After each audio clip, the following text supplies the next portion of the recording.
Good morning, everyone. Welcome to our Cambridge Day 2023. Are you ready? I can hear you. Are you ready? Now our host for the day, our lovely Rebecca Rios. Oh, that's me. Oh, thank you. Thank you. Thank you very much. I was just sitting over there thinking about the many, many Cambridge days that I came as a teacher. And then I was just feeling the teacher emotion to be ready to come up to the stage. Thank you so much for coming. I'm almost there. Here we go. Hello. Thank you so much. It's lovely, lovely to be here. Good morning, São Paulo. Good morning. Good morning, Brazil. And teachers who are watching us from all over the world for Cambridge Day 2023. Words cannot express the joy that I feel to host this event and represent teachers everywhere whose lives have been impacted and changed through learning and teaching English. Be prepared to have your teacher toolkit filled up with ideas, insights, strategies, and to watch talks with amazing speakers to help you gas up the tank for the semester that's just around the corner. Let yourself be taken on a journey of knowledge and be inspired by everything that's going to happen today. Chat and meet new people during the breaks, exchange experiences, and get ready to have your world grow a bit more. And if you're watching from home, You will also have the opportunity to be inspired by the lectures and a bunch of diverse interviews we have prepared especially for you. I'd love to have also your questions in the chat to ask our speakers live. And speaking of speakers, let's take a look at what we have today. Let me see if I can do this. Yes, I can. Okay, so we have our opening right now at 9. Then at 9:15, we'll have debuting in Brazil this year, Helen Kenyon, for her talk on revise, repeat, and recycle, the building blocks for strong language foundations in the pre-primary classroom. Then at 10:10, we'll have our very own Viviane Kirmeliene with much beyond tea and burgers, 6 ways to foster intercultural competences in your classes. Then we'll have a small coffee break. And for you guys that are online, we have a special program for you during the break. Then we'll be back with Ben Goldstein with Where Do You Fit In Now? At 12:30, we'll have our lunch break. And 1:30, we'll begin the program for the online. And then we'll have a round table or mesa redonda. This session will be held in Portuguese, Segurança nas Escolas. Then at 2:40, we'll be back with Alberto Costa, assessment for a successful learning journey. 3:30, our last coffee break with the special online program. Then we'll close off with Caroline Nixon, Making a Difference. And we have a special pocket show, a musical performance by a espetacular Charanga do França. I don't know how many of you know this group, but you'll be impressed with their talent. And then at 6 o'clock, we'll have our closing. You guys excited? Yeah, there's so much to learn today, right? So, an e-certificate of attendance will be sent for the in-person participants within 5 business days. And for those of you who are watching us online, the link for the e-certificate will be available in the chat at the end of the day. And before we kick off our day, I wanted to share with you a bit of my English journey with Cambridge. By the way, can you remember when your English journey began? Do you know that moment? Well, I can, as if it were yesterday. Back in 2014, I was teaching at a school, and I was called to the principal's office.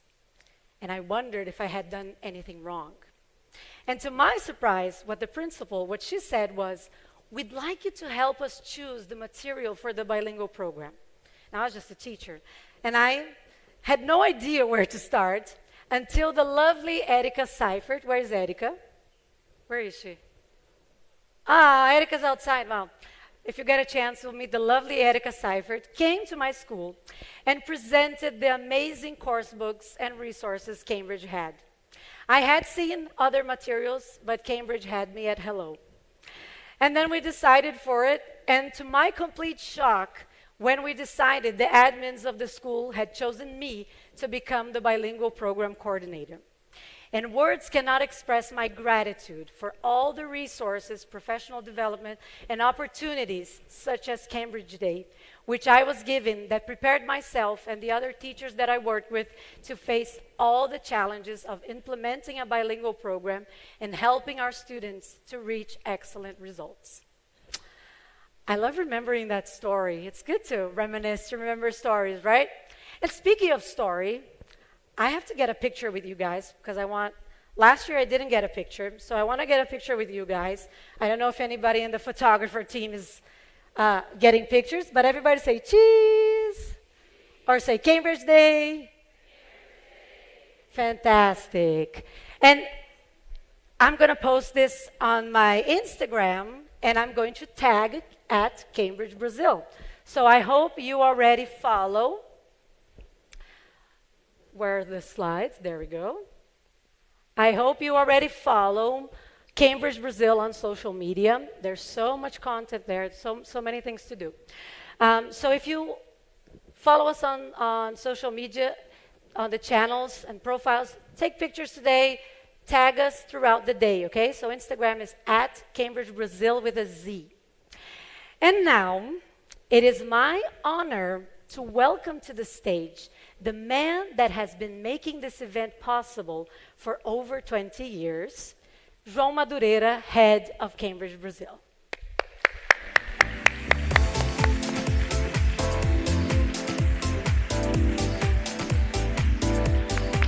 Hello. Hello, Rebecca. Thank you very Hello. much. It is my honor to be here with you all. Thank you, Rebecca. It's my honor to be with you again here. Great to see you all back since last year. We've gone a little bit bigger this year, not only face-to-face, but also on streaming. I hear that we have more than 3,000 people. 3 people? That's easy.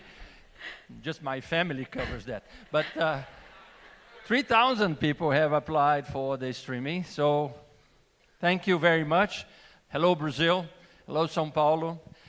I'm here just to say thank you, thank you, thank you. Be tired of hearing me, but this is how I feel. You know, it's really a great pleasure to host not only this event, but all the other 8 events that we have already made possible this year.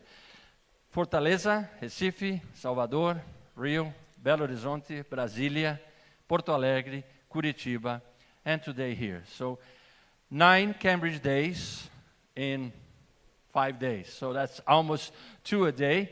This one is more than 2 because we're here and we are all over Brazil and indeed internationally. So thank you very much. We do have to thank our sponsors as well. And I think that we do have their slide with their logos here. So our partners, Dizal, SBS, A Página, and Endel Books, who you will probably meet or have already met in our exhibition area.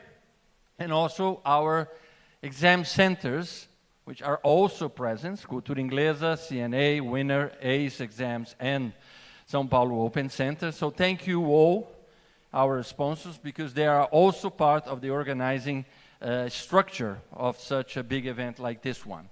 Hope you enjoy. I will then later thank our international speakers and also our local speaker, Alberto, but that will come later. Now, I just wish you all a very good event, a very good day. We've got lots to do. And please, you know, use the coffee break, the lunch break to create your network, talk to us, visit our stands, our exhibitions, because we've got a lot to show and a lot to share, and we hope that this is also a good part of the event, you know, bringing people together. Thank you very much for being here. Rebecca. Thank you, João. I appreciate it. I'll see you back here at the end of the event. So you've heard a little bit of my English journey with Cambridge, and now we'd like to share with you another story from a very inspiring teacher. I was always interested in English ever since I was a little kid, but my parents unfortunately couldn't afford language institute for me to learn English, so I started learning by myself. It was my dream to become an English teacher. Nowadays I realize that a teacher's role is not necessarily to provide knowledge, but to inspire.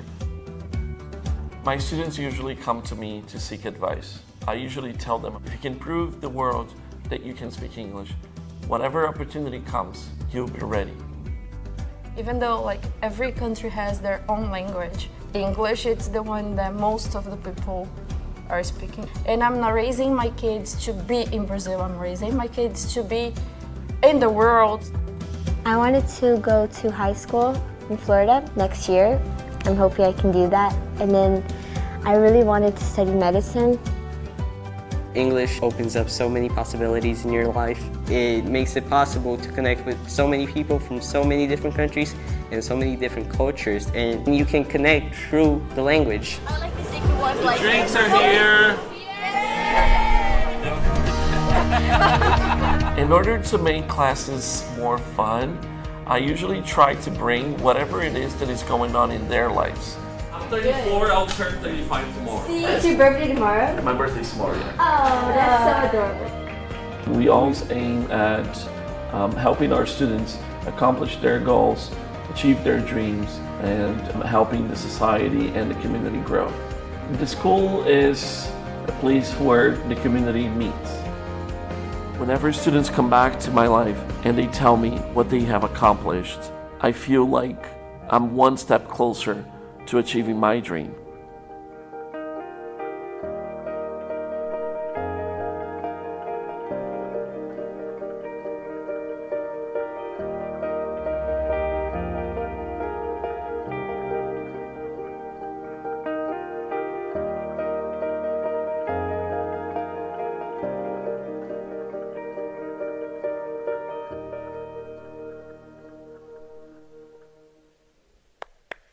What a round of applause for Fabio and for all of you inspiring teachers.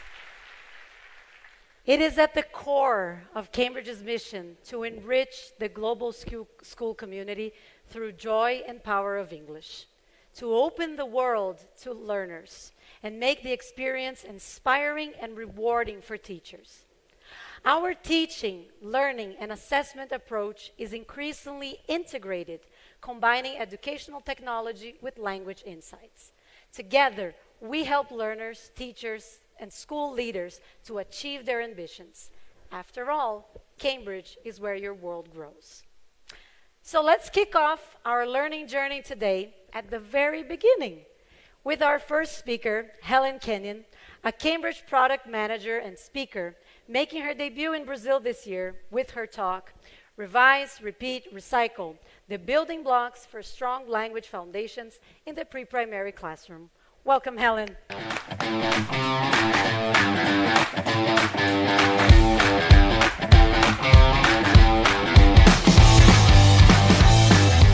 Welcome. Before we start, we have this tradition in Brazil where we ask speakers a couple of a question, just one question. Okay, you've put me on the spot here. No. It's a simple question, okay? Okay. We like to get to know our speakers, don't we? Yes. Okay. So, Helen, you've been at Cambridge for quite a while, right? 18 years. 18 years. 18 years. And you've traveled all around the world. Yes. Right? Yep. So, how has this opportunity of meeting teachers and training teachers has impacted your journey with Cambridge? Meeting teachers. Well, I was a teacher myself. So a lot of people that when we go into publishing afterwards, we've been teaching. So it's nice to talk to teachers again because you think about when you started and what your journey was. And actually there's so many commonalities around the world with teachers that it does remind you that you're part of a global community and that we're all striving to be the best teachers we can be and to inform that next generation of learners. So there's much more commonality than differences, basically. Oh, that's fantastic. Thank you very much. You're off with Helen right now. Take notes. Write down your questions. At the end, we'll have a Q&A. Here you go. Just this one. Okay, thank you very much. Okay, going to do some juggling here. Thanks to Rebecca. Thank you for being here as well. As Rebecca said, this is my first time in Brazil. So I've been at Cambridge for 18 years, but my first time in Brazil. It's taken me a really long time to get here, but I've had a fantastic week. And the Cambridge Brazil team, thank you, because the organization has been brilliant. So what a week. I'm a product manager, so I work on educational resources and methodologies, and I specialize in primary learners and pre-primary learners. And really that's because I think this age group is fantastic. I think it's such a privilege to work with children at the beginning of their learning journey, where you can really help them to foster that love of learning. So today, I'm going to be talking about pre-primary. Hands up if we have any pre-primary teachers.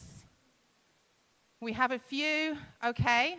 Well, hopefully what I'm going to be talking about today will give you some ideas and some takeaways that you can use in your classroom. I salute you for pre-primary teachers because the energy required for this age group is immense. So hopefully I can give you some tips that will help you to keep up that energy, but also make the classroom a really enjoyable place to be. The pre-primary classroom is quite a unique place because we have the privilege of teaching learners at the very beginning of their academic journey.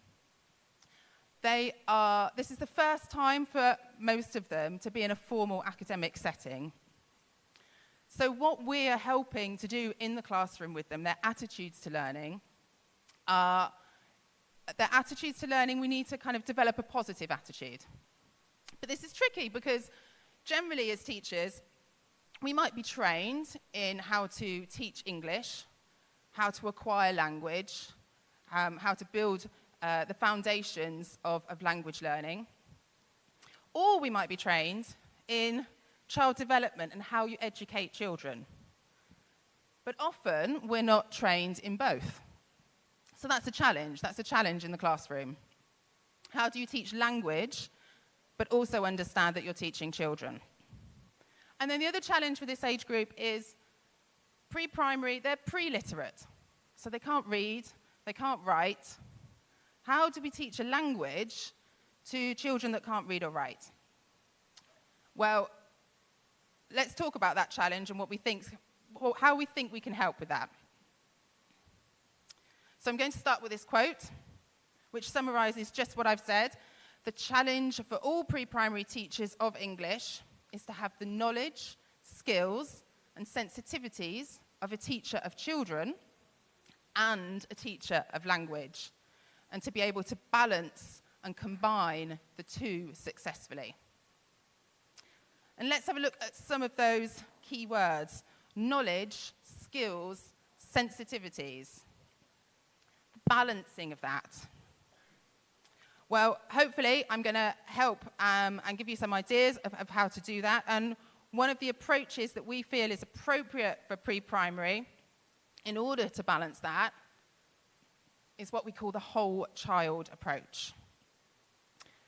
The whole child approach is acknowledging that in the pre-primary classroom, we're not just teaching language. The children of this age group, they change rapidly. Every day, they are learning something new. Not only are they developing cognitively, physically they're changing, you know?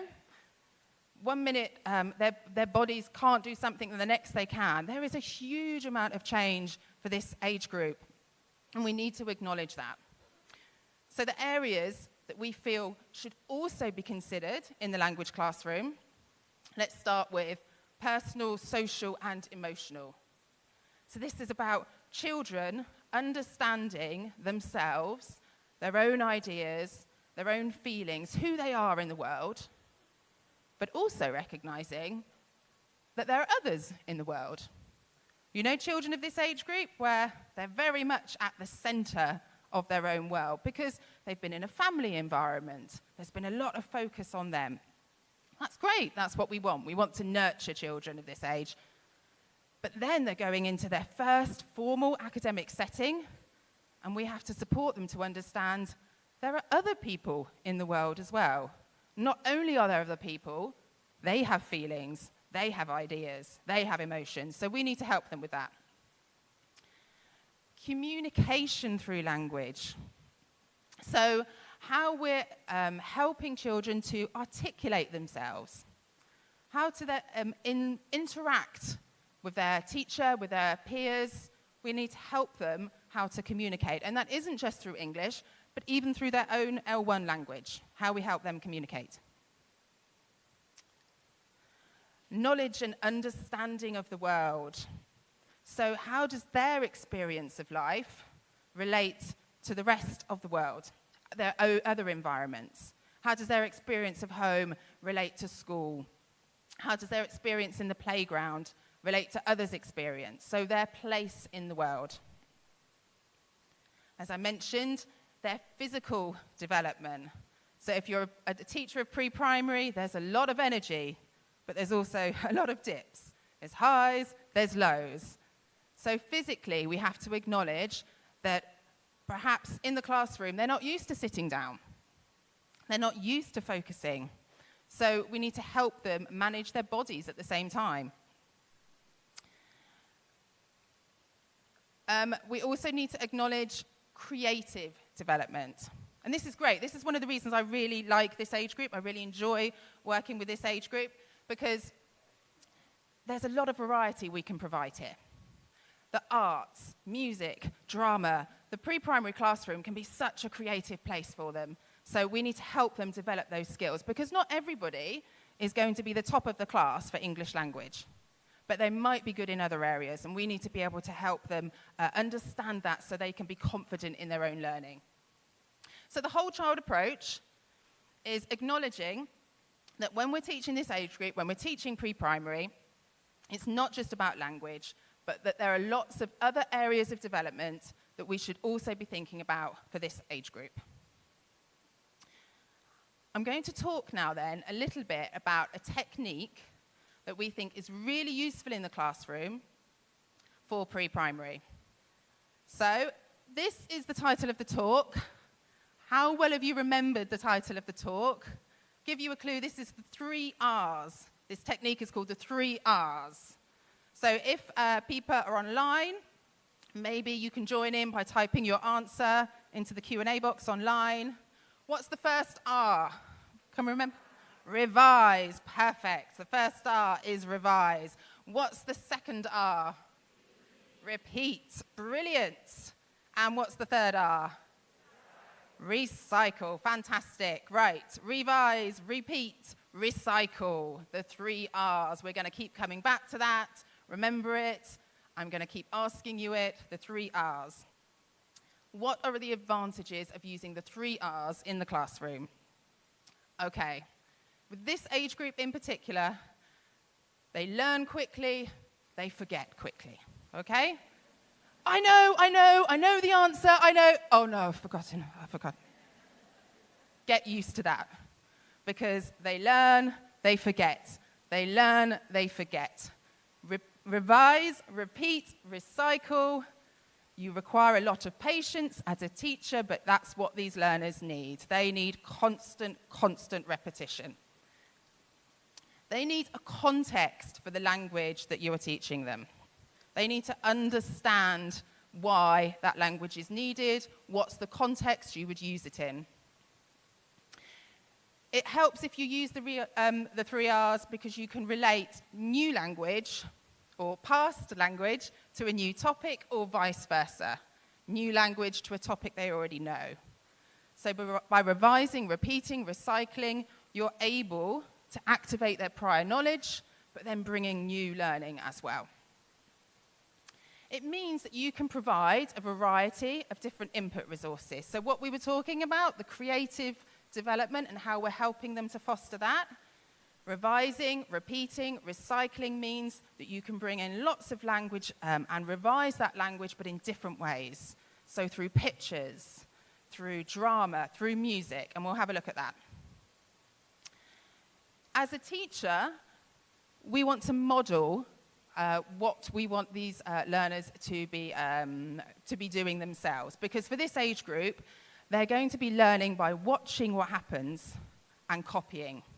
There's a lot of mimicking. This is how they learn. They're watching and they do it themselves. So as a teacher, we need to be those models. So giving clear instructions, one at a time, preferably, one at a time, and modeling how you want them to behave and speak is going to be fantastic for them because they will start to do it back to you. And the last 2 we're talking about is the environment of the classroom and providing or starting to create what we'd call a language-rich environment. So somewhere where using English is very natural, it's very positive, it gives them, they're relaxed and calm because as a teacher you are using it when you're demonstrating, maybe you're narrating something that you're doing, maybe you're talking about what they're doing as they're doing it, and all of that will help these learners of this age group feel calm and secure because you're doing it in a very natural way, and English is part of the environment, and it will give them a very positive experience of using language and hearing language in a place that they feel safe. So let's have a think then about the practical implications of using those 3 R's. What are the 3 R's? Revise. Fantastic. Okay, the 3 R's. You're doing well. You're doing well. we're going to look at 3 ways of practically implementing the 3 R's into some activities in the classroom. Now, this is pre-primary. This is the first session of the day. It's the first talk. I need to get some energy levels up. So be prepared, because you will be asked to participate, okay? Communication through language. That language-rich environment, what we do in the classroom, how we speak in the classroom is going to make a huge difference to these learners. And one of the ways you can do that is with songs and rhymes. Children of this age group are going to love music and songs and rhymes. Not all children, but generally, it's a good way of using language in the classroom. We're going to look at how you can play with different rhyming sounds and draw attention to different sounds. And then we're going to have a little look about, again, that language-rich environment and kind of things you can talk about in the classroom where you're using English for real. Let's look then at the first one, songs and rhymes. This is where you're going to need to participate. Now, I said earlier that with this age group, with pre-primary, generally you give 1 instruction at a time, yeah? But I think, as an audience, you can do 2. Yeah? I'm looking at you. The rest, no pressure, but every other city that we visited this week did 2. So the pressure is a little bit on you to also do 2. I need you to do 2 things. The first thing is going to be, as we listen to this song, I want you to think about what are the missing words. Okay? So have a little read and think about what are the missing words. Okay? That's the first thing.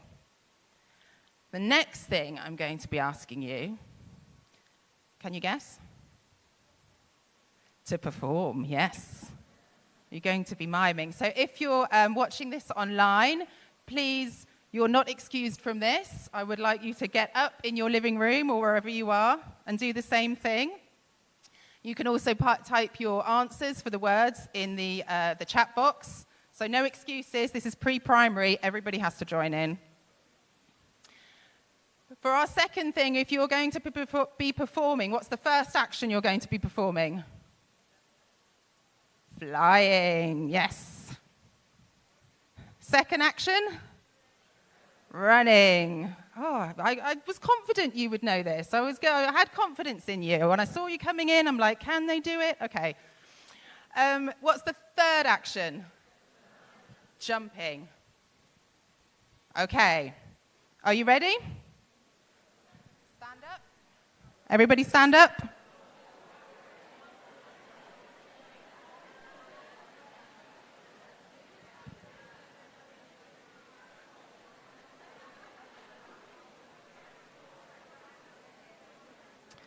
Okay, this is good. This is the first session, so it's going to loosen us up.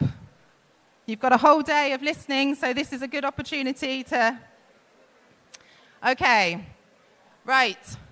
So the first thing you have to do is the first thing you're doing is listening to the words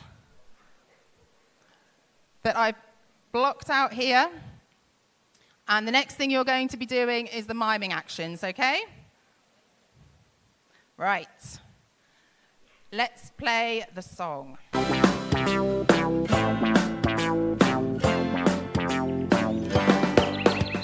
I'm a little bird, fly with me, move your wings, just like me. I'm a strong horse, run with me, move your legs, just like me.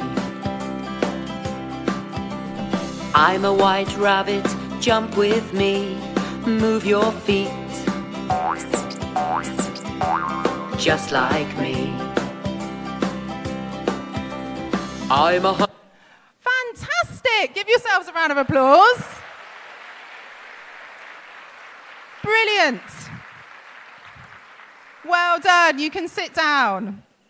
Fantastic. Everybody joined in. I hope everybody at home also joined in. Well done.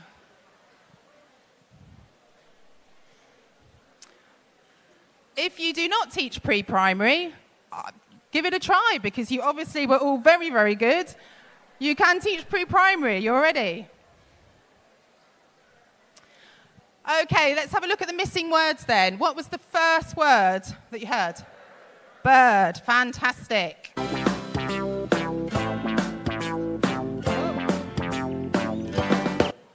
What was the second word?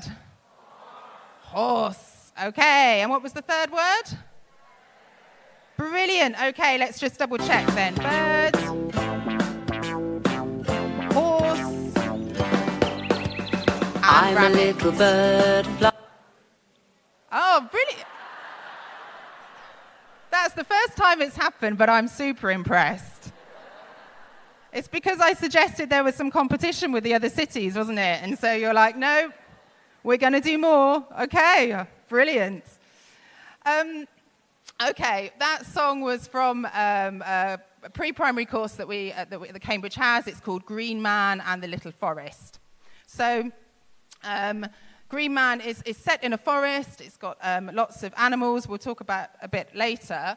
What was the vocabulary? What topic with the vocabulary were we learning there? Animals, exactly, animals. So songs are a great way of building vocabulary towards a topic. There's a natural exposure to language with songs and rhymes. So they're a great way to repeat vocabulary, but to introduce new vocabulary.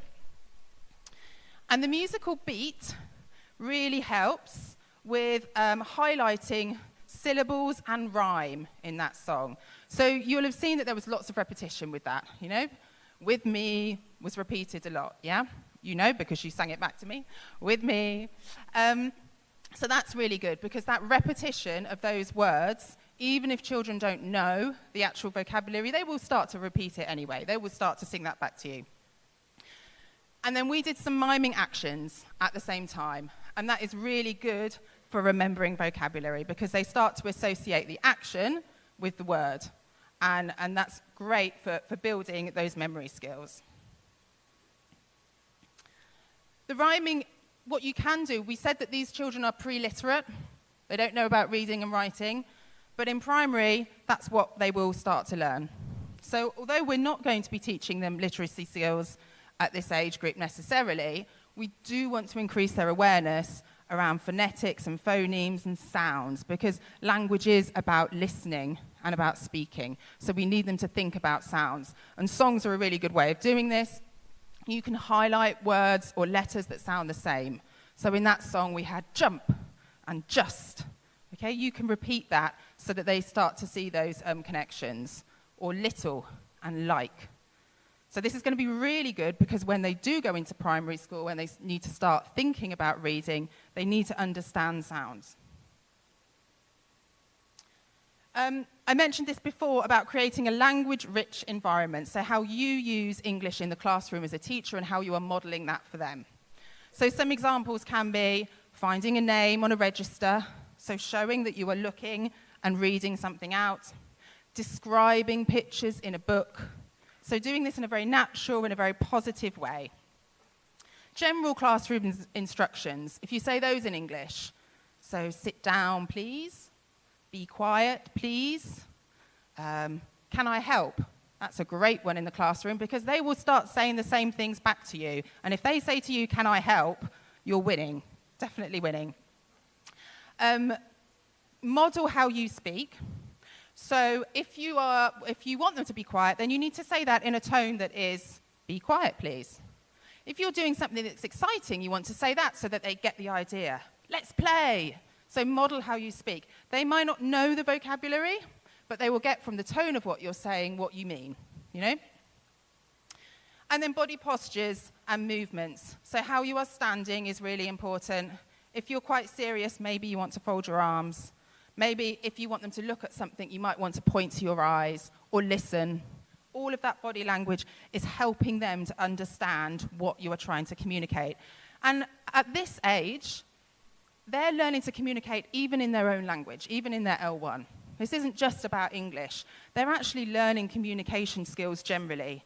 So we need to kind of help them with that, and we need them to understand that English isn't that different from their own L1. It's all about communication. It's all about how you interact successfully with somebody else. Routines in the pre-primary classroom. Who uses routines? Does anyone want to volunteer a routine that they use? Anybody? Michael, do you want to volunteer a routine that you use? Oh, do you have a particular song that you use to settle them down? Something maybe tidy up. That's a good routine song. Tidy up. Routines are a great way in the pre-primary classroom because there's lots of advantages to using them. So they're very good for children because it enables children of this age group to know what to do and when to do it. So let's not forget, this is a structure that these children of this age group are not used to. They're not used to a formal academic setting, and we need to help them customize to that kind of an environment. So giving them routines means that they are starting to understand what the expectations are, what we should be doing and when we should be doing it. And if we keep doing that, if we're persistent with that, then the children themselves will start to become more responsible and they start to become more independent.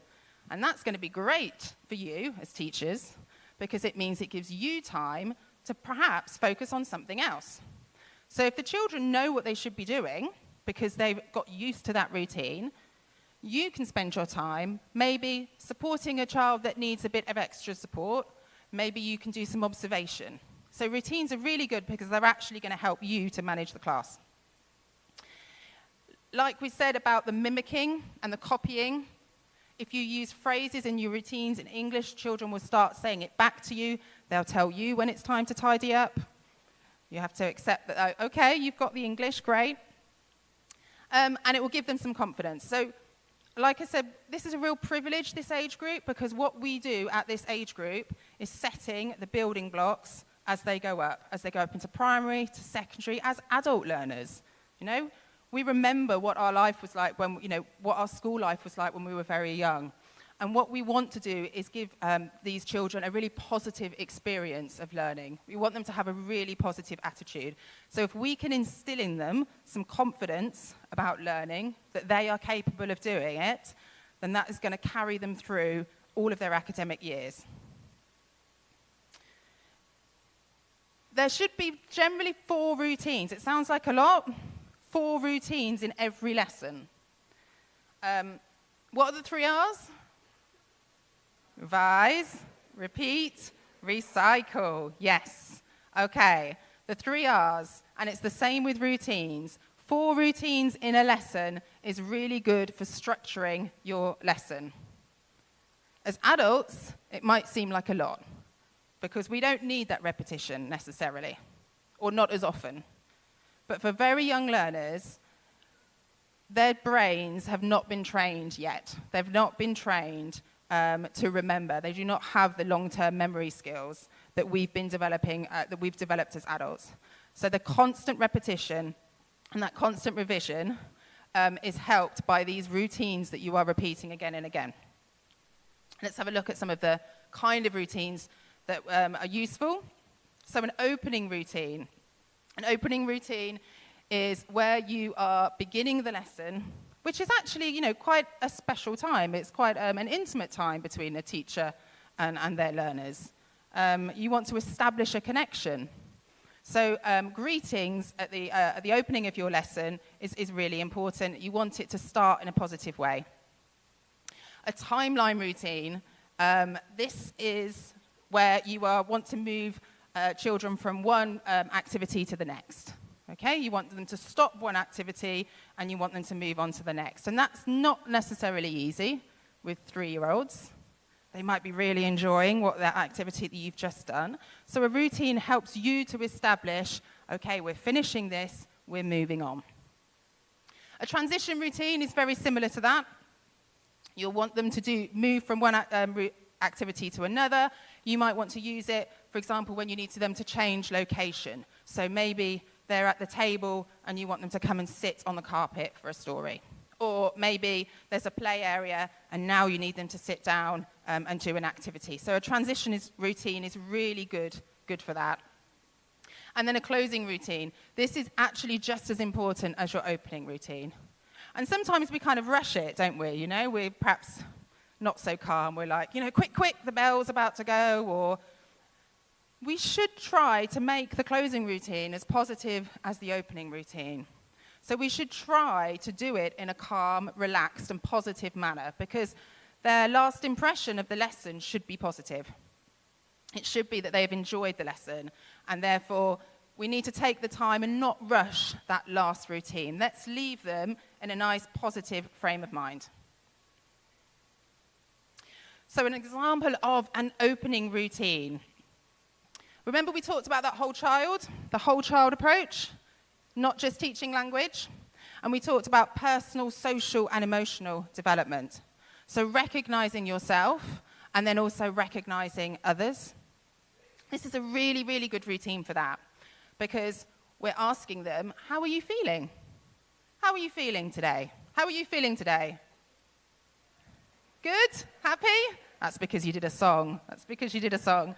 Okay, how are you feeling is a really good question to be asking students, because it is getting them to recognize their own emotions, and that will help them to regulate how they're going to behave in the class. It will also help because they will understand that not everybody in the class is feeling the same as them. Maybe you as the teacher aren't feeling the same. So that recognition of how we are feeling is really important. So it's a lovely routine to start your lesson with. We don't have to worry about their using English for that. That's fine. They can reply in L1, but you can rephrase in English. You can come back and you can rephrase it and say, oh, you're tired. You're tired. And they, again, will start to pick up that language, and they will start repeating it back to you. They'll probably tell you you're tired, and you'll say, yes, I am. Okay. But that's good. They're learning. They're learning English. They're learning how to recognize emotion. This is a timeline routine that we talked about. I talked about that we have a lot of pre-primary courses. I'm going to wander over here. Does anyone know who this is? It's Green Man, yes. Green Man is from one of our courses. He's a magical creature. So if you were trying to guess what animal he is, you'd take a long time. He's magic. He's a magical creature. He lives in the forest. I haven't got enough hands. Hang on.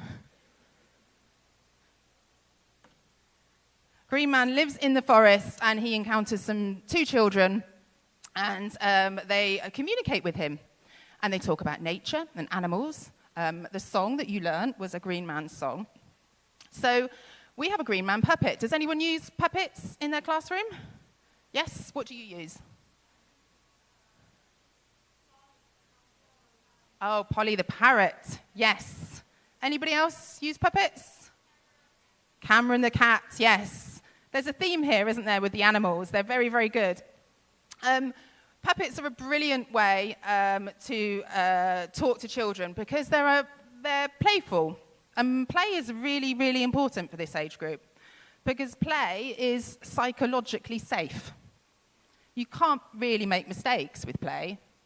So talking to a puppet and talking about emotions to a puppet is actually quite good for children, because it means they can't give a wrong answer. Yep. It means actually they might not be telling you, they're telling the puppet, okay? So some examples of questions you might like to ask. I'll put him here, he can peep out. Some questions you might like to ask if you're using a puppet in class would be, what did you like in today's class? What did you like? What was your favorite activity? Or what did you learn today? So this is a reflection routine. And sometimes we think children of this age group can't do this. It's too difficult. It requires like metacognitive knowledge or skills that, that's for adults or for teenagers. Actually, this age group is excellent at doing this. They are really good at giving you their opinion on things. So we need to foster that, because actually reflecting on your own learning is a really important learning skill and strategy, and we should do it more as adults. We kind of forget to do that. We're too busy, we don't look back. Reflecting on your learning is really, really important, and if you can instill that in your young learners and ask them to reflect on what they liked, they'll tell you what they didn't like. They're quite clear on that as well. But then that's a really good skill for them to keep going as they go through their academic life. Okay, so why are routines in English so important? It helps children to feel safe and relaxed in the classroom because they know what to expect. And ultimately, we want to foster this positive learning experience. So feeling safe and relaxed is good for them because it's their first experience of this formal setting. They provide boundaries, so children know how to behave and how to regulate their behavior when you're using a routine. They become more responsible and independent, which, as we said, helps you to manage the classroom because actually it frees you up to do other things. And then obviously they are being able to predict and acquire the language that you're wanting to teach them. So really good to use routines in the classroom. The last thing I'm going to talk about then is around stories. Stories in the pre-primary classroom. How do stories help learning? Well, let's have a look. Stories help to build that home-school connection. So we can assume that lots of children will have had stories at home, and bringing that into the classroom is something that they're already familiar with. That's great. It means they know what's coming here. Stories can help to develop and expand the vocabulary, a bit like songs. So especially if you are using a story that's on a topic that you've already been covering, you can start to introduce new vocabulary to that. We should use stories that have a meaningful context for this age group. So, no stories about working in an office or using a passport at an airport. Okay? No, not for pre-primary. We need a meaningful context for this age group. So stories about animals, stories about the home, family, super important. Family is the center of their world. As they get a little bit older, friends become more important. Toys. Toys are also super, super important. So think about the context of the story. Stories do more than just practice the language. They also help develop other skills, one of which is focus and concentration, which is going to be a challenge with 3-year-olds. They've not had to focus or concentrate before, really. And now you're asking them to sit down and listen? That's a challenge. So stories are a really good way to help them to practice that, to train about how to concentrate. And when you're doing it in a group and they can see other children doing the same thing, that's a really good example for them because there's peer learning, and it means they can see from their peers what they should be doing. As we've said, you can introduce and revise language with stories. What are the 3 R's? Brilliant. You're doing well. You're doing well. I can see some enthusiasm dwindling. We'll need to bring it up for that at the final slide.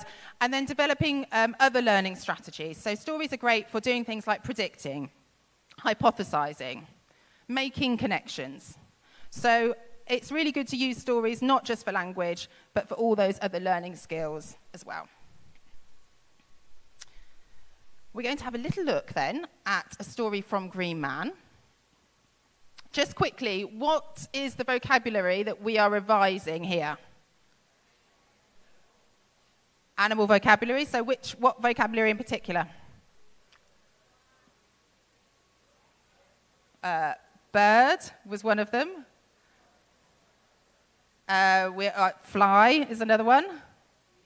Wings was another one. Okay, so we, if you remember, that was in the song. That vocabulary was in the song, so now we're going to do a story afterwards where they know some of the vocabulary, but not all of it. So let's have a listen. Hello, bird, says Hedgehog. Hello, Hedgehog, says bird. Can I help you? Can you fly? No, I can't. Have you got strong wings? No, I haven't. I'm sorry. You can't help me. Okay. Bye-bye. Poor hedgehog. What was the new vocabulary we learnt there? Hedgehog. Hedgehog was a new word that came in. There were some phrases as well. Can I help you? That's a really good word in the primary classroom. Can I help you? And how about I'm sorry? I'm sorry. Let's look at the next part of the story.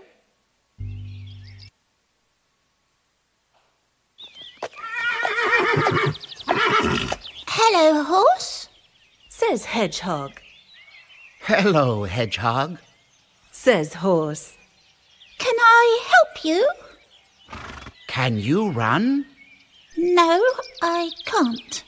Have you got strong legs? No, I haven't. I'm sorry. You can't help me. Okay. Bye-bye. Poor hedgehog. Don't worry. Hedgehog does find a friend. Okay? I know you're very worried about that. He does find a friend that can help. Okay? It's tense. It's tense. Okay, so what are the phrases? So we had some new phrases when hedgehog was talking to bird. What phrases have we repeated when he's talking to horse? Can I help you? And I'm sorry. And bye-bye. Yeah?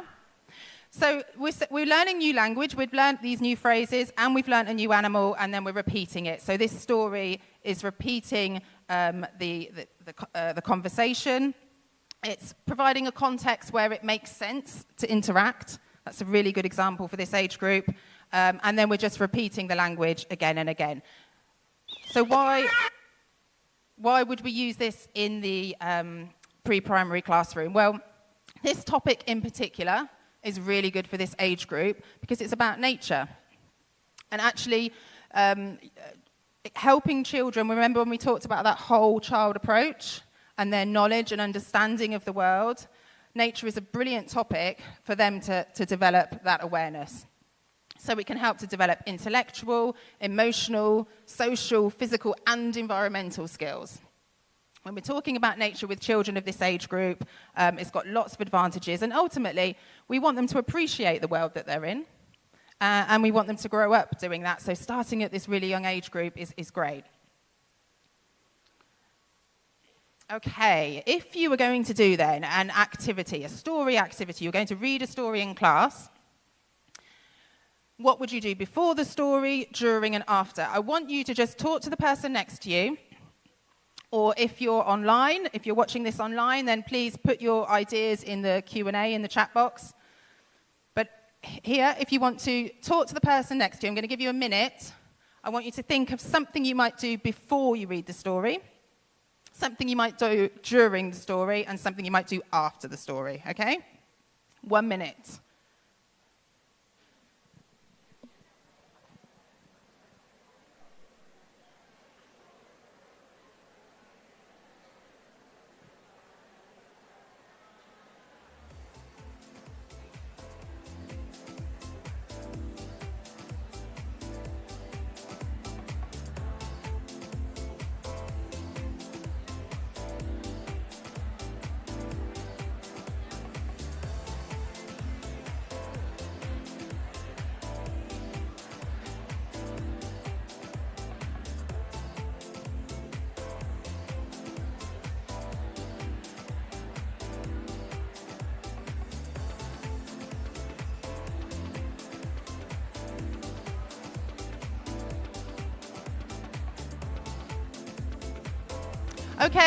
Okay, your minute's up.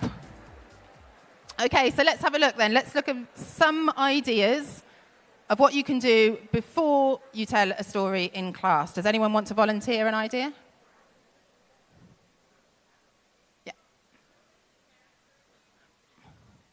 Brilliant. Okay, so presenting the characters is great because lots of the stories of this age group will have characters. Maybe they're characters that they already know. So presenting them again is brilliant. Okay. You can use pictures to do that. So I think before you tell the story, using pictures, using illustrations is really good to help them to activate that prior knowledge.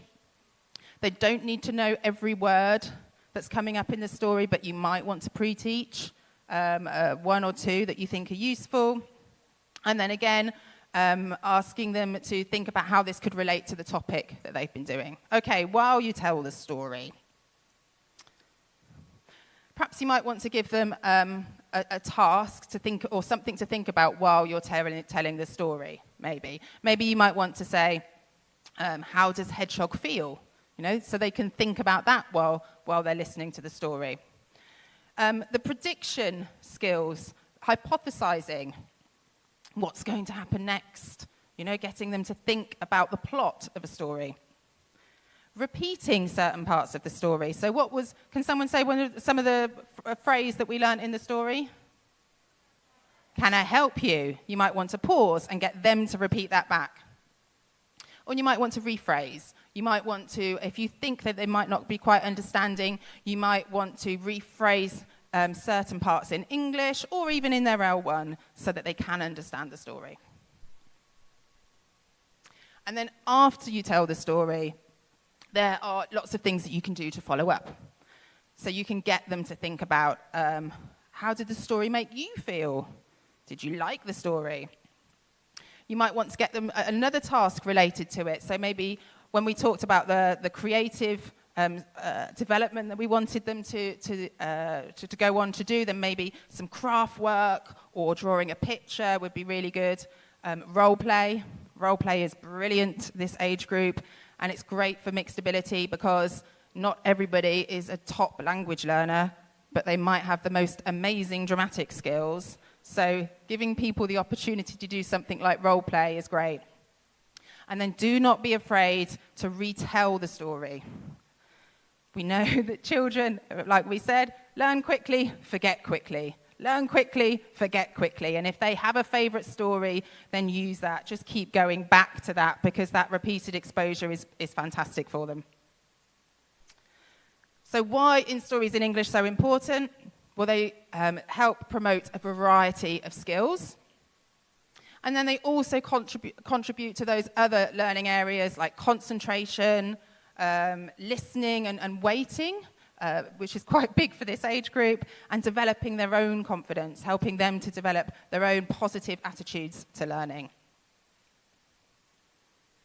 So, just to wrap up then, we started with that quote, remember at the beginning about the knowledge, skills and sensitivities, and we're acknowledging that there is a real balance between teaching language and teaching children.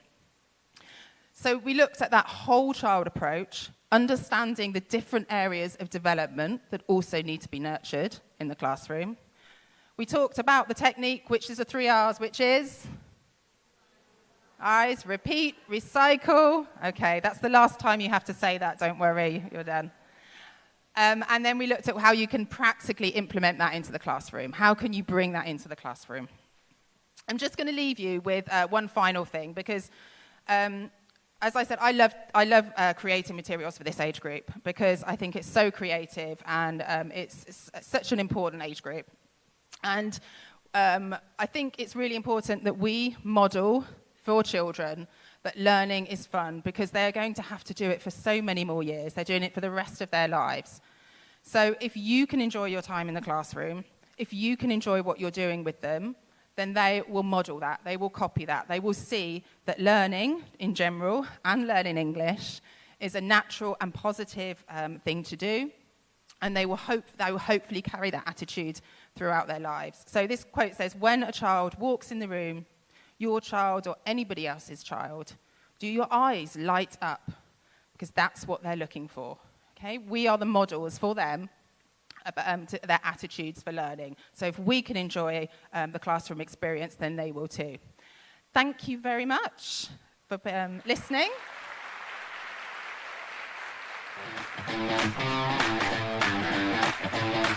Thank you. That was amazing. Thank you. I even danced myself over there. Did you do the Yeah, I actions? do. That was my favorite part when I was teaching pre-primary. Yes, the 'Cause I got to dance. dancing. You can move around. What kind of profession do you get to dance working? Teaching pre-primary. So we don't have a lot of time for questions, but we do have a question from the people online. Okay. So Daniel from Talk to Daniel, he asks, how can we repeat and not sound like a boring lesson activity, especially for advanced students in the class? Yes, how can you repeat? Well, I think with this age group, children do have much more of a tolerance for repetition than we do. So we might assume it's boring, and for them it isn't. I think one of the other things you can do is you can get them to do that, you know? They can model it. They can model the repetition. Let them be teacher for a change. And I think that added responsibility of being teacher in the class is actually really good, because children respond well to that, even if they're advanced and they've been doing it before. Right. Okay. So we have one more Okay. question. We have one more question. Would you say routines help in setting a good environment, like for the classroom? Oh, most definitely, most definitely. I think their routines are so important because they add structure. And we have to realize with this age group that structure is not something in their daily lives until this point necessarily. So understanding that structure is what's going to be coming because they're going to be having more lessons and more schooling and in different environments. It gives them a sense of timing. So those routines are really good with helping structuring timing. And then they'll call you on it. Exactly. If you miss a routine, then they'll point it out. So No, it's not time to do this. It's time to do something Exactly, else. Yeah. yeah. Okay. Fantastic. Let's give Helen another round of applause. Thank you. I hope you enjoyed your time here and you'll come again. It's been fantastic. Thank you so much. They've been a great audience, and you moved around. That was impressive. I think you were the best city. Don't tell the other city. You were the best. Don't tell the people online that you guys were not the the best. people on lunch. Thank you. Thank you, Helen. You can give that. Thank you. Thank you very much. All right. Moving along in our program, we now have the privilege to hear our very own native Brazilian, Viviane Kirmeliene, a teacher trainer, ELT editor, and content writer, with her talk, Much Beyond Tea and Burgers, 6 Ways to Foster Intercultural Competence in Your Classes. Viviane.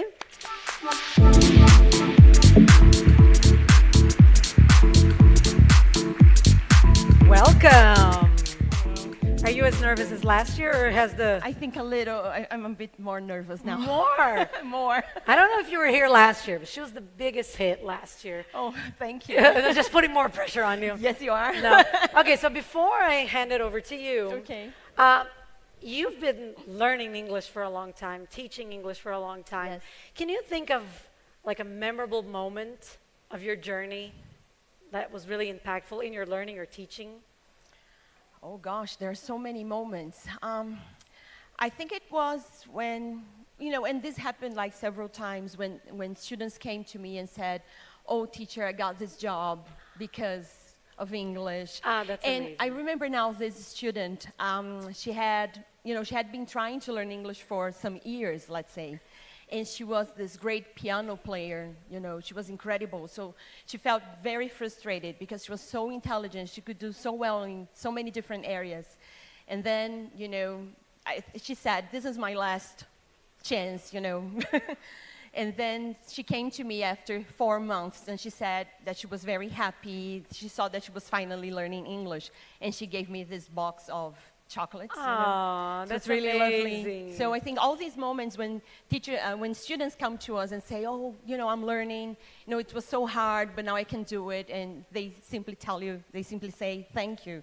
I think all these moments are memorable. That we've been helpful in some way. Yes, that's Fantastic. right. The floor is yours. Just the green, yeah. Okay, thank you. Enjoy. Hi, everyone. Hi again. It's a great honor to be here. I'd like to thank Cambridge for having me. And as I said last year, this means a lot to me, being here. Because as many of you here, I'm Brazilian. I'm a non-native speaker. I'm a woman. I started teaching English when I was very, very young, with no idea about what I was doing. And I'm a woman in her 40s, so I know that I represent many of you being here, so it's a privilege and a huge responsibility. So I hope I can, just meet the expectations. So let's get started. So this is me. I have told you a little bit about myself.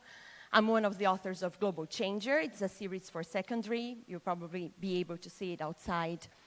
And, I have this passion about how we can come up with materials that are more engaging, that can better reflect our students' realities, that can hold teachers' hands. This is something very important to me. We have to hold teachers' hands when we write our materials. And you're going to understand why later in this session. I love coffee. I'm not a big fan of tea.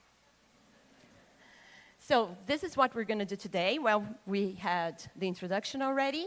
Then I'm going to share with you a personal story, something that is very important to me and that happened a long time ago.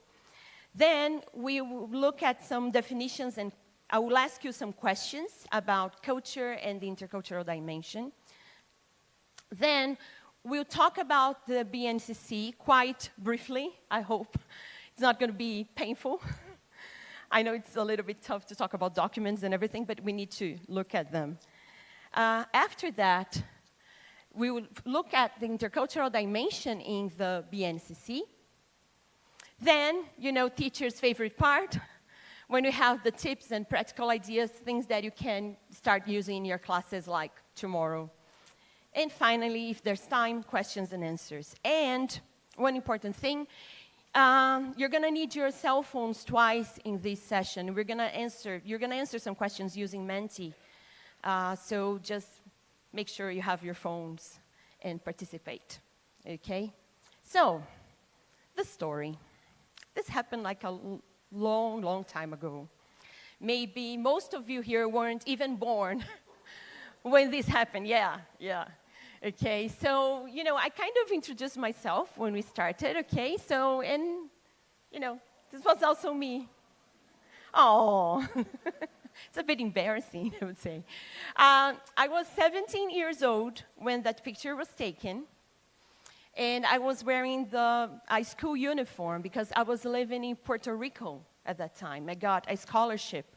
I was an exchange student, and I lived there for 11 months. So this was a long time ago, as you can see. So this is the uniform. I had to wear this skirt, blouse, and a vest. Very different from the uniform that we wear at schools here in Brazil, right? Totally different. And then, I was already fluent in English at that time. Actually, I started teaching English some months before, going on this exchange program. And I could communicate in Spanish fairly well after 2 or 3 months. So communication wasn't an issue because in Puerto Rico, people speak Spanish as their first language, but most of the population is fluent in English as well. So, communication was not a problem. But I can say that those 11 months were one of the most difficult periods of my life because I just couldn't fit in. I felt like, as we say in Portuguese, like a peixe fora d'água. All the time. I couldn't make friends. I was at school, I couldn't find my clique. I couldn't find my group. I eventually had a boyfriend, which was good. But it was difficult, to talk to people, to be part of the group, to interact. I had a great host family, but I was alone most of the time because my host mother worked a lot. And so it was a very lonely period of my life. I was a loner. And there were the questions. Oh, the questions. Bear in mind that we're talking about the mid-90s. This was before the internet age. This was when dinosaurs walked on Earth. right? So no internet, okay? So this is important. The questions.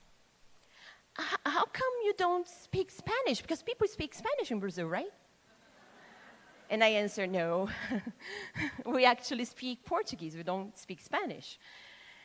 Another popular question. Oh, you live in the Amazon. What is it like? Do you have to run from animals, wild animals?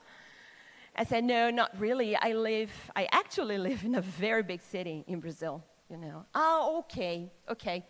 Yeah, you don't live in the Amazon, but what is Buenos Aires like then? And I said, no. Buenos Aires is the capital of Argentina, you know, and I live in São Paulo. It's something completely different. And this was the worst one. Yeah, I know. I got this one a lot from the boys at school. I think you can imagine why, right? And all these questions I felt pissed, you know, honestly speaking. I was angry at that because they didn't know about me and they weren't really interested in learning about me, you know, in knowing me. And after thinking about that for many years, after 20 years of therapy, thinking about that, you know, I think I came to this conclusion, in a way, that this was the problem. This misconception was the problem, you know. They thought, okay, we Puerto Ricans, we're Latinos. You are Latino too because you're from Brazil, so we're the same, right? We had the same values, the same principles, the same beliefs, and this was not true because I was Brazilian, you know, and I have this multiple identities, you know. I was not only the funny Brazilian girl with the weird accent, you know, at school. I had several identities as well. And for me, in my opinion, this was the biggest issue. But I should not only blame Puerto Ricans for that. Because, again, this was before the internet. Everything I knew about Puerto Rico before I went on that exchange program was the things that I learned from an article I read in Encyclopedia at Home. Do you know Barça? Remember Barça? That's all I knew. Okay? And of course, that.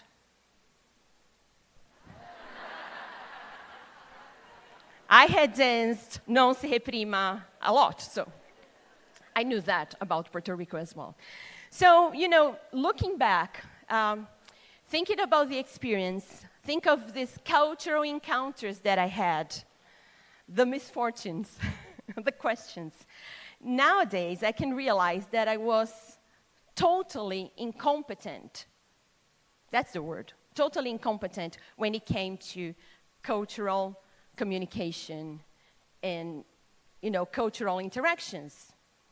Okay, but I was 17, so, and this is the conclusion that I have right now, and this is an important story for the session. So, moving on. Before we talk about the intercultural dimension, I think it's important to look at culture. Okay, we're going to take a step back in a way and look at what we understand by culture. So, I wanted definitions, and I went to the best dictionary in the world, obviously, right? To look for definitions, and then I got these 3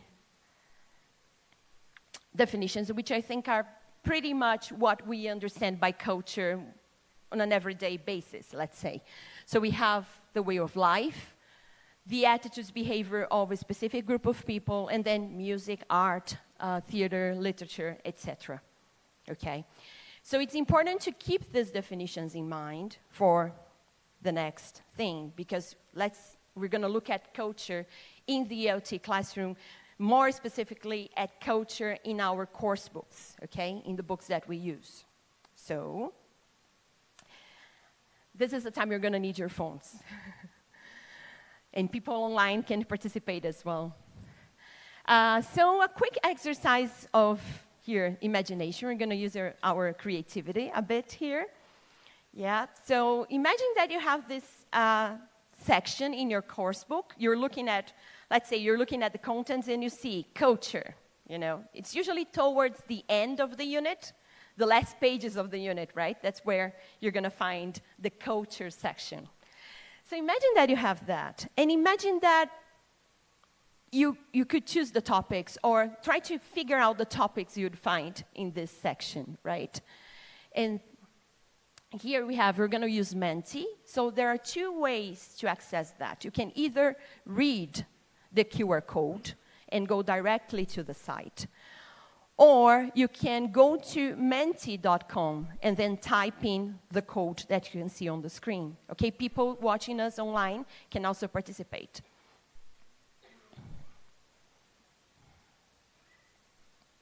So just write 3 topics you would expect to see in a culture section in a course book. Is it working, guys? Yes?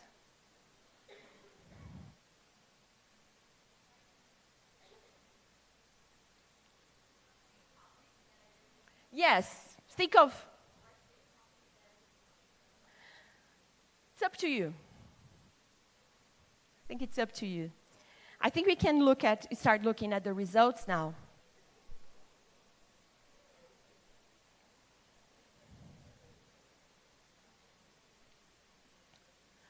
You can go to the website and check the results.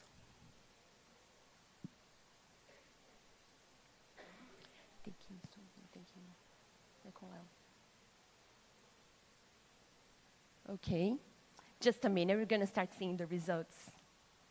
We're going to build this beautiful word clouds with your topics in some seconds, I hope.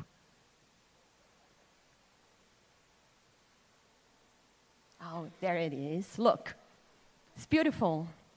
Oh, food. Food is so popular. In all the cities, food was the first topic. I mean, the most popular topic, the biggest word. So you have food, music, behavior, language, traditions, art, clothes, music, festivals, curiosities. What else? Oh, it's moving so fast. This is great. Holidays, people, cities, travel. Okay, but you see food is still there. Are you hungry? We're going to have a coffee break right after this session. I think you're a bit hungry. I'm hungry myself. I was so nervous I couldn't have breakfast, so I'm hungry. I think that's okay. I think we can get back to the presentation now. Yes, thank you. Okay, so you see, food is a very popular topic. Food, travel, people, holidays, festivals, but I propose a new thing here, okay? We're going to put these topics aside for a while, and then we're going to enter this portal. I know this looks like the cover of a record from a progressive rock band from the 1970s. Yeah, could be New Dimension, yeah? So we're going to enter this new dimension. We're going to get into this new dimension of intercultural relations and competence. Okay, so this is it. And in order to do that, I have to look at some definitions. Again, I'll try to be quick. It's going to be painless. First, I went to the Council of Europe because they are very concerned about it because they have this, I don't know how many countries they have in Europe, in the European community, but you have all these countries interacting, several languages going on. The Council of Europe also came up with the Common European Framework. A1, A2, B1, B2, C1, C2, right? And then they have this white paper on the intercultural dimension. You can find it online. It's also on my references. And this is how they defined it, okay? They talk about speakers as, they talk about learners as intercultural speakers and mediators who should avoid stereotyping. They should see other people, the interlocutors, as individuals with qualities to be discovered, rather than, someone that fits in a box, for example. Besides that, they say that when you work in the intercultural dimension, when you have language teaching in this dimension, of course, there is a linguistic competence, okay? So you're going to work with grammar, vocabulary, the skills. You're going to teach the simple present, the present perfect. everything that students need to communicate, but learners also need to develop intercultural competence, which is the ability to have this shared understanding with people and interact with other people as they are, as complex human beings with multiple identities, okay? Another definition, this one from the British Council, and I like this one a lot because it mentions something that will come later in this session, that the competence, the intercultural communicative competence, should be an attempt to raise students' awareness of their own culture. Because only when you are aware of who you are, of your culture, you are able to understand other people's cultures. So probably this was also something that I lacked when I was in Puerto Rico. I didn't know what being a Brazilian meant to me, right? And then I prepared this mind map just to summarize the definitions. So the ideal learner, the ideal intercultural speaker, let's say, is able to do these things here. So avoid stereotyping. This person is aware of their culture, is curious about other people's cultures, is able to communicate, he has linguistic competence, understand that people have different social identities, and this person knows that the interlocutor has qualities to be discovered. So this is just a summary of the definitions. So now some more questions. Now we looked at how the intercultural dimension is seen in Europe. Now we're going to look at Brazil. Okay, so we're going to start looking at BNCC. And again, questions, no tea time, wait, okay, the coffee break will start in a few minutes. So some questions for you, and here you're gonna need your cell phones again. People online can use their cell phones too, and go to Menti once more. I just want to check how familiar you are with the BNCC.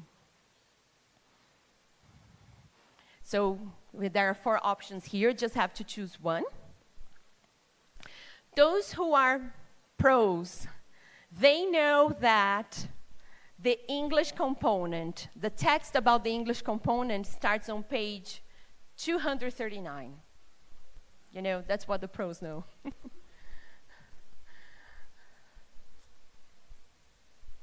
Yes? It's not going, not working? Oh my God, I tested everything this morning. It's okay, no problem. We can do that with a show of hands. That's okay. I think we can do that with a show of hands, and people online can just write their answers in the chat box. Is that fine? So let's just start with, and be honest, okay? I think it's easier to be honest online, so try to be honest here as well. So let's start from the bottom. BNCC, what is it? É de comer, as it's in Portuguese. Come on, raise your hand if you don't have good. I like honest people. So say, I don't know. It's difficult for us Brazilians to say, I don't know, isn't it? It's a cultural thing. Oh, it's there. Well, let's check the answers here anyway. A little. Who said a little? I'm familiar with it. And the pros, I'm a pro, I know a lot. People are modest here.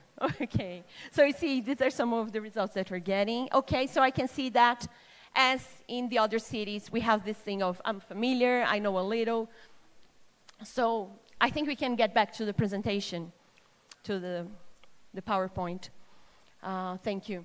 Yes, and then, so I'll be talking a little bit about it, about BNCC. I'll be fast, and also about the intercultural dimension. So, it stands for Base Nacional Comum Curricular.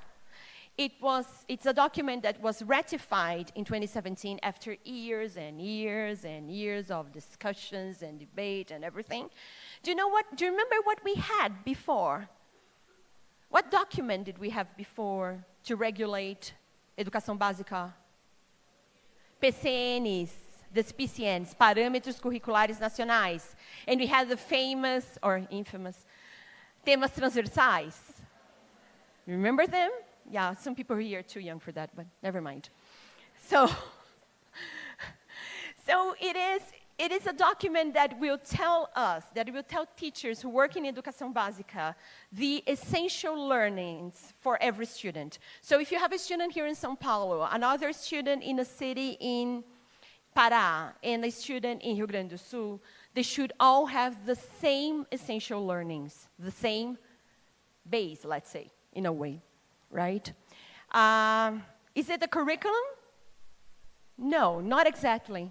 Okay, it's not the curriculum, because from the BNCC, the state governments and cities, schools, they will come up with their own curriculums, curricula based on what they consider to be important for their students' needs, okay? When it comes to English, oops, sorry. Oh, I cannot go back, but let me tell you. When it comes to English, we only have that for educação anos finais. Ensino fundamental anos finais and ensino médio. We don't have that, any guidelines for ensino fundamental. Now, my gift. Because maybe you're here and say, oh, I don't work in a regular school. I just teach adults. Oh, I just work with little kids. So this is not for me. You know, these documents, they're not my cup of tea. So hang on, stay with me, because everyone can benefit from some of the things that we have in the document, and also from the intercultural dimension, okay? So, talking a little bit more about it, just a quick summary of how the document is organized. We have the different areas. We are in linguagens, okay, with English. And we have Portuguese, PE, and arts as our friends, let's say, in the same area. And we have the competencies that we have to develop, that we have to work with in class. And when it comes to the components, for example, for English, we have this kind of organization. We have unidades temáticas, objetos de conhecimento, and habilidades. I think most of you are familiar with habilidades, and they are in those so-called eixos estruturantes, okay? And because I've been talking a lot about tea, I think we need a burger. This is not so old. This is a good reference. Yeah, my daughter helped me to find this kawaii burger, this cute gift. It's soft, she told me. So now, when it comes to those eixos estruturantes, the 5 axes, here we are in non-territory. You see that. Because we have oralidade, which is speaking and listening. Good. Then we have reading, which is also good. We know how to work with reading, right? Skimming, scanning, prediction. Writing, okay, which is also familiar territory. So we got the 4 skills, okay. Then we have linguistic knowledge. Can you imagine what we have? Can you say, do you know what we have in linguistic knowledge? What we work with in this axis? Grammar, what else? 3 things, grammar, vocabulary, and pronunciation, exactly. You have grammar, vocabulary, and pronunciation. And finally, the underdog, the intercultural dimension, okay? And it's a shame the intercultural dimension is the underdog. And I'm saying that when it comes to materials writing, you know, course books. Because actually, you can work with all the other 4 axes while also working with the intercultural dimension. You can have a reading text working with that. You can have a role play activity. You can have a listening activity. You can come up with a grammar activity. You can expand students' vocabulary. So you can work with all the axes. Yes, we're almost done with the BNCC. Now, what we have in terms of intercultural dimension in the document, it's pretty much similar to what we had in the Council of Europe, in the document from the Council of Europe. So you see the idea of multiple plural identities. And then when you go to English, this is what you're going to find. the guidelines. There are guidelines for every year. Okay, we're not going to discuss this, but you can find the document online. If you go online and you type BNCC MEC, you're going to find the document and just download it. Those 400 and something pages, right? So this is for the 6th grade. So these are the skills, habilidades, right? Then we have 7th grade, 8th grade, and 9th grade. So basically, what we have when we work with the intercultural dimension in this document is to first have students look at the language, at English as a language that is widespread, and what does that represent? What does that mean, right? So this is basically what we have here. And then, just to make things a little bit more visual, I got only the content words from these skills, skills and unidades temáticas and everything, and I built this word cloud just with the content words. So then it in a way, summarizes what we have in the document about the intercultural dimension. So we have mundo, comunicação, intercultural, sociedade, língua, brasileira, presença, identidades, comunidade, globalizado. So it's worth reading it. Okay? Now, yes, you got to the practical part of our talk. So these are some suggestions, of course, that you can come up with many other things, but these are some things that have come in my practice, both as a teacher and as a materials writer, things that I have done. So first, it's important to encourage our students to recognize their own culture. So we are Brazilians, we are maybe Paulistas, we are teachers, we are mothers and fathers and friends. So all of these are like cultural subgroups, and we belong to all of them in our multiple identities. So it's important that students recognize that so that they are able to challenge other people's views. So if people have this inaccurate view of me as a Brazilian, I will only be able to say, hey, this is wrong, if I know what being a Brazilian means. So some questions that you can discuss with your students or that you can keep in mind when planning your classes. For example, what makes us Brazilians? What makes us Paulistas? What makes us mothers, teachers, etc.? Okay, another question. What's our background? Do we have a common background? Historical, social, economic background? What should we celebrate about who we are? Because we Brazilians, we have this síndrome do vira-lata, don't we? Yeah, so what should we celebrate about our culture? And then, different things you can do in class. For example, if students have realized that food is something that unites them, they can compile like this recipe book, with recipes that are important to them, to their families, for example. They are translated into English, and then you can work with the food vocabulary, right? What else? What could we have? What kind of language work could we have when we work with recipes? Imperatives in the directions, ingredients, the containers, yeah, a cup of flour, a teaspoon of, yeah, countable and uncountable nouns, so there's a lot of things going on here. If it's music, you can hold a music festival in your school or in your group, in your class. Right? So once that we know who we are and we are able to celebrate who we are, then we can challenge other people's views. So how do foreigners see us? Is that view accurate? And then there's this interesting exercise as well. Do you know Quora? Yeah. Yeah, I think everybody has been there, just looking for an answer or asking a question.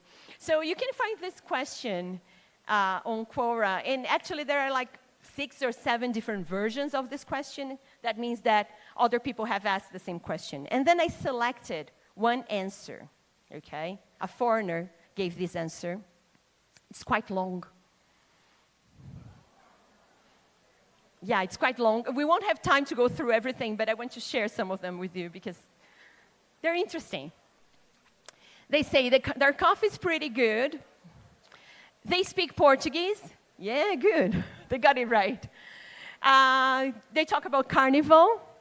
It's one of the BRICS nations. You know, the BRICS, we have Brazil, Russia, India, China, and South Africa. Yeah, South Africa. So their economy is good. They talk about the Amazon forest. They talk about poverty. They talk about the diversity that we have in our country. I think this is pretty accurate. They say, the person said, soccer is next to religion over there. It's part of life. Oh, look at that one. I'm going to read this one for you.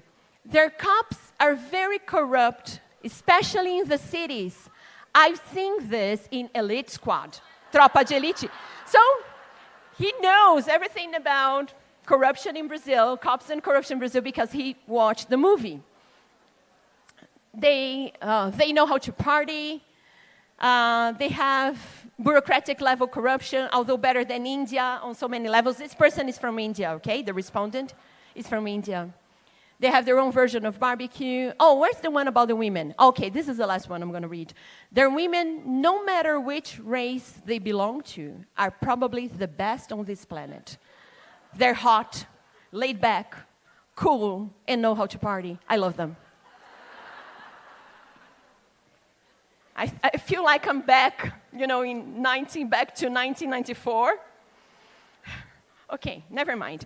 So you could work with this text, with a text like this in your classes in so many different ways. Just be careful, you know, with the selection. This cannot be an impromptu activity. You have to select it carefully, otherwise you might have offensive language. But we can work with reading. We can have this speaking activity like a role play, when we have the respondent and a Brazilian challenging the views. There are so many things we can do here. So moving on, you can also challenge views in the books that we use. This is a spread from Global Changer. This is level 1. I'm one of the authors of the series, as I told you, and we have this lesson about Olinda. And I asked people in Pernambuco, we were in Pernambuco some days ago, say, you know, once you get a chance to look at the lesson, just tell me if it's right or wrong, if it's accurate. So we should challenge the materials as well that we're using. Nowadays, it's getting more and more common to come across content about our country, about Brazil, in course books. So we can discuss that with students. We can have this critical look at the materials as well. Now, the diversity within cultures. I said here, we are Brazilians. Maybe there are some foreigners here, but we are Brazilians, right?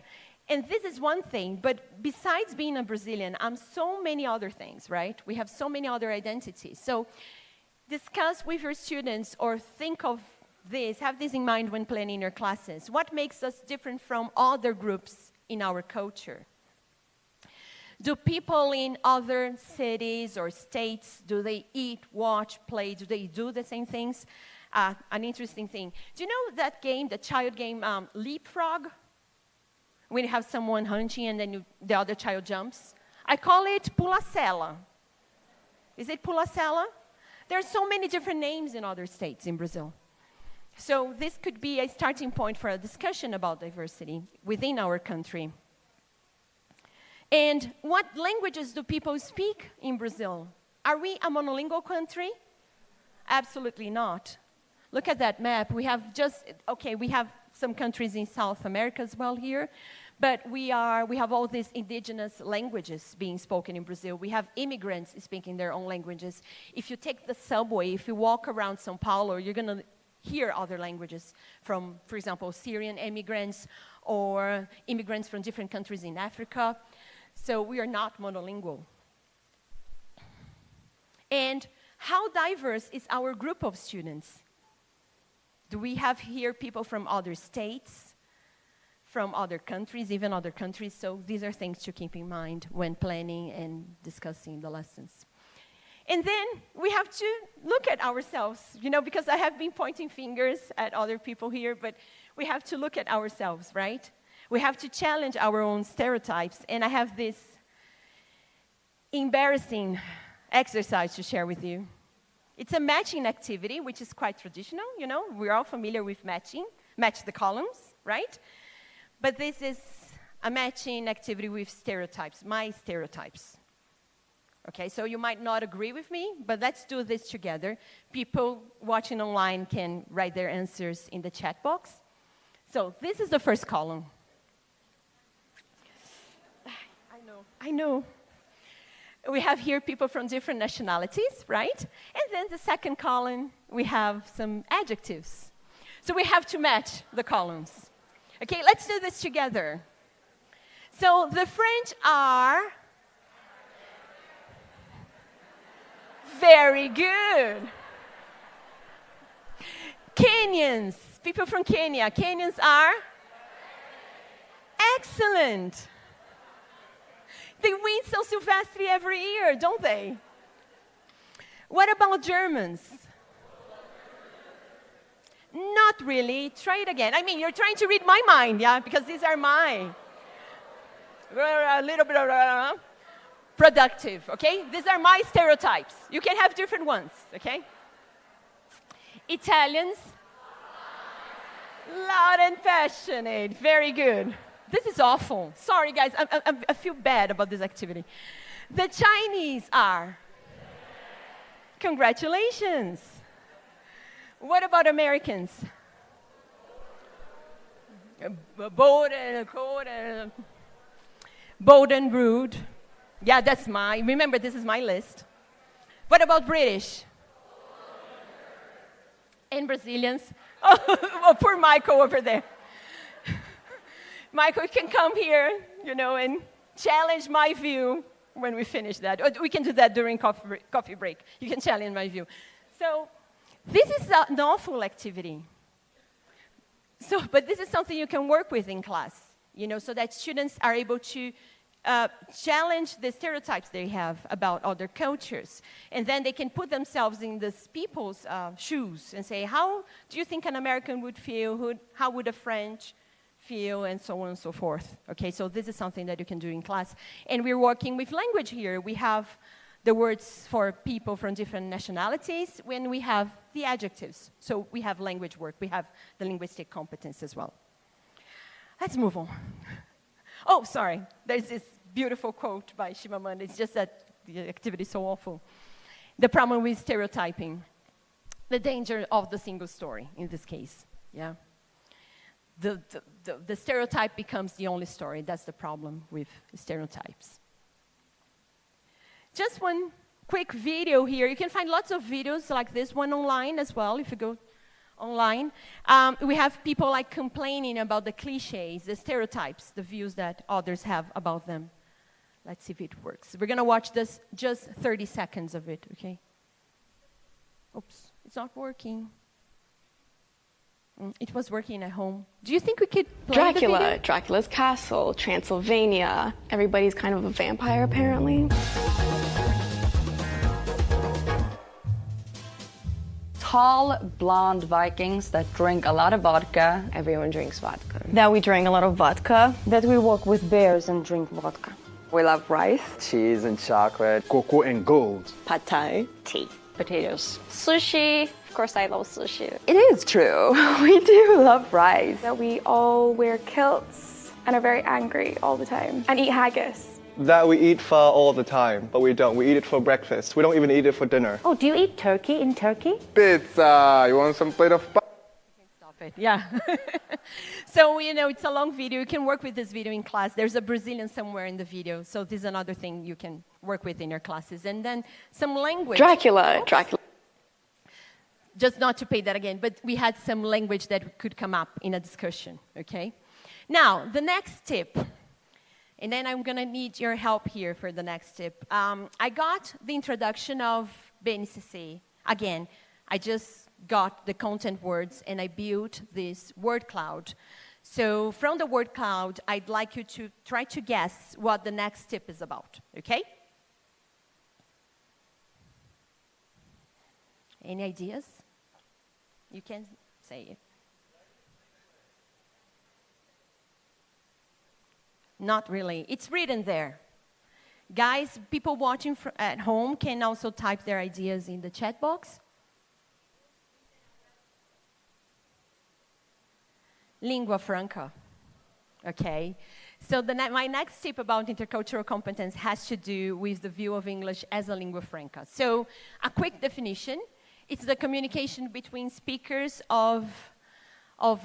speakers who have different mother tongues, who have different first languages. So for example, when I lived in Puerto Rico, my first language was Portuguese, and I had a boyfriend. His first language was Spanish, but as he used English so much at university, he felt more comfortable speaking in English with me. So English was our lingua franca, was our language of communication.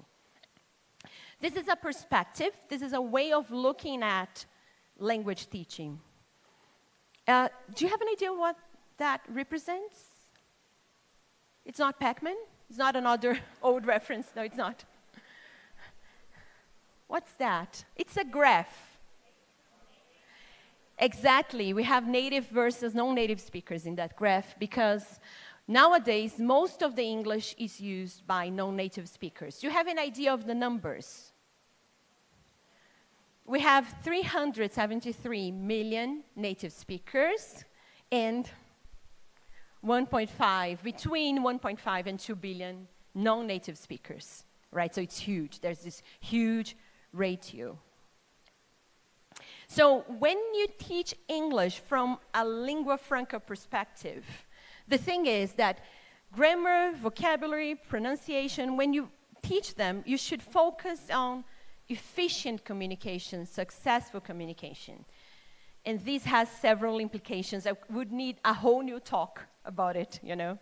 So we're not going to discuss that deeply, I'm afraid. So from this perspective, the native speaker is not a role model because our students won't be interacting with native speakers most of the time. So what we should do is to expose them to different varieties of English. And then this communication expert, she said that actually, when we have a group of non-native speakers communicating, let's say a business meeting, all right, and we have a native speaker entering the room, it's not a joke, okay? The native speaker entered the room, it's not a joke. But when you have the native speaker entering the room, the communication is hindered. Do you know why? Because non-native speakers tend to use simple words. They have strategies to deal with problems to communicate and understand each other. And native speakers, most of the time, lack these strategies, right? So from an ELF perspective, when you're working with ELF, this kind of thing is irrelevant. I think I've come across this several times, right? 100% native speakers, native teachers. When you're working with English as a lingua franca, this is not relevant because actually students need different accents, different varieties of English. This is what the BNCC says about it. Again, it has to do with the development of intercultural competence. And when we think that language helps us build our identities, these decisions or choices that we make in the classroom are very important in terms of the language we use, the language we present. Now, what can we do in class? Some ideas, some suggestions. Share with our students this information about the ratio that we have 3 non-native speakers for every native speakers. Share that with students and their parents, depending on our context. You know, we had this interesting discussion in Rio yesterday. I was talking to a teacher, and this is the kind of information we have to share with parents as well.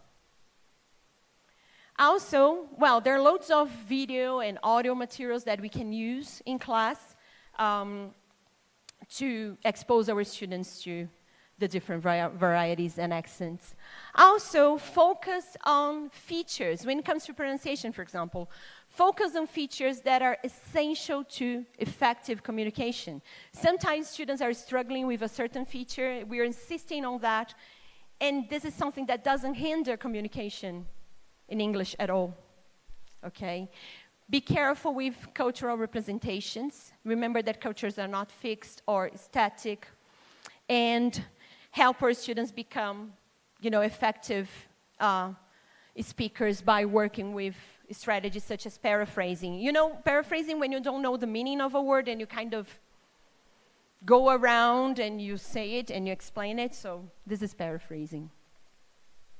Now, think of the work of art produced in English by those 1.52 billion speakers. And here I just brought some examples of things that I have used in my classes and when writing materials. So we have Brazilian artists working in English, producing things in English. We have people from all over the world writing in English. So bring this variety, bring art, literature from other countries. And then my last tip, let's go beyond tea and burgers. Yeah, you see, because food is the most popular item, the most popular idea that we had in our word cloud as a topic for the culture section. So some questions also to keep in mind for our classes and planning. Yeah, how can I show that cultures are not fixed and static? What can I do to point at stereotypes, raise awareness of them? My students are having a hard time with this pronunciation lesson here. Is it effective? Is it important for their communication? And think of that. How can I have more varieties of English, more accents in my classes? And finally, just to finish this session, a quote. We have Shimamanda again. We have to keep asking questions. We should not be afraid of asking questions.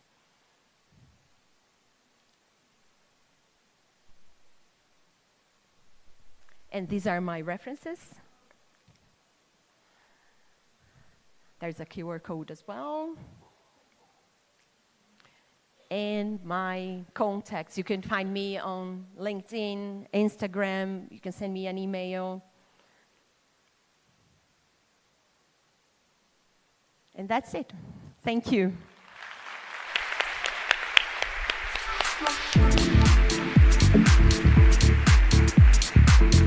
Thank you. I think that was as good or even better than last year. I think so. Yeah. We had so many practical ideas. I remember when I used to come in as a teacher only, and then I would take notes and think, what am I doing at the first day of class? Yeah, what am I doing the first day of class? Which activity am I going to do the first day of class? There's so many ideas that you could do here. Unfortunately, we won't have time for a Q&A because there was so much she had to share with you guys. But Vivi will be here during the break, so you can have a chat with her during the break. Definitely. But thank you so much. And let's give her another round of applause.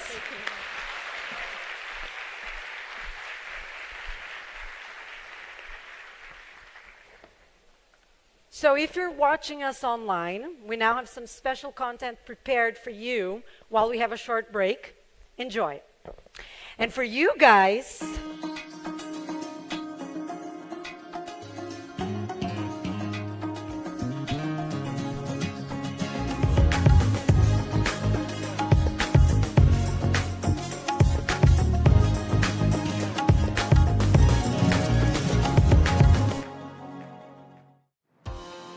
hello teachers, hello again. Welcome to Cambridge Day 2023. I'm back. Last year was amazing and I'm sure this edition will leave you with many things to take to your classes and to your personal life. My name's Tamires Gama, your online host, and the day is filled with surprises, talks and guests. So let's get down to the lineup.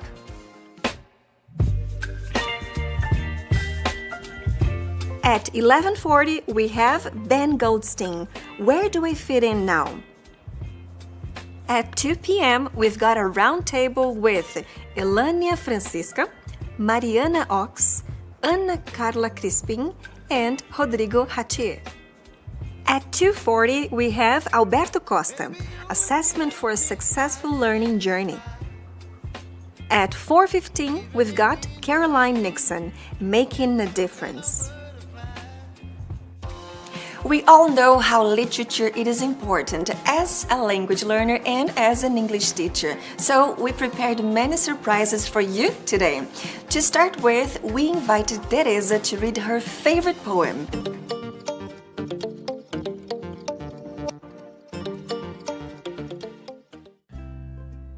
yourself a strong box and fashion each part with care. When it's as strong as your hand can make it, put all your troubles there. Hide there all thoughts of your failures and every bitter cup that you quaff. Lock all your heartaches within it, then sit on the lid and laugh. Tell no one else its contents and never its secret share. When you've dropped in your care and worry, keep them forever there. Hide them from sight so completely that the world will never dream half. Fasten the strong box securely and then sit on the lid and laugh. That's Then Laugh by Bertha Adams Backus. This poem was amazing, wasn't it? Thank you, Teresa, for providing us with this beautiful moment. And talking about inspiration, I always leave the Cambridge Day really inspired, either by the participants, by the things that I have learned, and there's somebody from the ELT world that I really admire, and she's here with us today. She's the kindest professional I've ever met and the most generous. So, we are here today with Bruna Caltabiano. Hi, Bruna. Hi, Welcome. Tamiris. Thank you. Thank you for the invitation and thank you for your kind words. I'm so happy that you're here with us, Bruna. I'm happy to be here too. Thank you. I'm sure people from home would like to know more about yourself. So please, can you tell us a little bit about yourself? Yeah, sure. So, I've been a teacher for 24 years, but my background is psychology. Wow. Yeah. I started teaching when I was in the third year of college and I never stopped. Oh. I fell in love with the profession and then I just kept going. And today I have my own school, named Caltabiano Idiomas, and I'm also a self-tutor, so I work so much with teacher education and development. Oh, nice, Bruna. Thank you so much. And Bruna, I've seen that you brought a book. Yes, I came here with a book. So can you tell us? Because I'm really curious. Yes, because I wanted to say how special Cambridge Day is to me. So how did it start and everything? So 20 years ago, wow. or a little bit more maybe, I was at college. I was finishing my psychology degree, as I mentioned. And as I had been a teacher for 2 years already, I decided to write a paper like this. This final paper that you have to hand in for college, I decided to integrate both areas, teaching English and psychology. And then the psychology part was going really well, but for the teaching part, I needed more background reading. And you know, I was a student, I worked, I didn't have so much money, and then I went to Cambridge Day. And then there was this book that I brought here. It was there, yes, in one of, a bookshop was selling this, and then I looked at it during the break. Oh, I need this book. It would help me so much in terms of background reading and everything. And guess what happened? There was the final raffle. Ah, you're kidding I me. got it. Do you believe it? They were raffling so many things, and I got the book I needed. Bruna. And it was so special, and I used it to write my paper, my final paper, and I got a 10. So wow. I'm very thankful to Cambridge Day and everything because I got to discover this book about this book and I got to to get it. Yes, in the raffle. I was so lucky that day. I said, "Oh, I'm so happy." You see, your positive thinking, definitely. Yeah, because I was thinking, how am I going to buy that? Can I pay installments? I was just calculating and then I got it. And they had some readers, they had other dictionaries and other materials, and I got exactly what I needed. Oh, Bruna, yeah. this is amazing. That's so special. That's why I decided to bring it to you and show it to you. Oh, thank you. Thank you so much for sharing this. Really special. And Bruna, what about the other Cambridge Days? So then you've attended this one. How many have you attended so far? I think during the pandemic there wasn't, but and then all the others I attended. I see. It's something that I really try to go every year. So July or whenever there are some events from Cambridge, you do go, you attend? Yes. Actually, that was the first event for teachers that I attended. That was so special. Besides the book, it was the first because I had been working as a teacher for 2 years, almost 3, as I mentioned to you, and I only attended events organized by the school.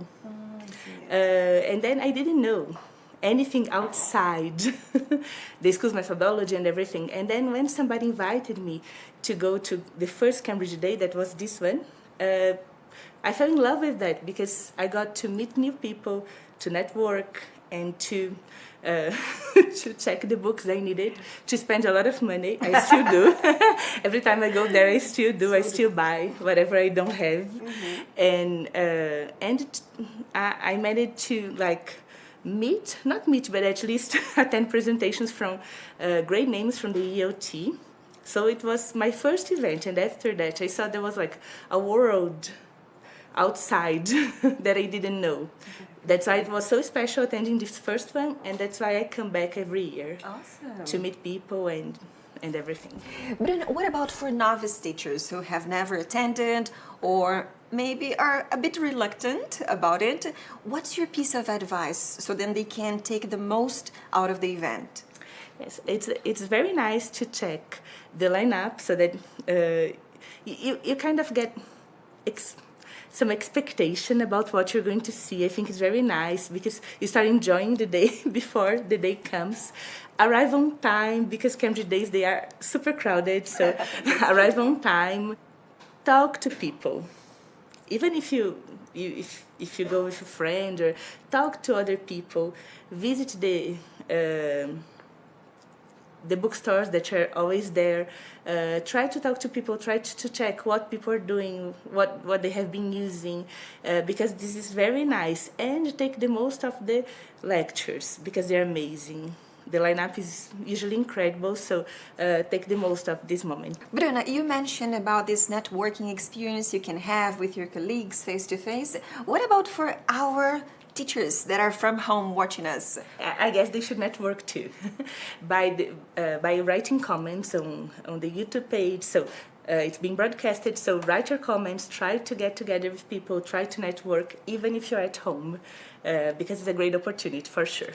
Definitely. Thank you so much, Bruna, for being here with us. I'm sure that everybody was so inspired by your stories and how you related to Cambridge. Oh, thank you for having me here. It's a pleasure.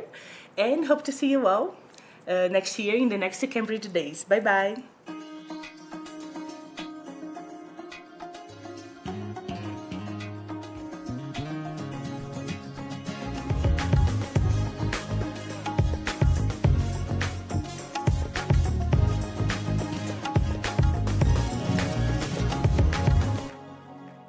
Bruna has just shared her brilliant journey with Cambridge to us, and thank you so much, Bruna. I'm sure we all felt really, really inspired.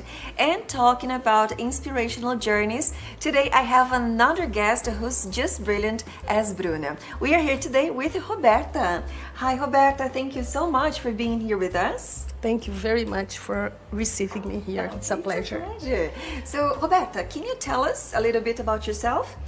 Yes, I am an English teacher as a coordinator as well. But when I started, I never thought of being a teacher. But suddenly I was there. And 30 years after, I'm really happy because I'm a teacher for so long. And I had been a teacher as well for my kids in the school I teach. I taught them for many years. How nice, Roberta. Roberta, you mentioned now you are a coordinator, right? As well. I see it. And how do you see this connection with English and the students, their development? You know, something I try to do is always that my students, they enjoy learning English. That's my first point. Sometimes they don't even really learn the way we want. But the first thing I want is that they like learning the language. And in my school, we have many projects I do about English. One I'm really proud of is about English Festival Night. It's something I have been doing for 17 years. And yes, we write the text, and students that want to take part, they come with us. No grades, nothing, but the wish to be there and to train, to show their English to everybody, parents, friends, that they go there and watch the students. Do they present plays, musicals? Everything. You know, I even had circus moments. Yes, I had some animals. Yes, I had I think 3 years ago we had a movie. A movie? Yeah, but we always have a play, and we go to some places outside the school. I see. And we invite all the community to watch them. It's really a pleasure. Last year I had 102 students taking part. Wow. Yes, it was amazing. And Roberta, tell us a little, because I got curious. Students, they practice, they rehearse, and they present to the parents and the community. What about the preparation? So how's this moment before getting to this final presentation? It's very important, this preparation. Why? Because during the play itself, students, sometimes they forget what they were supposed to say. So if they know English, if they had good classes, if they had a good material, they are ready to show what they know. Sometimes they have to use a synonym, they have to improvise because his friend forgot his talk, and so they have to do something, you know. And I'm sure that they have learned when they know how to do that. And it's a pleasure to see 102 students there on the stage doing that. You are sure that I had chosen the right material, the moment itself, it shows how students have learned. Oh, well, it's really meaningful for them. So then they're going to remember forever and ever. They do sometimes, even students, they call me and they say, oh, today is Sophia's birthday, for example. Do you have a picture from that English festival from 1998, for example, whatever? Of course, I send them the picture, and for them to have a card and things like this, you know. Great, great. So an amazing journey. And speaking of journey, Roberta, when did you become part of Cambridge's journey? Because you mentioned the material. How was this meeting? Forever. You know, since I started teaching, Cambridge is part of my journey. Yes, because Cambridge has a material that you can trust. It's something you can use in the class. You have people helping you whenever you need, you know. So for me, Cambridge is something I trust. I use in the classes, and you can really have the teachers. They are confident about using everything. And, just another question. You mentioned something about the confidence you have in the material. How important is this reliability to teachers and even to parents? It's something natural, because when you trust the book you are using in the class or the book you had chosen for teachers, when you show new teachers the material, when you trust about that, it's natural. Parents come with you, you know, and the students, they learn because they have interest about the next text, the next listening activity. Everything makes sense because we use the book, of course, as a guide. It's not a Bible, but it's a guide. And students, they come with us. And Roberta, you mentioned about the play that they present. I'm curious, do you write yourself? Do you ask for help? Yes, we have a group of teachers. Usually I write with the theater teacher we have in the school. Wow. We work together. In fact, we call everybody from the school. We have the people, they work in maintenance, they work in all the school. We work together, you know. To write, we always think about a theme and something that makes sense. We are going to teach something by this play. It's not the English, it's just the language. But what the students are going to learn is the point, you know. Last year we have talked about empathy. How can we listen to the other? How can we listen to someone that we don't agree? But how can we respect this person? It was a journey. They were going from London to New York in a ship, in a cruise, yes. And they had to live together for 22 days. And they didn't know how to do that anymore. but they had to learn how to do that. So it was really amazing because we have music, we have drama, comedy, everything in our 45-minute play. A 45-minute Yeah. play? Wow. Yeah, it's something. It's something. It's pretty nice. And can you give us a spoiler about this year's production or not yet? Yes, of course I can. Students are going camping. And they are going to tell stories to each other, but meaningful stories for themselves. Wow. And it's going to be something really nice. It's going to be in November. And you'll see. There is something in our site for our school. It's going to be there. I really want to see it. I really want to see it. More than invited. Oh, thank you. And Roberta, as a last question, as a coordinator, how important is it your attitude towards believing in the materials and passing on this great message of reliability and confidence? Do you think it impacts the groups of teachers that you have? For sure. You know, some years ago, I had a book for primary students, and it was really something demanding. Teachers had to sit and study and study and study, and I told them, let's go together. I can sit with you, we can open the books, we can see. But some materials, you really don't need to do that so often. The material, it's friendlier. You know, you can use that really easily. There is no problem about them. It's not a problem, you know, it's something that demands for the teachers, even the students. Sometimes they must look at that book, that material, with other eyes, let's see like that. And it's easier for them to use some materials. But I think Cambridge, for me, is something meaningful. I think the helpers, the people I talk to, everything is meaningful. So I like it very much. Oh, thank you. Thank you, Roberta. Thank you so much. It was great listening from you and how this Cambridge journey helped you so much and how it impacted your teaching and as being a coordinator. Thank you. Thank you for inviting me. It was a pleasure being here.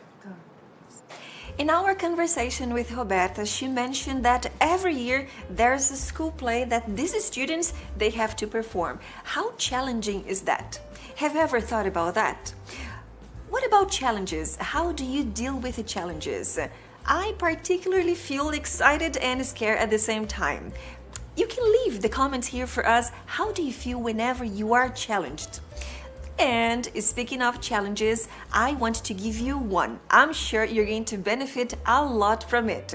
One of the topics we are going to delve in today's Cambridge Day is assessment. And guess what? My challenge for you all is about assessment. It is common for teachers to have some doubts and even misconceptions when it comes to assessment.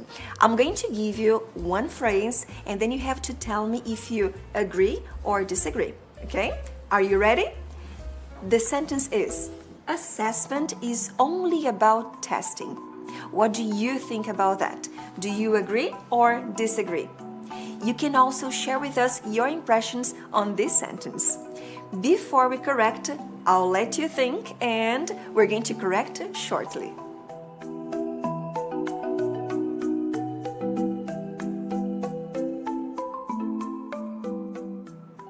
I know that I have just given you all a challenge, but now I have to confess that the challenge is all mine. We are going to switch to Portuguese to receive two special guests. Eu sei que pode parecer um pouquinho engraçado ou estranho você me ouvir falar em português agora, mas eu tô falando em português por um motivo muito especial. A gente tem duas convidadas super especiais aqui e a gente vai falar agora de um projeto novo de Cambridge para as redes sociais. São tirinhas e o tópico é uma coisa que a gente está bem familiarizado. É vida de professor, mas eu não vou falar muito não. Eu vou deixar para elas falarem. Hello, meninas, tudo bem? Tudo e você? Dá um oi pro pessoal que está assistindo a gente. Vocês podem se apresentar também? Meu nome é Andréa Funchal, eu sou professora de inglês e professora de comunicação e roteirista do projeto O Teacher para Cambridge, Brasil. Meu nome é Bruna Martins, eu sou ilustradora do projeto O Teacher e eu também trabalho com livros infantis, revistas, mercado publicitário, enfim, vários tipos de ilustração. Ai, que bacana. Olha, eu vou falar pra vocês, eu já vi e é cada situação que eu, né, me reconheço. Vocês falaram que o nome é O Professor, é The Teacher, é isso? É O Teacher. O Teacher. O Teacher. Ai, que bacana. E da onde que veio essa inspiração? Vem da prática, da experiência com os alunos que acabam, uma brincadeira, na verdade, que mistura um pouco português e inglês, que essa, na verdade, é o nosso universo enquanto professores de inglês, enquanto teachers. Então, a ideia também, no título, era trazer esse reconhecimento do português, do professor brasileiro, né, do teacher, para o contexto de sala de aula. Então, o teacher é como, normalmente, os alunos se referem ao professor, é como eles chamam, né, o teacher. Então, a ideia do nome... Ou com acento circunflexo, né? Como se fosse um vocativo. Um vocativo, exatamente. Entendi. Nossa, e eu tô curiosa pra perguntar outra coisa. Eu vou fazer várias perguntas, meninas. Eu acho que o pessoal de casa também quer saber. Qual que foi a ideia de trazer animais? Porque conta pro pessoal que ainda não conhece, não viu as tirinhas. Quais são os personagens? Os personagens, por enquanto, são 5. Nós temos o professor, Didi, the teacher. Que é um flamingo. Que é um flamingo, exatamente. E aí nós temos alunos, os alunos são Edgar, que é um tamanduá-bandeira. Temos Greg, que é um caranguejo. Temos a Zola, que é um elefante. Zola, que é um elefante. Quem mais? Princesa. A princesa, que é um vira-lata caramelo. É um vira-lata caramelo. Tem também a Pomba, que é a coordenadora da escola, não é uma aluna. Ela tem esse papel, assim, não tá dito que ela é coordenadora, mas ela tem essa função, assim, ela é multifacetária na escola, né? Então ela tem esse papel múltiplo, é a Paloma. A Paloma. Exato, então são 6 personagens. Isso. E o dia a dia desses personagens é na escola, é na casa, como que é? Por enquanto eles estão mais na escola, mas também é um projeto que super começou agora, então acho que a gente ainda vai explorar vários outros ambientes, né? Com certeza. A ideia, a princípio, é ser bastante referencial de sala de aula, até para o professor que está chegando agora no conteúdo, que se identifique mais, e aí conforme a gente vai... amadurecendo o projeto mesmo, amadurecendo as características dos personagens, aí a gente consegue expandir isso para outros ambientes que ocupamos, claro, né, enquanto indivíduos. E assim, eu fiquei muito curiosa, eu li uma tirinha, mas eu não vou dar muito spoiler, porque eu quero que o pessoal vá lá e consuma esse conteúdo, mas a motivação dos personagens serem animais, teve algo que vocês pensaram de não caracterizar com formas humanas mesmo?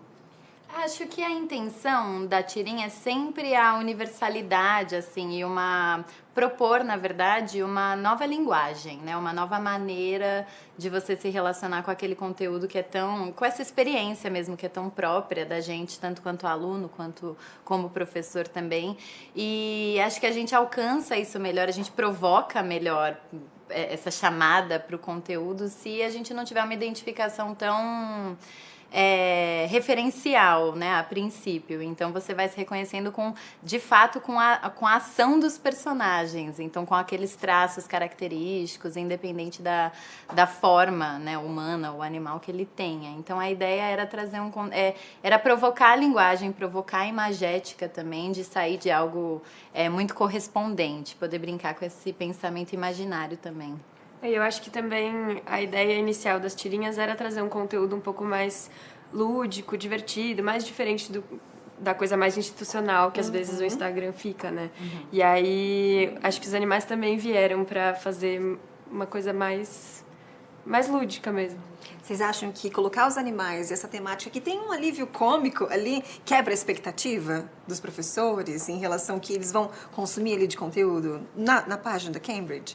Eu acho que sim, esperamos que sim, na verdade, esperamos que sim, esperamos que seja um conteúdo que o professor, se não se identifique assim por ser uma experiência dele próprio, mas porque já ouviu falar, que são histórias engraçadas, que nos unem, de certa forma, como eu disse, tanto como alunos quanto professores. Então, a ideia é que seja realmente uma linguagem lúdica e bastante universal nesse sentido, para que todos se sintam um pouco contemplados. Eu sei que é difícil escolher, mas vocês têm um personagem favorito? Ai, não sei. Eu tenho da última tirinha sempre, assim, mas eu tô... eu não Você tá consigo vidrada no Greg, né? Eu tô vidrada no Greg, eu acho. Ai, Greg, muito só fofo. repete pra gente. É o Greg. caranguejo. É o caranguejo. As caras que a Bruna fez, não, são maravilhosas. É que eu acho que uma coisa muito legal da tirinha é que o desenho tem que ser muito sintético. E você tem que conseguir, tipo, com uma expressão, passar o que ele tá sentindo ali. Porque é muito rápido, são 3, 4 quadrinhos e é isso, tem que passar a mensagem. E aí eu me divirto inventando as expressões deles. Assim. E depois a gente que ganha, porque são várias facetas de um mesmo bichinho. Então agora a gente já tem figurinha de WhatsApp, então a gente também vai compondo outros materiais. Sim. E eu sei que a inspiração você falou, né, pra gente que vem da sala de aula, dessa vivência, mas esse processo criativo, como que é essa dinâmica de vocês? Porque você ilustra, né, e você traz a ideia, ela consegue transmitir pra você bem o que ela quer? Super! Eu sempre falei pra ela que a gente tem que ter uma afinidade mesmo de linguagem para que isso que eu penso enquanto texto seja transmitido, tem um alinhamento mesmo entre texto e imagem que é próprio dos quadrinhos. Eu acho que a Bruna capta isso muito bem. Na verdade, vai além da expectativa, né? Porque quando você vê isso enquanto texto e depois vê o projeto pronto, a tirinha pronta, é a minha grande alegria. Quando ela manda, eu fico super animada para saber como que foi. Sim. Você tem uma tirinha favorita? Ai, acho que não. Por enquanto ainda não.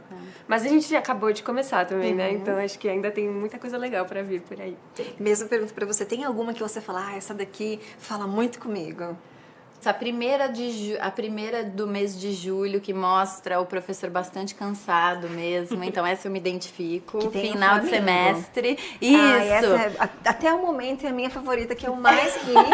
Eu falei, meu Deus, ó, gente, não vou dar spoiler, vocês têm que ir lá consumir. É o reconhecimento, né? Andréia, me conta uma coisa, como é que você fisga esses temas? Porque a gente se identifica tanto.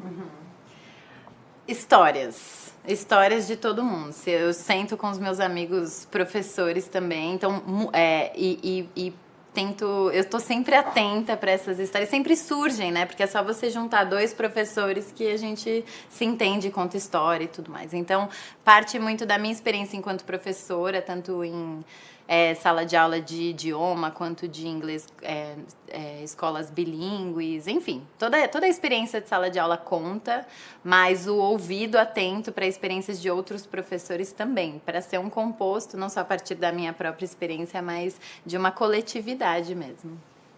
Andréia, Bruna, muito obrigada pela presença de vocês. A gente ficou muito contente de saber um pouco mais sobre esse projeto maravilhoso.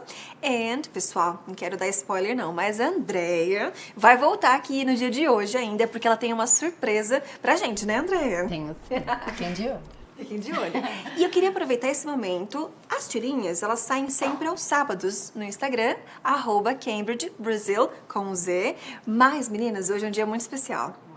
Nesse exato momento a gente vai soltar uma tirinha, então corram lá pra ver, engajem, comentem, né, Andréia e Bruna? Por favor, engajem no conteúdo, comentem, façam parte dessa comunidade se vocês gostarem, contem as suas histórias, porque esse projeto se alimenta disso, se alimenta das experiências dos teachers, então... Os teachers, exato. Thank you, meninas, thank you so much. Now, the time has come for me to switch back to English. And we've got another important moment. Now we're going to have Luis reading his favorite poem.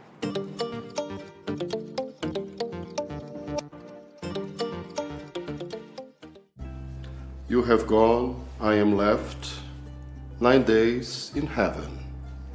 9 days to adjust, 9 nights of echoes. Your body has transformed, while mine is still in shock.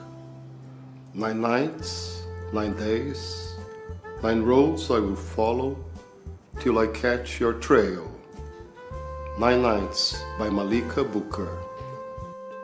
Thank you, Luis. What a deep voice. We were so impacted by it, I'm sure.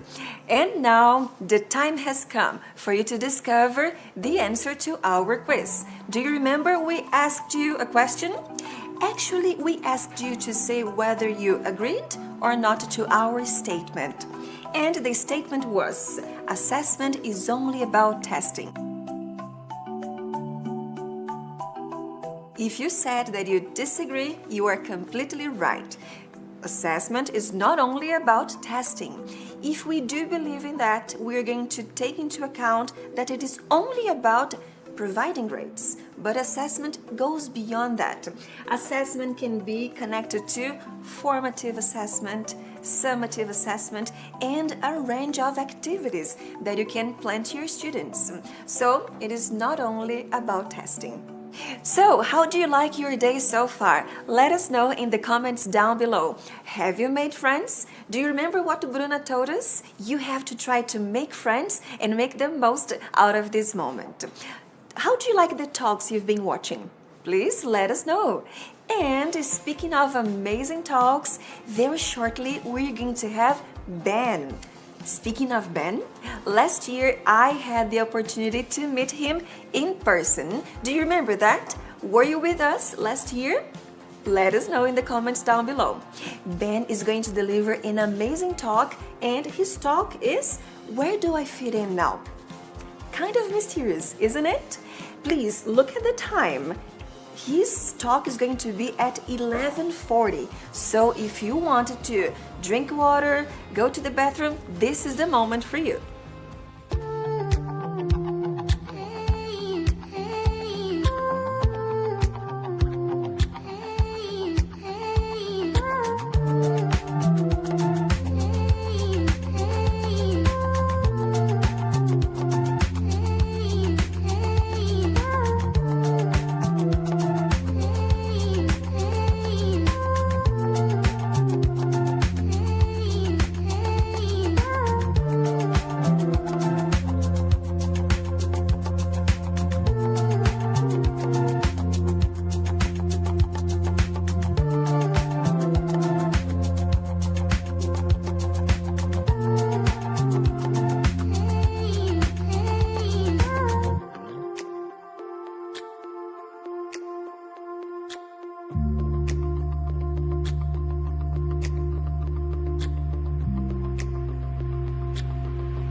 Welcome back, everyone. I hope you had a great time during the break. Our third speaker of the day is probably someone you already know, and that has been a great part of my teaching journey. So it is my pleasure to welcome English teacher, teacher trainer, and materials writer Ben Goldstein to the stage for the talk, Where Do I Fit In Now?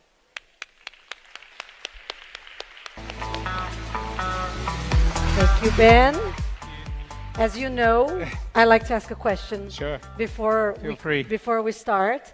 So you've been to Brazil like many times. Yeah, in fact, I think it might be coming up to nearly 20 years since the first time I came here. Wow, so that's amazing. Incredible. That's almost as long as Cambridge Day has been around. That's fantastic. So during this journey of your travels on Brazil and other countries, what would you say has been something that's very impactful during your journey? Well, I think the country itself is so incredible, no? So when coming to Brazil is not really like coming to a country, it's like coming to a continent. Right. And just getting to know different cultures, different cities, different kinds of people from Porto Alegre all the way up to Belém, it's a different world in each city, and that's so exciting and so different to most countries where things are a little bit more homogeneous. Here it's such an incredible, so many contrasts, so many dynamic differences between the people and the cultures, and even after coming here for so many years, it still surprises me. And does it? Wow, that's fantastic. That's like making sure Viviane's talk was before about intercultural. Yeah, absolutely. Within Brazil itself, you have so many different cultures that to reflect on that in itself is a very worthwhile task for students. Absolutely. Amazing. Can't wait to hear what you're going to say. Thank you, Enjoy. Rebecca. Thank you very much, and thank you, everybody. Wow, this is a big stage, isn't it? I don't feel nervous at all. I hope you're having a good Cambridge Day. Sao Paulo, we are... I'm very tired. Estou muito cansado, but muito feliz de estar com vocês. For another year, and I hope Cambridge will always invite me because I love doing this. I think it's my favorite week of the year, although it's so tiring. So we've been to Fortaleza. Team A has been, Michael? Team A, we have been to Fortaleza, we've been to Recife, we've been to Salvador, we've been to Rio de Janeiro, and now here, 5 cities in 5 days. So if I look a little bit, my eyes are a little bit red. I hope it won't show too much. Okay, well, thank you again for being here in this wonderful theatre, and I want to thank Cambridge for organising yet again such a fantastic Cambridge Day, such a fantastic tour. So I think they deserve a round of applause for organising this great event. Thank you, Cambridge. And the whole team, Leo, Andrea, everyone on the team who have organised it, thank you once again for inviting me this year. So what am I going to talk about today? The talk is called Where Do I Fit In Now? And that is the teacher speaking. That's the teacher asking the question about the digital age, really. We've probably heard about artificial intelligence and ChatGPT, that monster that I can't even pronounce sometimes. And I'll be looking at that a little bit later. I'll be talking about teachers' rational fears that many teachers have, that they begin to worry what their place is now, what their role is. So this talk is all about teacher roles, the roles that we adopt in the classroom. And I don't know about you, but I like to look back. In order to look forward, I like looking backwards, because I think we can gain a broader perspective that way. So what we're going to be looking at today is teacher roles, where we've been. We're going to analyze different teacher roles that you may well, may well be familiar with. Then we're going to look at how the pandemic changed things for us in a quite radical way. Things have improved. Last year I was here and everyone was wearing masks, and this year there's very few. We've moved on, but what have we learned from the pandemic? We'll be analyzing that as well. Then we'll be looking a little bit, just very quickly, at Evolve Digital. the new version of Evolve that we have created in a way to, let's say, fit in with today's digital world and today's learners' preferences for learning independently. I'll explain a little bit about that later. And then we'll look at the future, which maybe is the scary part. I hope it won't be too scary. So first of all, let's look at some teacher roles. Let's look at some big roles that we adopt in the classroom. Okay, so I'm going to show you 6 now, 6 roles. You may well be familiar with these roles. Okay. Look at them just carefully, and I'm interested in your gut reaction. Okay, your gut, that's where your gut is, right? Your gut reaction, so which one of those, I know it's impossible to answer this question, but which one of those do you think you identify with the most? Now, of course, that is an impossible question because we adopt so many roles at so many different times during one class, let alone, generally speaking. So, but if there's one that you identify with, I'd like you to think about why you identify most with that role. And I'm going to go, like Viviane, I'm going to ask you to do a poll, because I'm very interested in what you think. So I want you to go to Menti one more time, if you don't mind. And I want you to use this code, and you'll see there 6 roles. Those 6 roles that I just showed you: facilitator, manager, explainer, motivator, guide, and model. Can you access it okay? Yeah? Could you just choose the one that you most identify with? I know it's tricky, but if you can do that, and then we'll have a look at the answers. We're very interested to see what you come up with. Everybody voted? Are you voting? Still going? It's not working? It is working? Yeah? Oh, it's coming up. The results are coming up. Thank you. Hi. How are you doing? Wow, so this is interesting. So we can see here that some roles are much, much more popular than others. There seems to be 3 against 3. So the motivator, facilitator is and the guide are the ones that you here today in this theater identify with the most. And the other roles, perhaps less so. I love these things. I love the way they move. No, it's kind of exciting. Wow, it's neck and neck now between motivator and facilitator. Yeah, interesting. Thank you very much for taking part. And I think I'm not entirely surprised by the results because we've been doing this the last few days all over Brazil. But there are some interesting variations from one city to another. And here we're seeing a lot of people voting for guide, which is interesting because it's associated a little bit with teaching coach, which we'll be looking at in a moment. So looking at those, thank you very much, technical people. They're great. They're really, really good. Let's look at those roles and let's think about them in a bit more detail. And who better to talk about these roles than Scott Thornberry? And here's a quotation from him talking about these different teacher roles and taking a historical perspective. So he says here, traditionally the teacher was the explainer.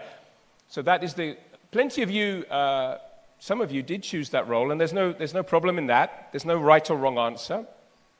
But that, let's say, is a more traditional role. So pre-communicative approach, the teacher would have been the explainer, yeah? The transmitter of information, transmitter of facts, of subject matter, and the manager, maintaining order and giving instructions and so on. And then he goes on to say, but since the communicative approach, we're now seeing that language is viewed not just as a body of facts, but as a set of skills. And therefore the teacher becomes, and look at those words he uses, some of which we've just seen in the poll, coach, guide, model, and facilitator. And that key word facilitator comes up again and again when you look at the literature on teacher roles. And he finishes, this is from his A to Z of ELT, the second edition, he finishes by saying, this is what we do, setting up and monitoring practice activities, guiding learners towards discovering rules, and providing the necessary scaffolding, yeah? Scaffolding, the structure, which is so essential. That's so essential, our role of providing the scaffolding for learners to do tasks, modeling and giving feedback. And all this allows for learning to take place, okay? So looking at what Scott says there, I think we can, those 6 roles that I showed you before at the beginning, I think we can, this is my little kind of paradigm. The explainer and the manager would be in the traditional role. That's not to say, as I said, there are no right and wrong answers to the poll.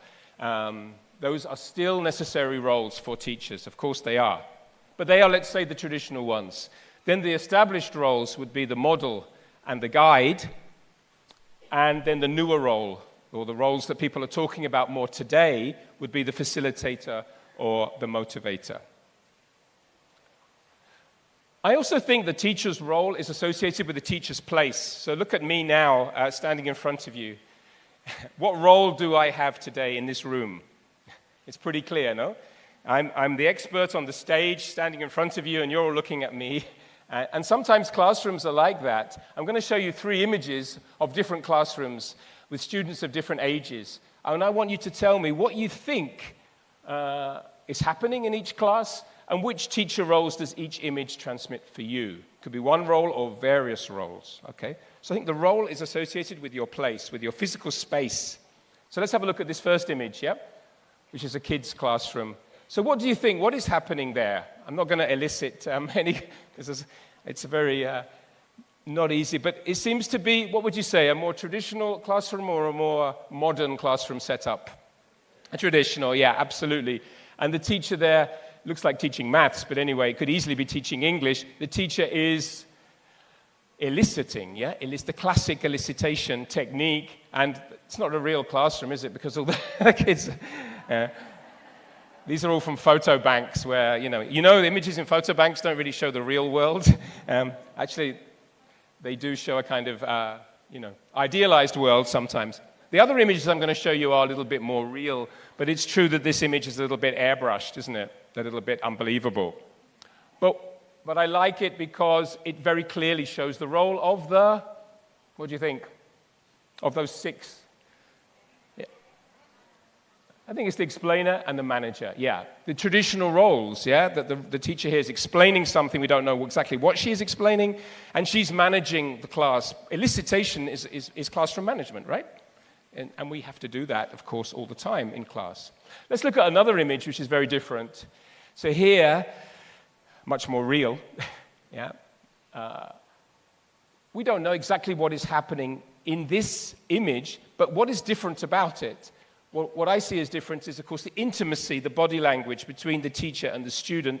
And it isn't easy to know what is happening, but it seems to be here that the teacher's role is more the guide, absolutely, the guide.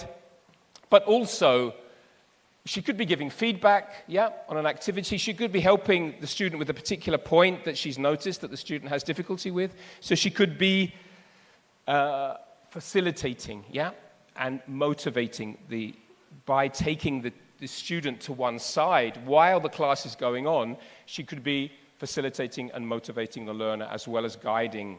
And the last one, again, I like this image a lot because I think it's much, much more real. Here we notice that the students are where? Where are the students here?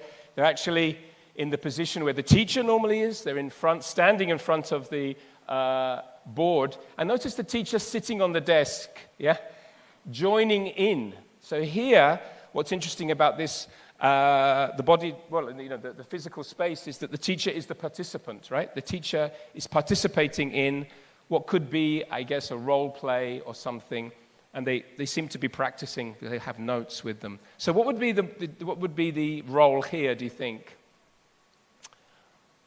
Difficult.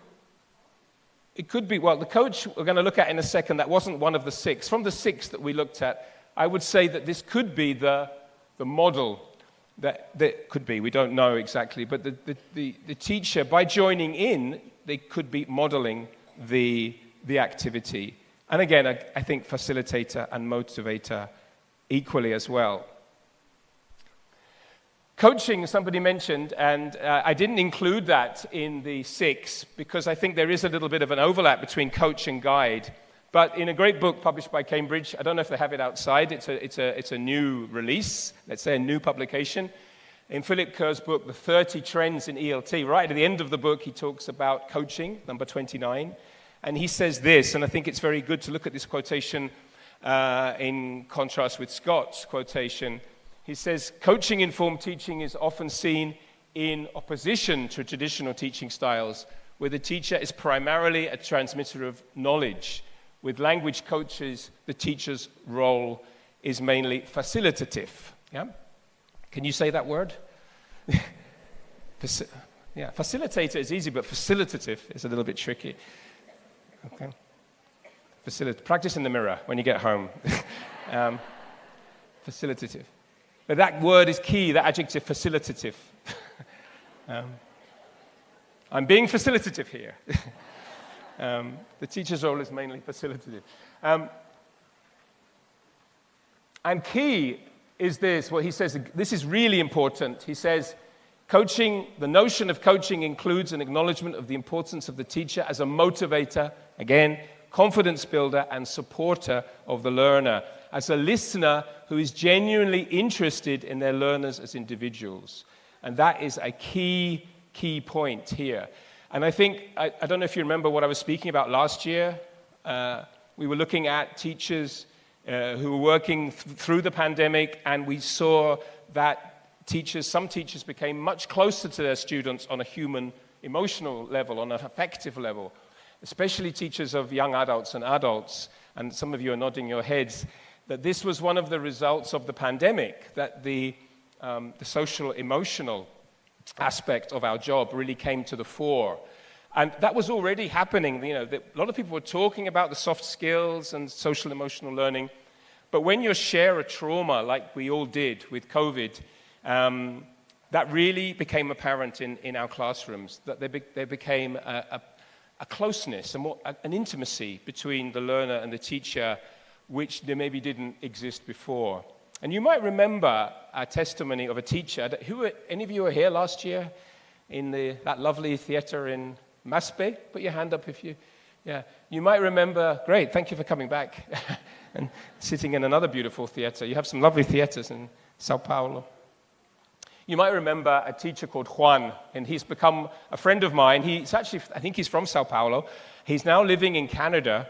And I liked his testimony so much last year that I asked him to make another little short video, to talk about the sort of roles that he adopts with his learners. And I asked him to talk about specific learners, because he teaches online, okay? He teaches online. Actually, I've got a question for you. How many teachers here are teaching exclusively online? Wow, that's a lot. You can't see what I can see, but that's a lot of people. Okay. What about blended, a mixture, hybrid of face-to-face and... Okay. And exclusively face-to-face? Wow, yeah, this is so exciting. We really are at the crossroads, aren't we? This is a very exciting moment because you're such a mixture. A good percentage teaching face-to-face, a good percentage blended, and a good percentage just teaching exclusively online. He teaches both, and he has this rather interesting student, who he made a video about called Cleusa, rather old-fashioned Brazilian name. She's in her 60s. She moved to the UK for a family emergency. I'm just going to give you the background, okay? And she had no knowledge of English when she arrived in the UK. So this is all the information that Juan told me. And she was doing a self-study course, but it wasn't working for her. It wasn't enough.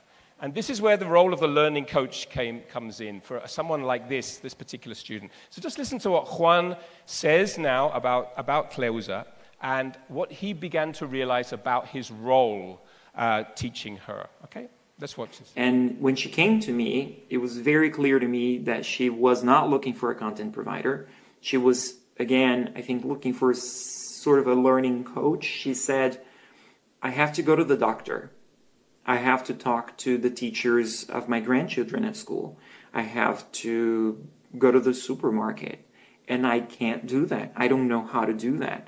And so, although, yes, we have been working on content and, developing vocabulary, you know, and grammar and understanding pronunciation and practicing, etc., etc., there's also the process of learning how to compensate for things that she can't do in English yet. So, for example, when she first went to the doctor, one of the things that I taught her how to do was, well, this is what you can already do. This is what you can already say in English. Maybe, you know, tell me a few of the things that you think are going to be key that you really need to say to the doctor, and we'll work on them in English. But also, there's a limit to it. So here's a tool. Here's how technology can help you. And so she's been using Google Translate to communicate with doctors. She's been using some websites with AI tools that transform text into speech, into very human-like speech, actually, to help her communicate with people. So she'll type messages in English because she sometimes can write things, but she's not very, you know, confident in saying them. So she'll type them, and the computer will say it to other people. And so I stepped into the role of not only teaching her English, but teaching her how to use the very little English that she had to perform the very difficult tasks that she had to perform. And of course, she's living in an English-speaking country. This is a very specific context. But I think the same thing applies to the context of, you know, students in non-English-speaking countries. So if you think of a student who has to, you know, do a presentation or, you know, prepare a meeting or, you know, write an email, I think we have to step into this role of helping students overcome their shortcomings with what's available nowadays. And there's a lot of things available that students sometimes just don't know is there. Great. Thank you. Thanks very much, tech people. They're extremely good. It's so wonderful to be, you know, when you're giving a talk, you get really nervous about the technology, and these guys really know what they're doing, so this is fabulous. I think that was a really interesting testimony, and I wonder if you can identify with Juan. And he says that although he is teaching her, obviously, he's in another country, he's in Canada, she's in the UK, they're both Brazilian, so they share that, you know, common as a factor, which is very important, probably an interesting affective link between the two of them. It's very interesting what he says about his role as a coach, right? He's really saying that, you know, he doesn't see his role as a transmitter of content or knowledge. He is just facilitating. You know, he's helping her with a little, remember what he says, with the little language that she has, with the few, you know, the few resources that she has to achieve the tasks that she needs to achieve.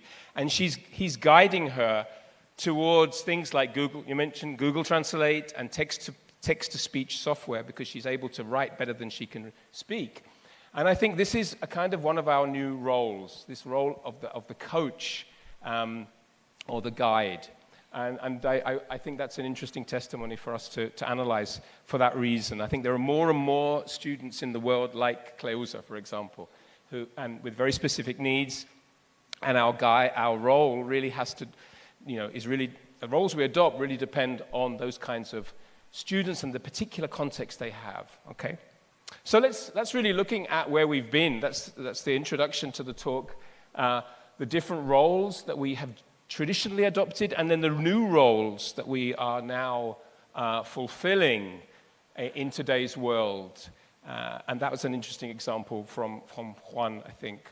But there's another very important role. As I said, I already have alluded to this role.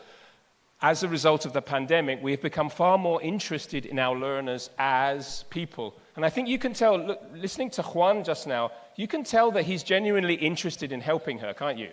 You can tell that she's in a difficult situation, and that he is really kind of determined to help her as much as he can to do the tasks she has to do. So there's a kind of, he's very implicated, he's very committed to that.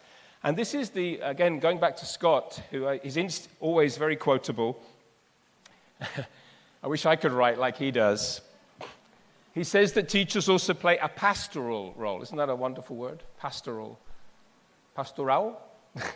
Yeah. They care for the learner's emotional well-being. And I think we just saw that with Juan talking about his student, right? You could tell that he cared about her. And many teachers are also counselors, advising learners on how to improve and further their learning. And I think we saw this very much in the pandemic. And it seems to me, actually, thinking about it, that many of us were able to fulfill this pastoral role, and that maybe since the pandemic has finished, maybe we've forgotten about that a little bit, yeah? And I think we need to get that back, that socio-affective or socio-emotional relationship with the learner.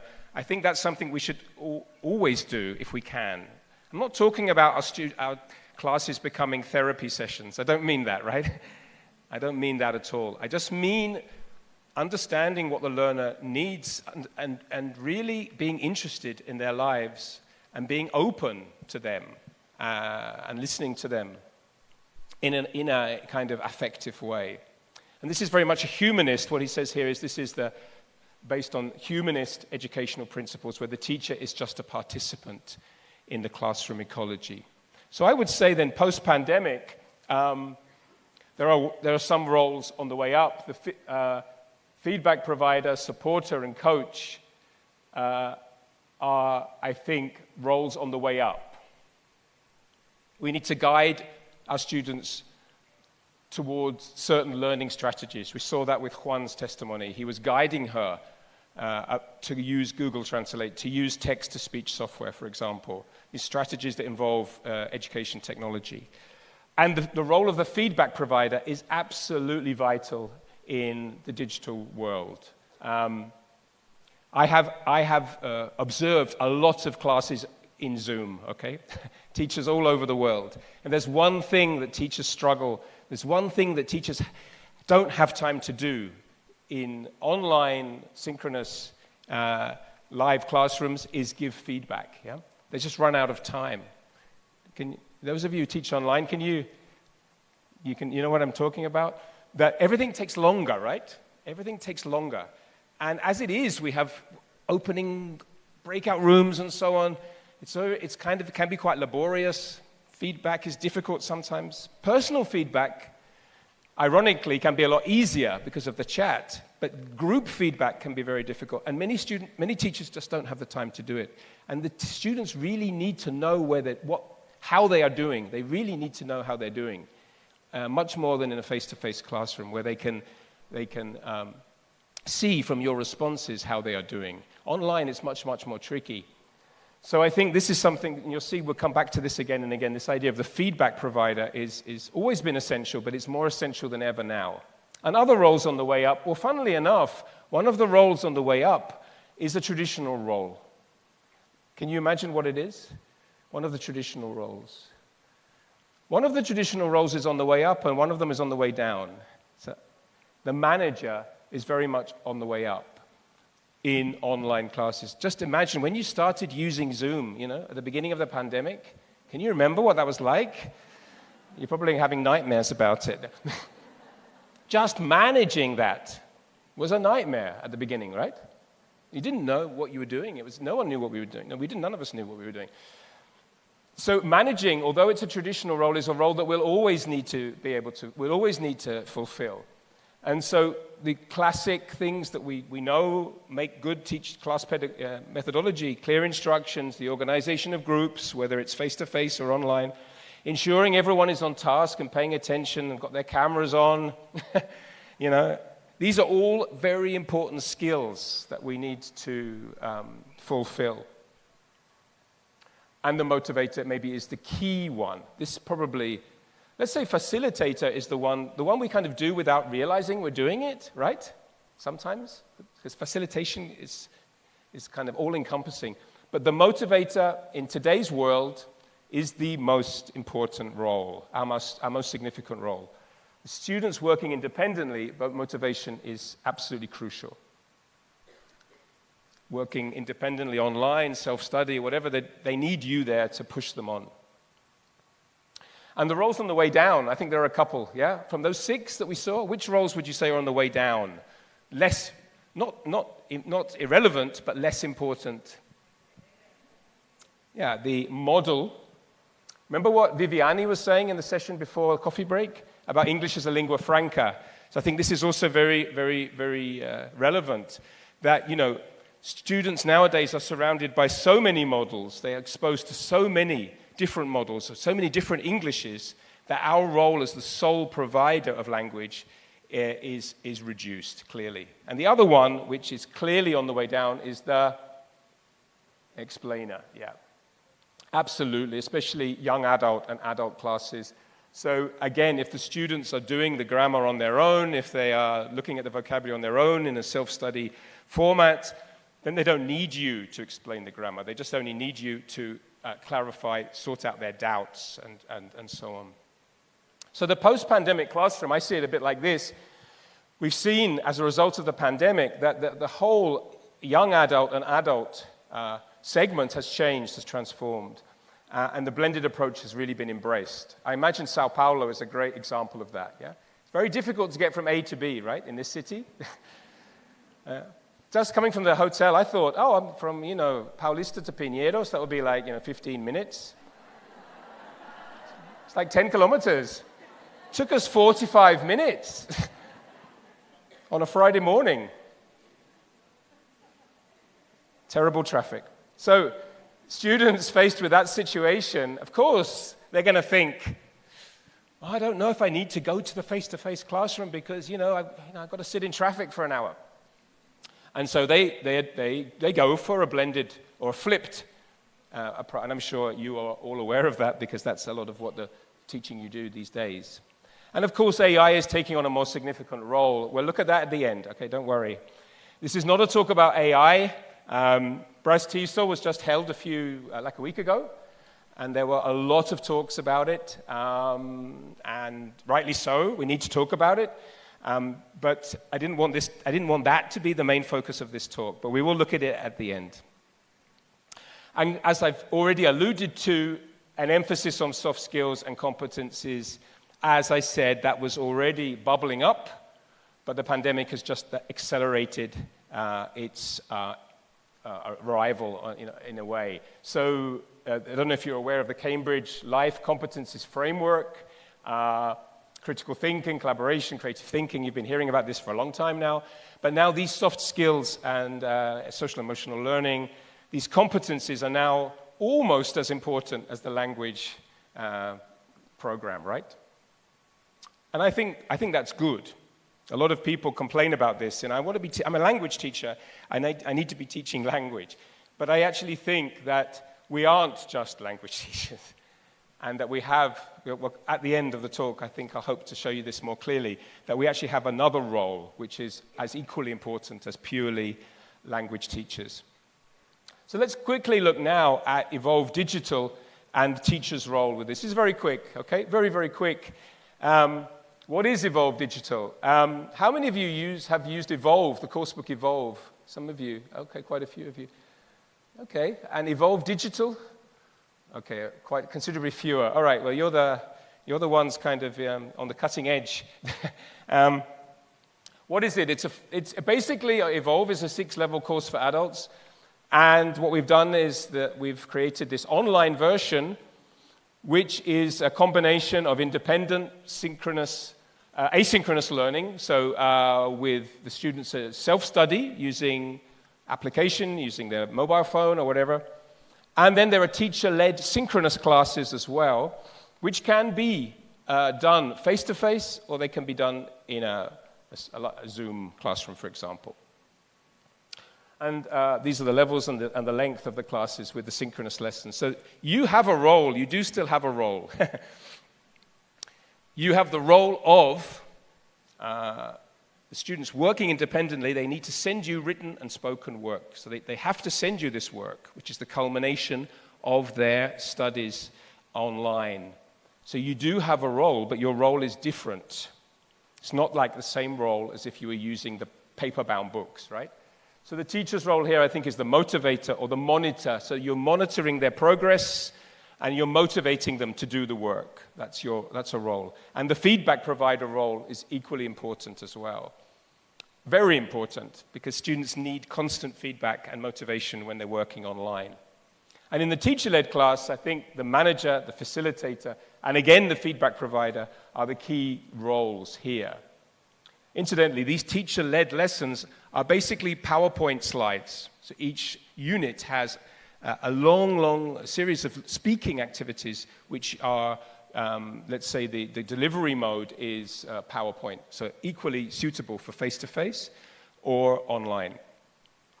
And this would be like your behind-the-scenes role. I don't know if you've used Cambridge One. Some of you probably know about the way you can monitor the students' progress here. You can't see very clearly, but you can see the assignment, the materials they're using, the work they send to you. You can then evaluate that and so on. You have this your kind of dashboard. So this, I like to see this as the behind-the-scenes role of the teacher, working behind the scenes. And this would be this would be a kind of summary of it. The teacher dashboard showing kind of an overview of the student's progress and achievement to aid monitoring, and a learner dashboard that helps with goal setting and self-reflection. Okay.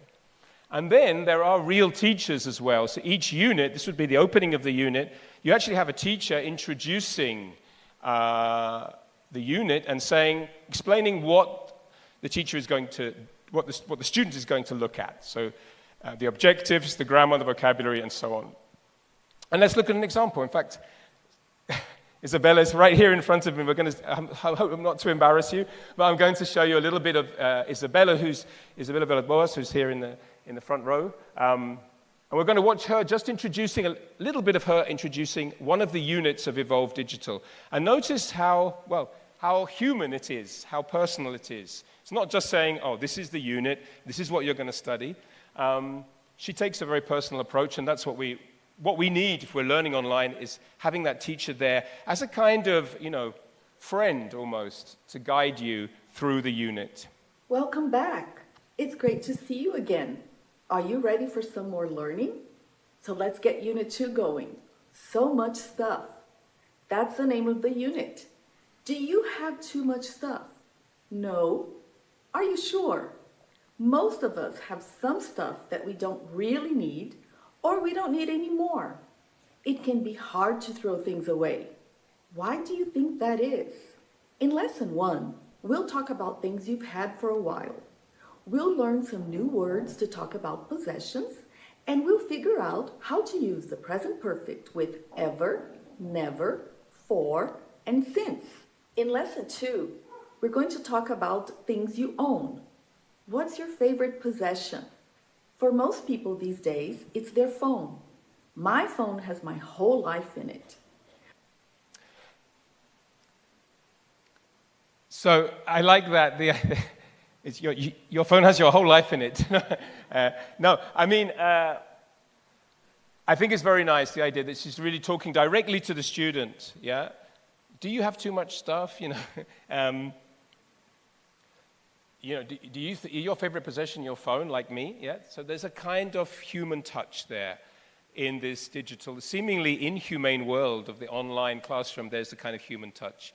So the students have the video teachers, and this teacher changes. Isabel didn't do the whole of Evolve.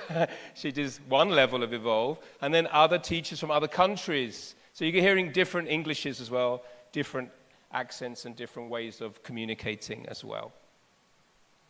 So this comes now to the last part of the talk, which is looking forward.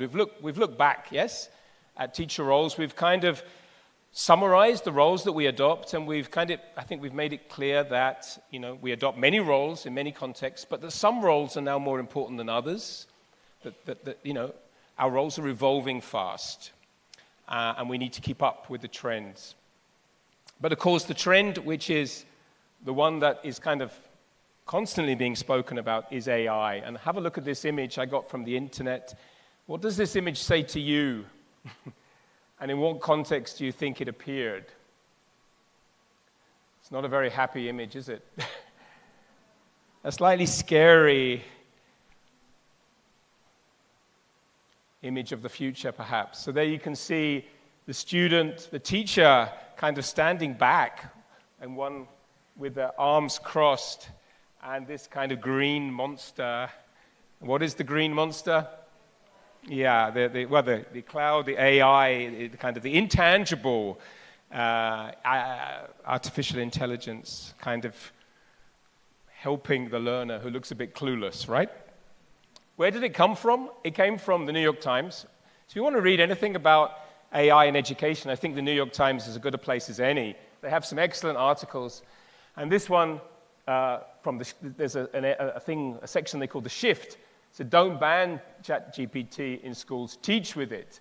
And it's taking a very positive slant on this issue of open AI and its potential as an educational tool. And in this article, they're saying that the potential outweighs its risks. Now, this is the big, big question, and the jury is out at the moment, and the technology is moving very, very fast. So it's difficult to know what to think at the moment, but certainly I don't think it's good to be alarmist, and you get a lot of alarmist headlines. You can hear Khan Academy from April, there's a TED Ed video, and you can see the kind of headlines there.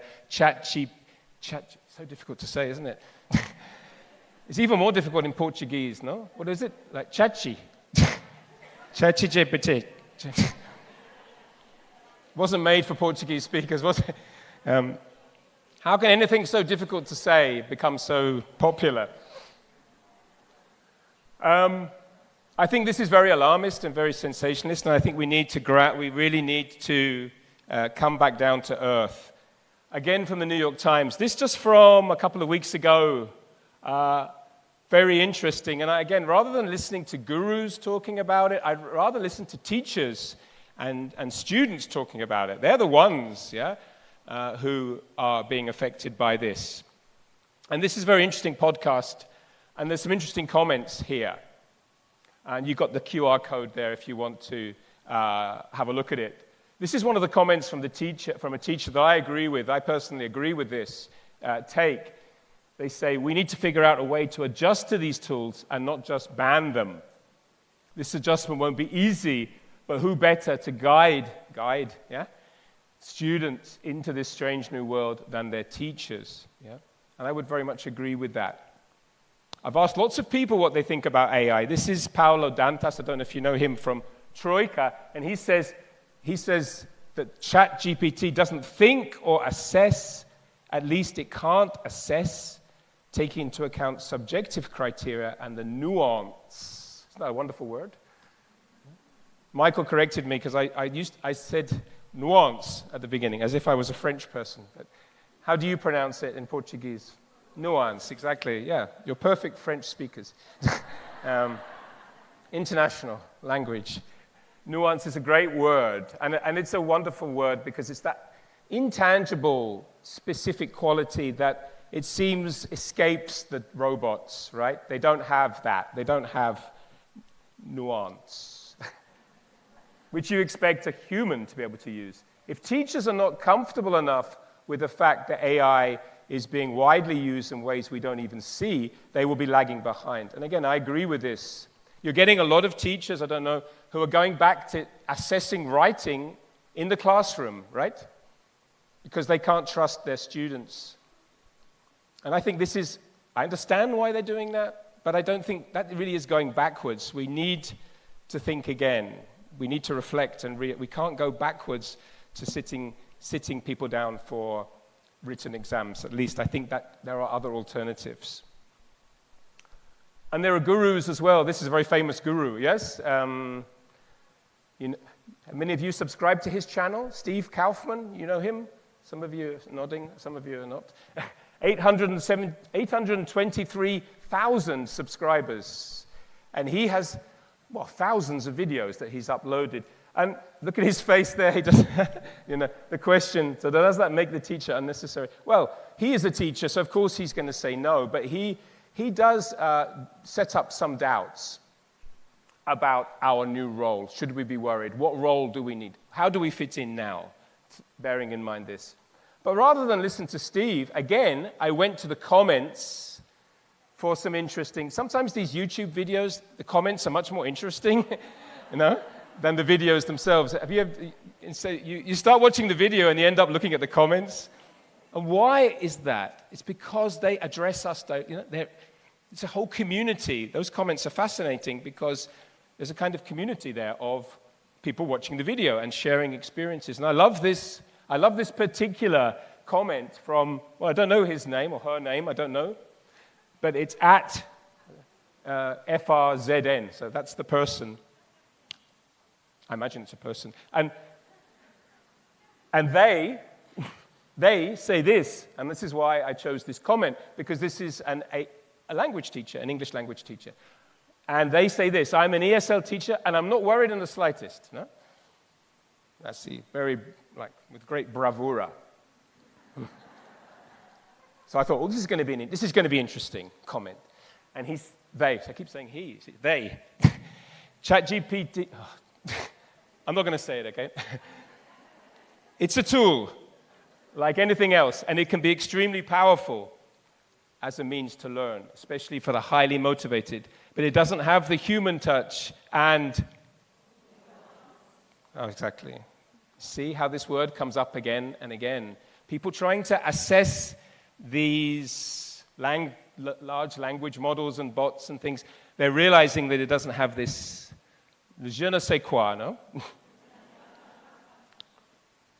of human communication. And they go on to say, as a supplement, it's golden. And I'm sure a lot of you have seen the wonderful benefits that it can bring, yeah? Makes lesson prep easier, flow, more technical tasks, marking, editing, much easier to get through all of these things so you can focus on conversational development and relationship building. And I think that's absolutely true. So again, it's like we're going back to what we said before. We don't need to be the explainers anymore. That's precisely what we don't need if we have these tools. We have to be careful about using them, very careful about using them. And we have to be careful how we prompt them and so on. We need to filter that information extremely carefully. But it frees us up. Yeah, it liberates us to do the interesting stuff, in my opinion.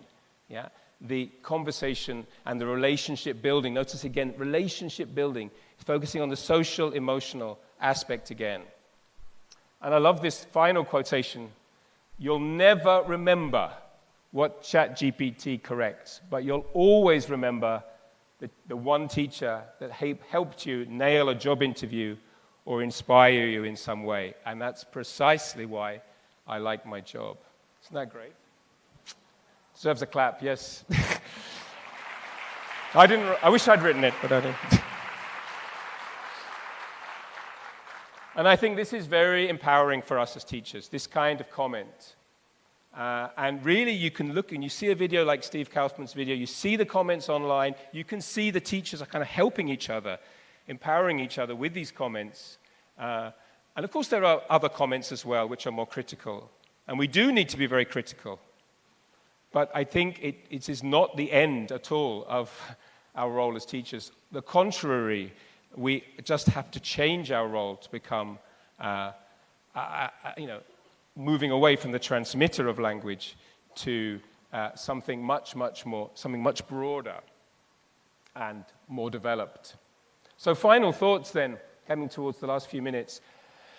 Roles, it's a big topic. Teacher roles is a big topic. We adopt many roles during a class, and choosing the right one at the right time is essential. We saw Juan's testimony about the role he's adopting with this particular student in a particular context. And your role will always change. It's constantly evolving. And contextual factors have always and will always dictate the roles that you adopt with your students. COVID was an enormous contextual factor, right? That transformed the way we related with our learners and transformed the roles we adopted. But we got used to it, and we can get used to other things too. The blended environment is just another context, and AI, another tool that we must adjust to. Our roles are evolving fast, and an awareness of this is more vital than ever. And perhaps our role, I'd like to think of it like this, perhaps our role in encouraging deeper thinking, deeper learning is our strength. We can reflect and empathize and critique far better than AI. We have the nuance. We can feel. And so far, the robots can't, no? I hope they never will. And I've got 3 or 4 minutes left. I'm going to finish with a story. Some of you may have heard this story before. I wasn't going to tell you this story, but I think it's very relevant to teacher roles, so I'm going to tell it again. So forgive me if you have heard it before, but it's a wonderful story. Enrique's story. So Enrique was a student of mine. I taught for 12 years in the Centro de Lenguas Modernas of the Universidad de Granada, in el sur de España. That's where I taught. And I taught this guy, Enrique, for about, well, maybe 7 or 8 years, from beginner right up to advanced level. And one day I got a WhatsApp message. And this was the cover of a book. That's my book. I thought, who is this sending me this strange message? It's called Smart Planet, and that's a book that's sold in Spain. So if you haven't heard of it, it's normal, because it's only sold in Spain. Anyway, Enrique sends me a photo of the cover of the book, and he says, if I have to choose my course book by looking at the author's name, I'm thinking, oh, so he must be an English teacher. I didn't know he was an English teacher. And he says, it's been so long, congrats, and so on. And so I say, thanks a lot, Enrique, great to hear from you. It's been so long. Perhaps it'd been, I don't know, more than 10 years since. But you know, you don't tend to change your mobile number, do you? So there are all kinds of people in your contact list that you thought you'd lost touch with, but they come back sometimes. So I asked him to send me an email. I asked him to, well, he preferred to send the email. We could have had a chat, but he sent me an email about what had been happening to him in the last decade or so. And that's the email. There's him with a... he's a runner as well, crazy runner. He runs up and down mountains.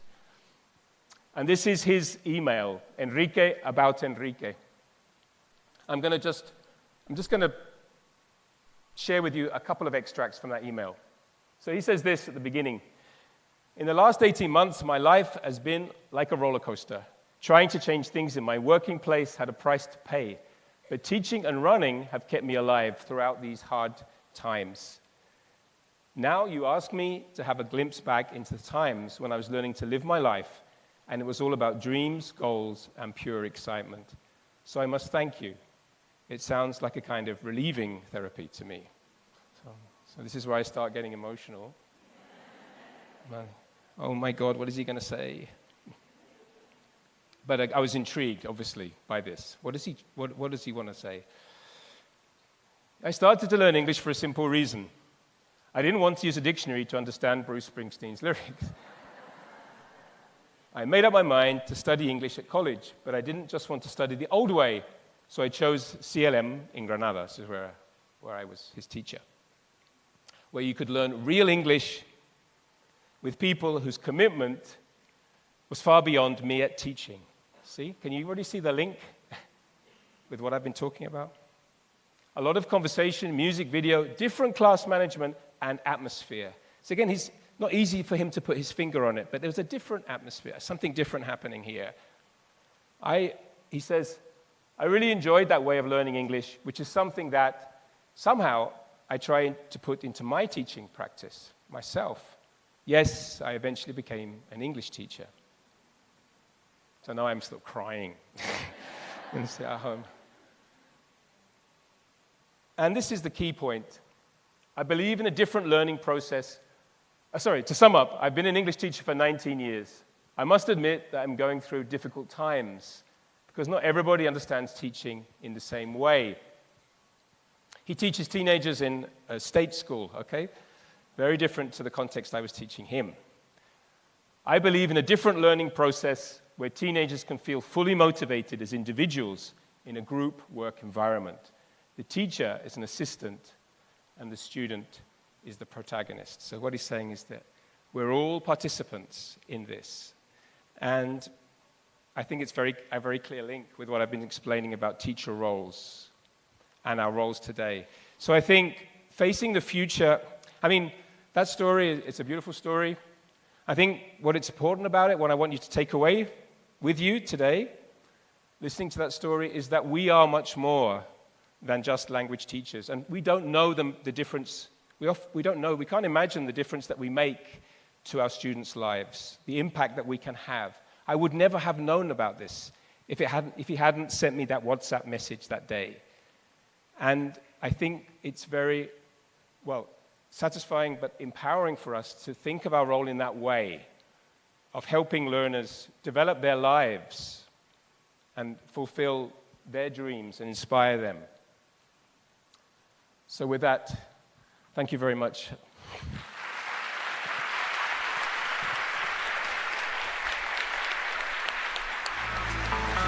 Lunch break. Well, you gave me a difficult job to pulling myself together to be here, not crying. Thank you so much, Ben, for that talk. Unfortunately, we won't have time for Q&A. No, I realize that. But I think it was worth it, right? Seeing this story and this student. And I've had the opportunity of thanking a couple of my teachers that influenced my life. And I think it makes a real difference. It's like this, I know where I came from and I can thank. And like, as I'm always saying, thank you to you for inspiring me to doing many projects. But if you have this opportunity, you should definitely do it. Thank the people who were part of your journey. So thank you very much, Ben. Thank you. It's a pleasure. Thank you for coming once again.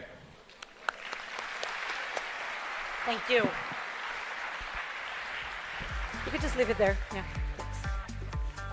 Okay, so we'll now have our lunch break. If you are online, you can grab something to eat, stretch your legs, and your special program will start at 1:30 Brazil time. For those of you here, we'll have a 90-minute lunch break.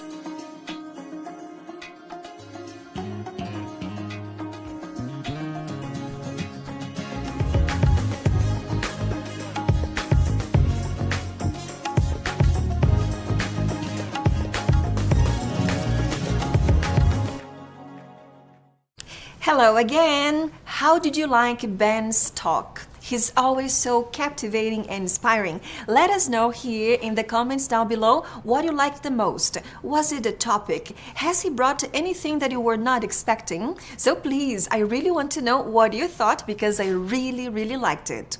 And before you give up, we have a very well-deserved break. You are going to get back at 1:30. I wish you all an amazing break, and please eat something light because we do need your energy. You can get this opportunity to drink some coffee, some tea, and get ready for our afternoon session.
Welcome back. I hope you all had a great lunchtime.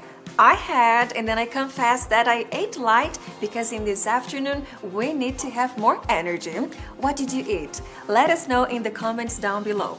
And I hope you're ready because now we're going to have something amazing. I have two amazing guests with me, Fabio and Katia. Welcome. Thank you. Thank you. We are so happy to have you here. I've heard about something. May I share with our audience? Yeah, sure. I've heard you are celebrities. Is that true? Well, Kinda. Kind of. Yeah. Tell us more about that. You are local celebrities. Why is that so? Well, depending on where we go, we live very, very close to the school where we teach, and most of our students live nearby, and we go to places, you know, we meet their families, and we end up running into each other from time to time, basically every day. Basically, it's kind of impossible to go out without seeing a student around. You know, it happens all the time. But do you like this? Yeah, we of course. do. Okay. It's great. It's very nice. We always have something to talk about. Yeah. But may I ask you, why do you think you became local celebrities? Because I'm sure there are other teachers at the very same school, but is there anything special that you do in your classes? Well, I guess students enjoy our classes. Some of the classes we teach, they're not mandatory, so they pretty much take the classes because they like them. And we do have a great time, so I guess it's a nice experience for them. I know we have a lot of fun. Yeah, we do. Sometimes we ask them to close the books and do something different, you know, according to their reality. We also ask them to bring ideas to class, so they enjoy a little bit more, I think. Great. And speaking of books and how you plan your lessons, we watched your video and then we know how English is dear to you and how important you think it is for your students. Can you tell us a little bit about your routine, how you plan the classes?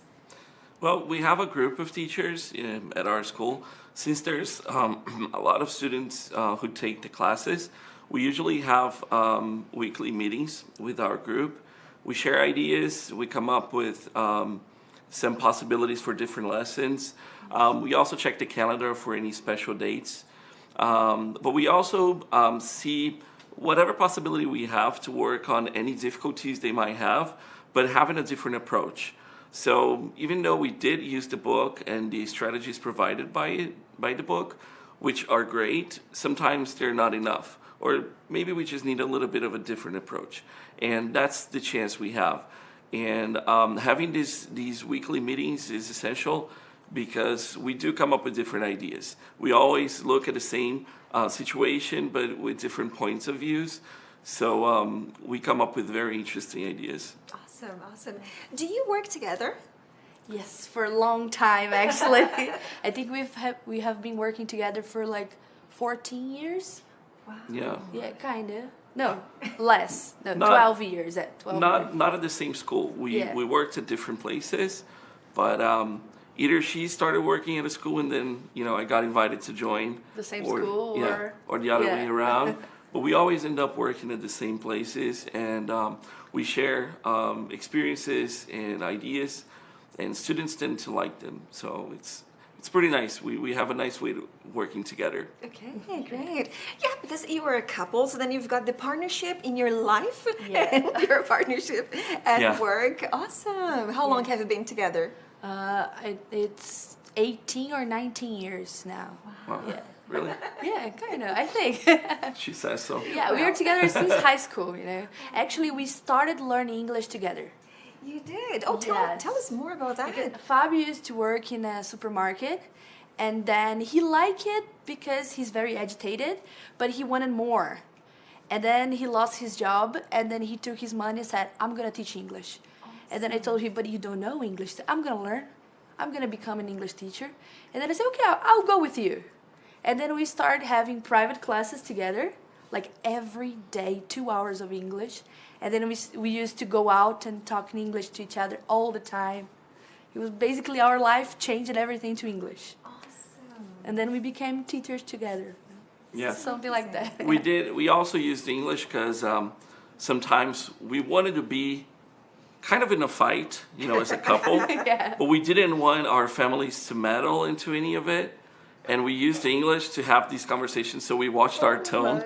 Exactly. We have a bunch of these stories. But it was nice because it was our thing. So we were on a bus, for example, and we didn't want to share whatever was happening with other people. I know a lot of people can speak English, but I mean, sadly, most people can't. So we found a way of having our, you know, our private moments wherever we were, and we would talk in English everywhere, even at home. It was nice. Do you share the stories with your students? Sometimes, yes. They all know the story of how we met and stuff because it came in some situations in classes. He tells more than I do. He loves telling stories. Okay. Yeah. And they're not really good at keeping secrets. Yeah, they always tell me, Yeah. oh, he told me about this. It usually takes about a couple of minutes for her to come. Why did you tell them that? I was like, did I? Yeah. They're really not good at keeping secrets. Do you think this is a way for you to inspire your students? I suppose, yeah. I mean, I always tell students and teachers this. The main role of a teacher is not actually to carry knowledge and pass it on, but to inspire. And if we do have the knowledge and, you know, we can share it, that's great. But at the end of the day, students go back home and our class is over, or so we think. But they go back home, and if you did a good job, they will still think about it. And they'll go online, instead of just scrolling on any social medias, they'll find a way to get to practice whatever you taught that day. And I usually when we prepare activities and extra classes, we usually think about this. How can we help them see that they can actually have fun while they're learning English, you know, and make it part of their days, not as an obligation, like I must go to my English lesson, you know. It's just another moment of having fun, but, you know, in a different way. Yeah, and that's possible, right? Sure is. Yes. Let me ask you a question. When did you become part of Cambridge's journey? It was like 3 years. Right before COVID, 2019, we signed the contract, and we were about to start the official partnership, and then COVID hit, and we thought we would have to wait. But then we decided not to because we didn't really know what was going to happen, right? Anywhere. So we decided to use whatever tools we had. And it turned out that, you know, Cambridge provided every virtual media tools that we needed. Everything. So we used Presentation Plus, we used videos, and a bunch of other tools that we actually thought that was going to be really hard for us to find online or even prepare. Because, I mean, as teachers, we have tons of ideas, and we wish we had the time to put all of this, you know, into paper and actually have this to teach a class. But the reality is much different. We teach in different schools. We have, you know, crazy schedules. We teach, I don't know, like maybe 10 classes a day. So really, you don't get to have the time to prepare all those lessons. And when we came across Cambridge books, we were like, this is the kind of stuff that we wanted to produce, you know, and with, you know, a much higher level of quality. And we realized that, you know, those were the books that we needed to help in our journey. And we did go through a lot of other different partners. It wasn't like Cambridge was our first and only option. We did come across a lot of them. And we definitely thought, I mean, not only because of the books, but also because of the Cambridge assessment in English, because of the certifications. I mean, it makes sense, since Cambridge has the best certifications, to use Cambridge methodology to help students on their path to pursue the certification. But then when we looked at the books, and we called their sales rep, and, you know, they came like in the same week, brought a bunch of books, and we were like, wow, this is really cool stuff. You know, we saw, I think Evolve was one of the first books we saw, right? And it was fresh from the oven. And it was top-notch book. It was amazing. I was like, wow, this is amazing. And I think when we actually saw the books and, you know, the whole proposal, that's when we realized this is what we need for our project. I see it. And can you tell me, what do you think has changed most since you started the partnership?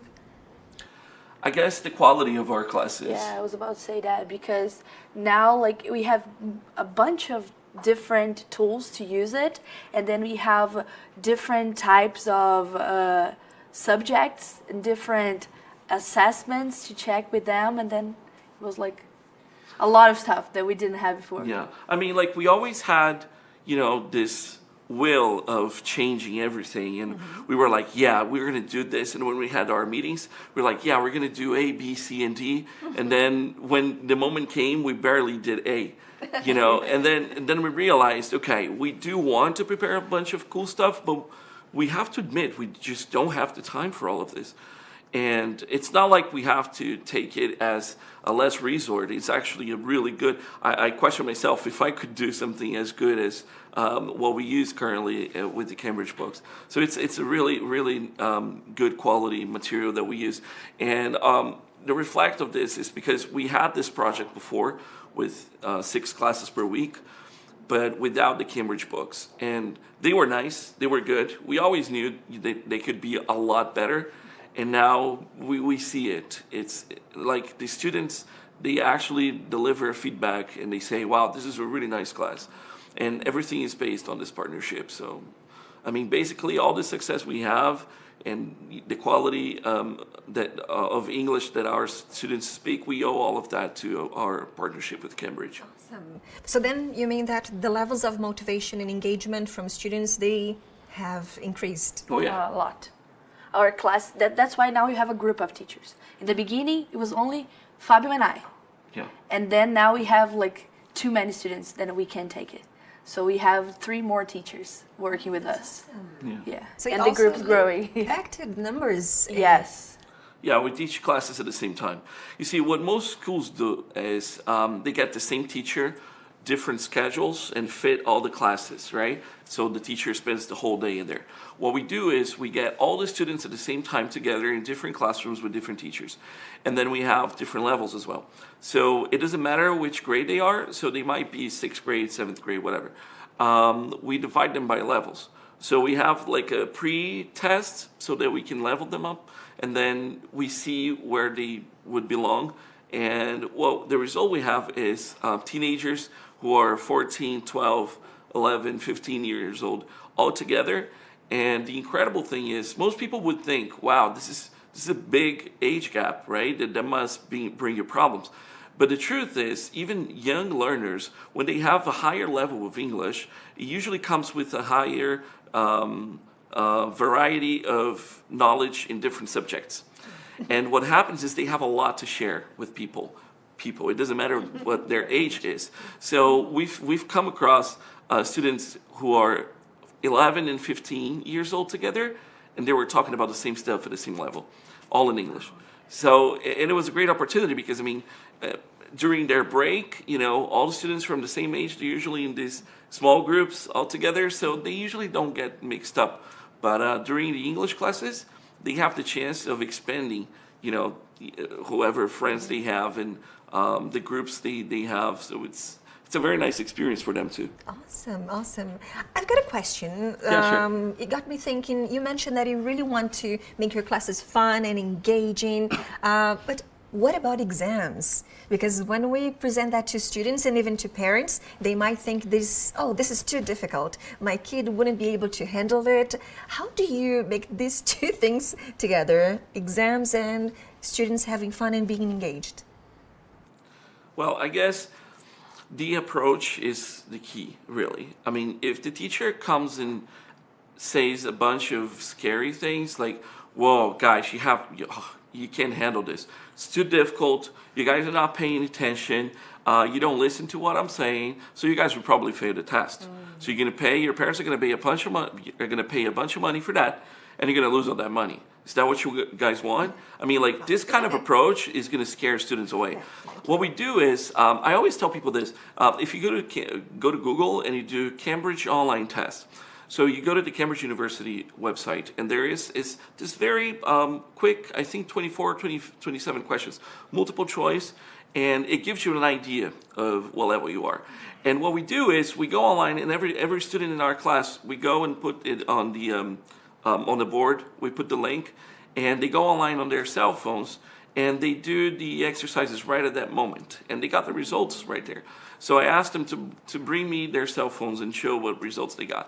And they share it with their friends, and they kind of help each other.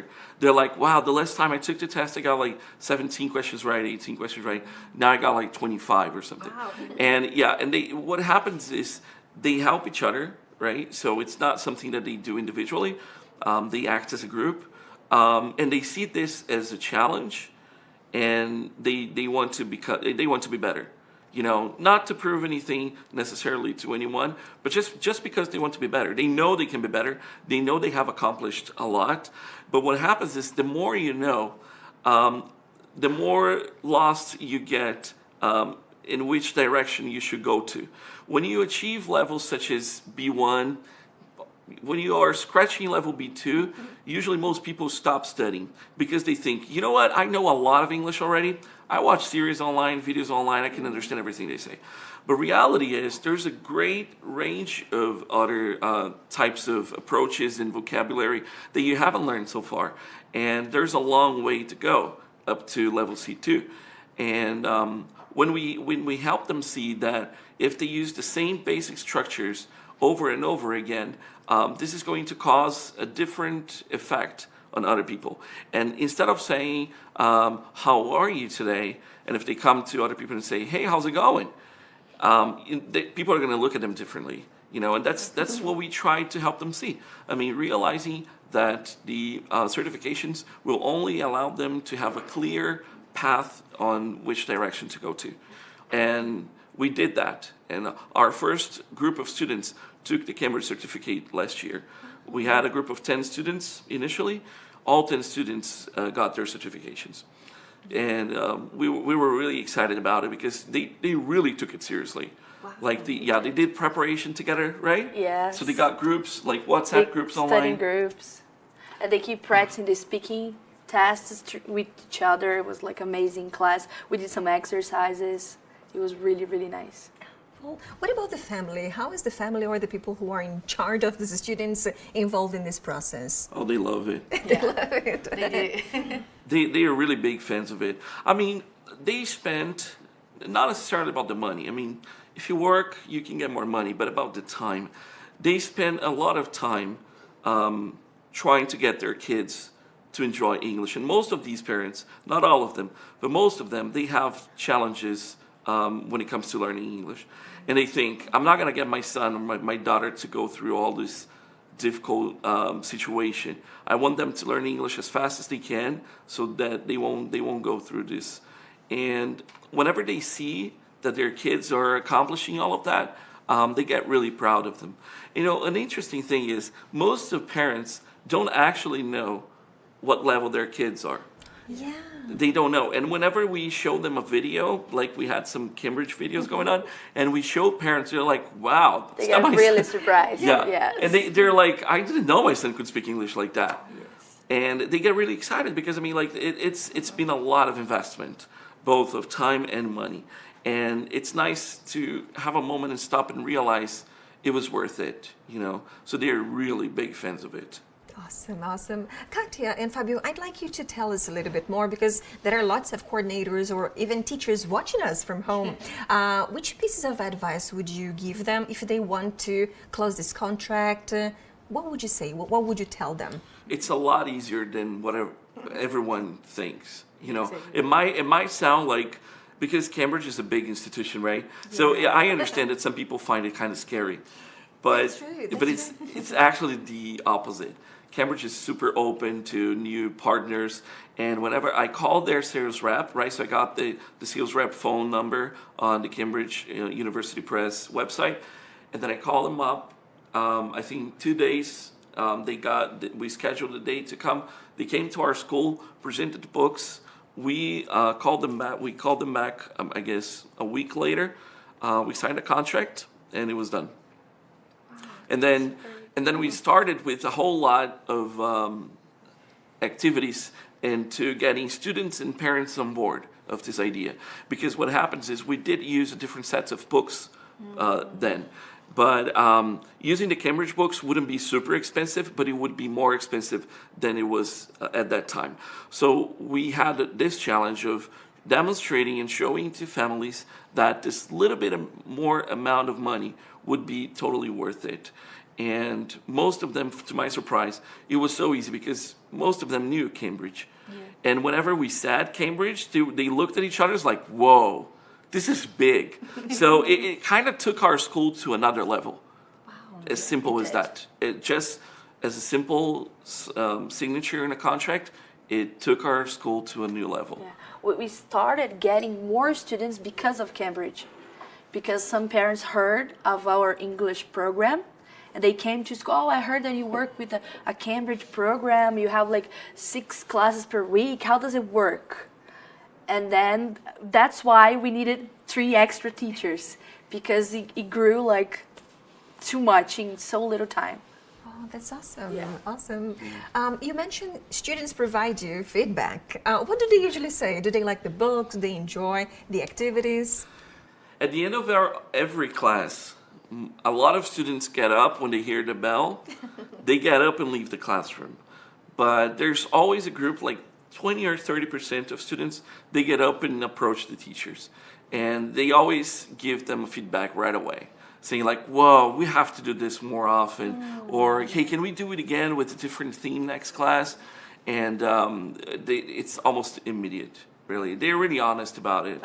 And when they don't like it, because I mean, like, we don't get it right every single time. Exactly. Sometimes we get it wrong, maybe a lot of times. But and they tell us. Yeah, and they tell us too. They're like, yeah, you know, this wasn't so much fun. And I was like, okay, so what was fun? And they tell us, oh, I think that approach was better, that class was better. They don't really know exactly what words to use because, you know, they're not specialists. Yeah. But if they show any signs, it's definitely worth reviewing all the project because I don't know, maybe some teachers or some schools might think students need to take whatever is available. But our approach is, this is all for them, exclusively for them. So if they're not happy with it, then we're not doing our job right. And it's not like they have to demand anything or tell us how to do our jobs, but they have to at least be listened by us. And, you know, we have to be humble enough to understand that maybe we were trying to accomplish something great, but we failed. And it's okay. I mean, greater lessons are learned from mistakes. And we do that. We're not ashamed to do that. We're not ashamed to tell students and recognize, okay, that didn't go as planned, guys, but I promise you next class will be nice, because our objective is to get our classes full of students and to have them taking classes throughout the whole year, because another characteristic in Brazil, and we've taught in different schools, is a lot of people get excited at first and enjoy the classes, and after a month or so, they quit. They silently quit, and you don't realize they're not there anymore, and you might ask yourself, like, why did they leave? And yes, they could have personal reasons, but it could also be the quality of classes. Fabio and Katia, thank you so much. I loved meeting you, and I'm really convinced your students are the best. May I meet some of your students? Well, yes, actually. We have 2 students here with us. Awesome. So we are really curious to get to know more about that. Thank you so much. And what a great conversation, wasn't it? I'm sure you all benefited so much from it. We learned a lot from Fabio and Katia, and then I hope that you could all get more inspired to, you know, work more in your classes. So then, for us to relax a little bit more, we have another poetry minute, and now we've got Rafa.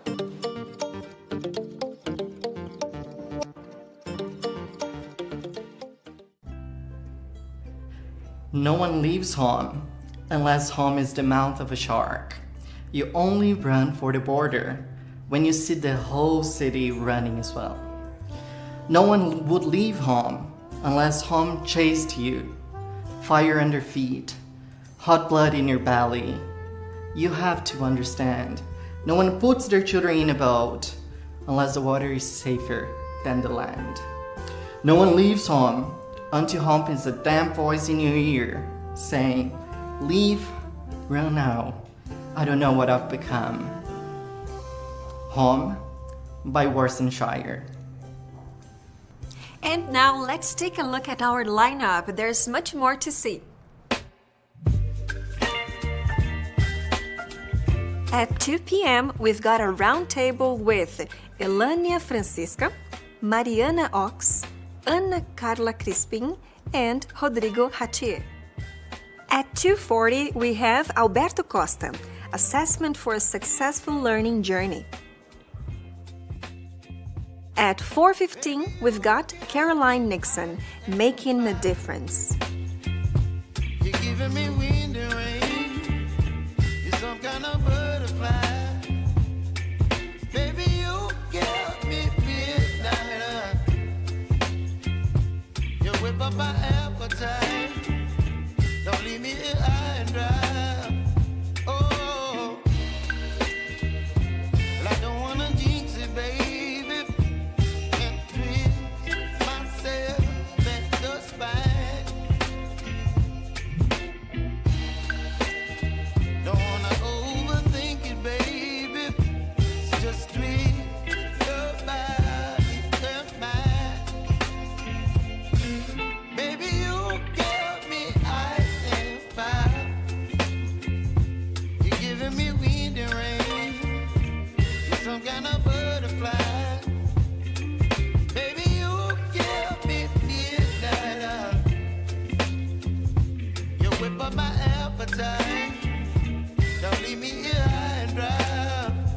Oh, but I don't wanna jinx it, baby. Let's not get ahead of my time. Oh, but I don't really miss you, baby. So I stand up and speak just my mind. Oh.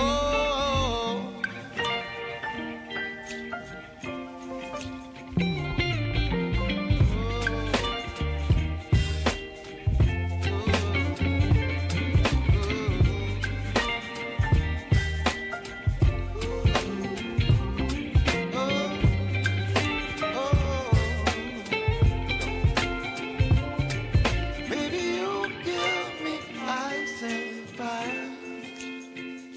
You're chilling wind and rain. You're some kind of butterfly. Baby, you give me midnight. You whip up my appetite. Don't leave me here high and dry. Baby, you give me ice and fire. You're channeling wind and rain. You're some kind of butterfly. Baby, you give me midnight. You whip up my appetite. Don't leave me here high and dry. Oh, oh, oh,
kind of butterfly. Baby, you give me midnight. You whip up my appetite. Don't leave me here high and dry. Oh, but I don't wanna jinx it, baby. Let's not get ahead of my time. Oh, but I don't wanna miss you, baby. So I stand up and speak just my mind. Oh.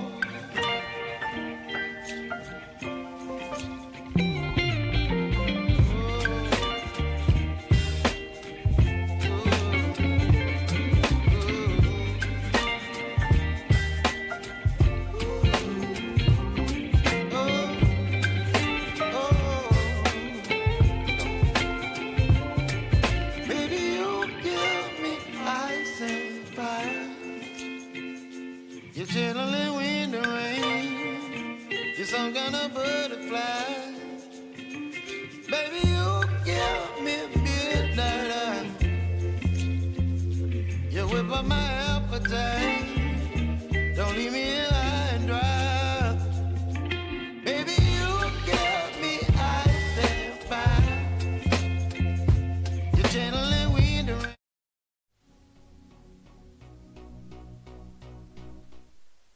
Let's try it again. Welcome back, everyone. I hope you had a wonderful lunch break. And now we have a very special session, which will be a round table.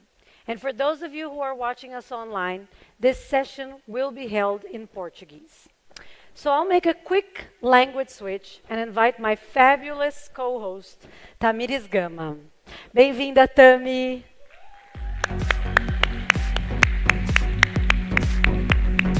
Ah, é? Oh. É que eu fico tão empolgada de ficar perto dela que eu esqueço até de pegar o microfone. Espera aí que eles vão liberar o microfone. Tenta de novo. Hello. Aê! Yes. Tudo bem, pessoal? Como vocês estão?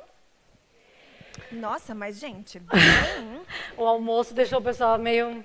Acho que eu vou perguntar de novo. Como vocês estão?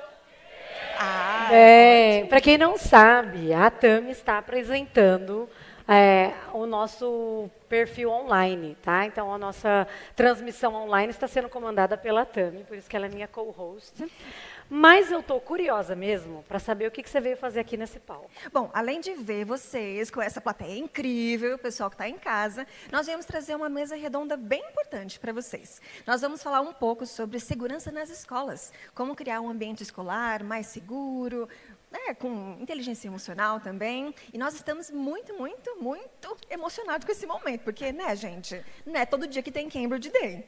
Então, eu espero que vocês estejam aproveitando bastante e vamos para a Round Table. Isso mesmo, é um assunto bem importante mesmo, né, também, para a gente pensar. Assim como o Ben acabou de falar, a gente vê que está tudo muito costurado junto, né? Que o ensino não é simplesmente transmissão de conhecimento, mas é a forma como a gente se relaciona e passa por a gente olhar pelos alunos, para os professores de uma forma mais holística, mais integral, né? Sim, sim. E o ambiente escolar não é só conteúdo, né, gente? Então, eles passam bastante tempo na escola, os professores também têm que entender como que podem melhorar as aulas e a segurança dos alunos. Estão prontos? Agora o show é seu. Vocês não vão usar slide, não, né? Não iremos usar slide. Pessoal, para conversar com a gente, nós temos aqui 4 profissionais incríveis. Tenho certeza que vocês vão gostar muito deles. Eles são Mariana Ox. Pode vir, Mari.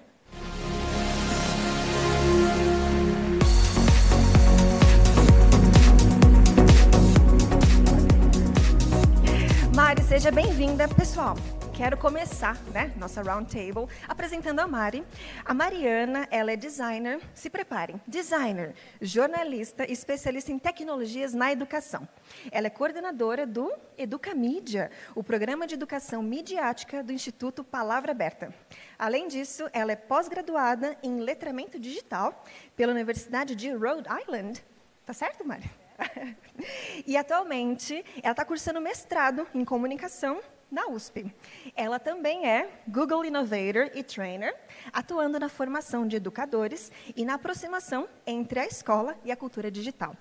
Mari, muito obrigada pela presença. Eu tenho certeza que com a sua experiência você vai contribuir bastante com a gente. Vê se está funcionando. Agora sim. Agora sim, pessoal. Obrigada, é um prazer enorme estar aqui com vocês hoje. Que bom. Bom, para integrar a nossa roundtable, tem uma outra pessoa muito especial. É a Ana Carla Crispim. Pode entrar, Ana.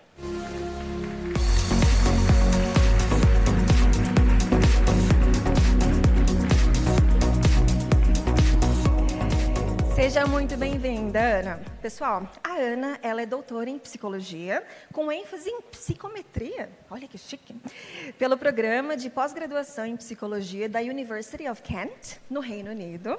E a Ana, ela possui pós-graduação não, né, gente? Pós-doutorado em modelagem estatística. Ana, que chique. Estamos aqui, muito interessados em saber. Ana, você também tem mestrado em psicologia? Olha, pela Universidade Federal de Santa Catarina. E, atualmente, ela é gerente de projetos no Instituto Ayrton Senna. Isso mesmo. Seja bem-vinda, Ana. Obrigada. Pessoal, tudo bem? Sim. Ana, eu tenho certeza que, com esse olhar da psicologia, você vai trazer muita coisa boa para a gente hoje. E temos mais uma participante muito, muito importante, que é a Elânia. Pode entrar, Elânia.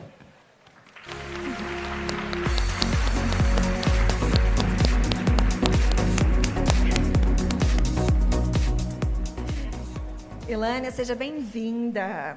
Bom, vou contar um pouquinho para vocês sobre a Elânia. Ela é psicóloga, mestre em educação sexual, doutoranda em direito, humanidades e outras legitimidades. Ela é pesquisadora nas questões de gênero, sexualidade, infâncias e adolescência. Ela é fundadora do Espaço Puberê, pronunciei correto? Correto. Espaço Puberê de Convivência e Saúde. E em 2019, ela recebeu um prêmio Viva da Marie Claire e do Instituto Avon na categoria de saúde. Seja muito bem-vinda. Muito obrigada. Uma maravilha estar aqui com vocês. Espero que eu possa contribuir. Obrigada. Com certeza, com certeza. E, last but not least, por último, mas não menos importante, a gente tem o Rodrigo. Pode entrar, Rodrigo.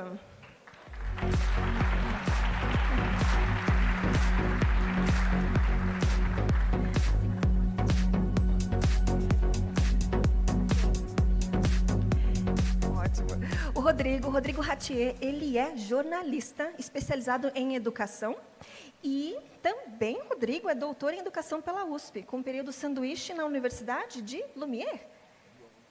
Lyon, uau, muito chique. E ele também é professor de jornalismo na USP e colunista de educação no UOL, né, Rodrigo? Isso aí. Ótimo. Rodrigo, muito bom ter você aqui com a gente. Tenho certeza que você também vai adicionar muitas coisas boas para o dia de hoje. Bom, agora, que o pessoal já conhece você, já me conhece, para começar a nossa roundtable, nossa primeira sessão de perguntas, eu vou direcionar a minha pergunta para Mari e para Ana, tá? Pessoal, eu tenho visto, vocês devem ter também visto nos últimos tempos, que tem surgido um termo que é educação midiática. Vocês estão familiarizados com isso? Alguns sim, alguns não. Eu tenho visto em muitos artigos, em alguns cursos. Para você que não está muito familiarizado, o que é educação midiática, eu trouxe aqui para a gente uma definição bem simples. Educação midiática refere-se a um conjunto de habilidades que ensinam o cidadão e alunos de qualquer idade a analisar, acessar, produzir e participar criticamente no ambiente informacional. Está correto, meninas? Está corretíssimo. Ótimo. Eu queria começar com isso, porque, pessoal, eu queria que elas compartilhassem com a gente a opinião delas sobre como que vocês acham, meninas, que a educação midiática pode contribuir para a segurança nas escolas e para a formação de alunos críticos em relação ao consumo e produção de conteúdo.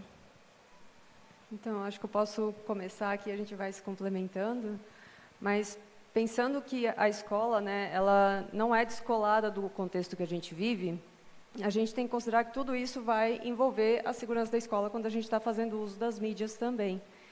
E aí, quando a gente considera, principalmente a educação midiática atualmente, que está sendo atrelada a essa parte da segurança, a gente vê isso indo muito para aquele discurso de que tem a questão dos fóruns, do mau uso dos fóruns na internet, de como que as crianças e os estudantes estão tendo acesso a esses fóruns. E isso tem que ser, não pode também ser descolado da visão de que é a forma como o estudante está se relacionando com o mundo E é a forma como ele também está entendendo as relações dele na escola, como que ele está se identificando com aquele ambiente, como que ele está se sentindo atualmente. Então, ele está em algum lugar, talvez, de vulnerabilidade psicológica. Então, como que tudo isso está impactando nele chegar, talvez, num determinado fórum e ele encontrar, talvez, não o apoio que ele esperava com redes de apoio confiáveis, mas sim com grupos, talvez, que eles estão tentando perpetrar algum tipo de agressão, seja para uma pessoa, seja para algum determinado grupo também. Então, acho que a educação midiática ela acaba perpassando tudo isso, não pode ser descolada de todo esse contexto, né? Não pode ser descolada da sociedade como um todo. E ela vem muito com, às vezes, a conscientização para o jovem de que ele vai saber quais são os benefícios disso. Então, como que eu faço o melhor uso da internet hoje em dia? Então, que tipo de informação que eu posso ir atrás lá?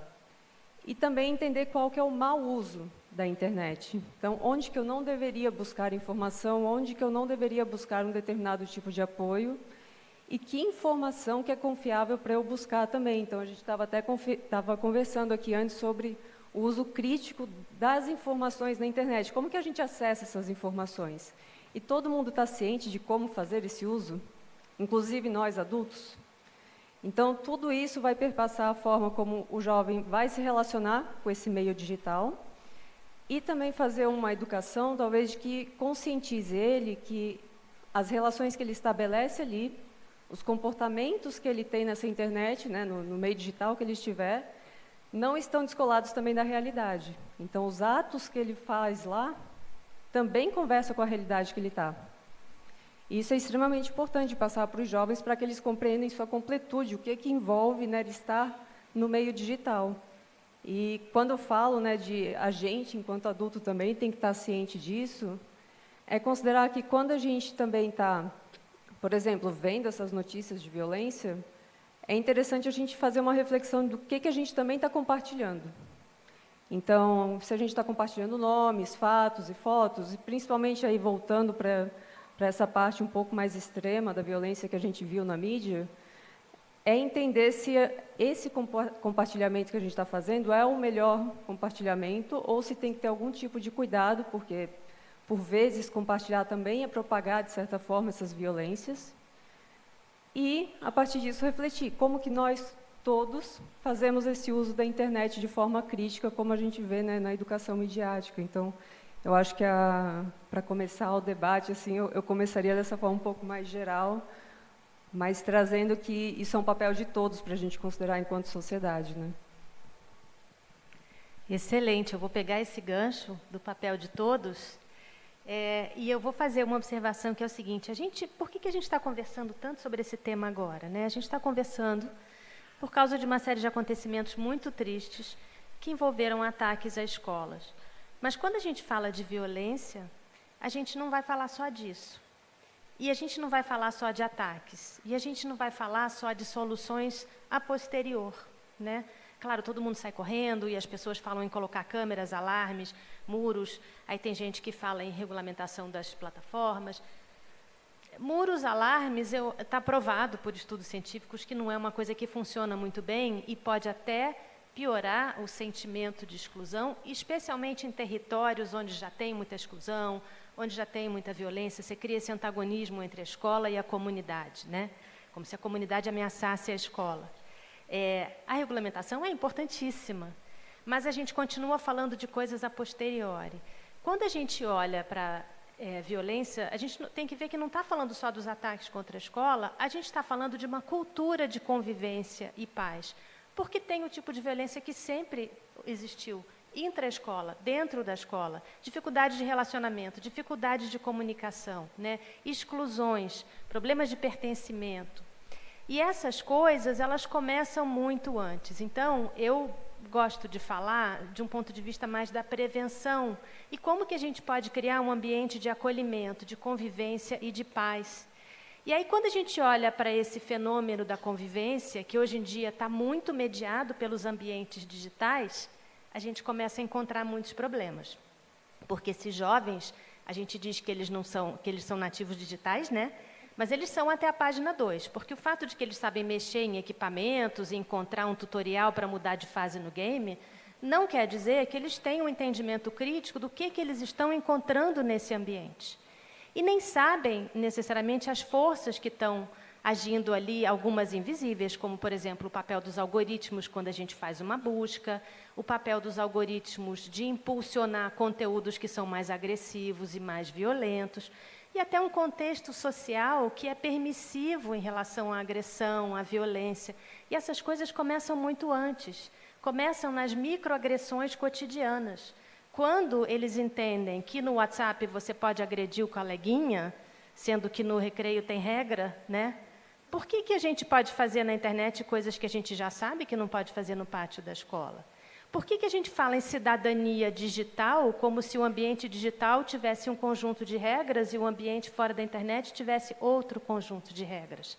Convivência é convivência, cordialidade, respeito, né? É importante a gente entender como que o ambiente midiático pode estar criando ou perpetuando algumas injustiças que são sistêmicas na sociedade. Preconceito, estereótipos, racismo, exclusão, tudo isso leva a bullying.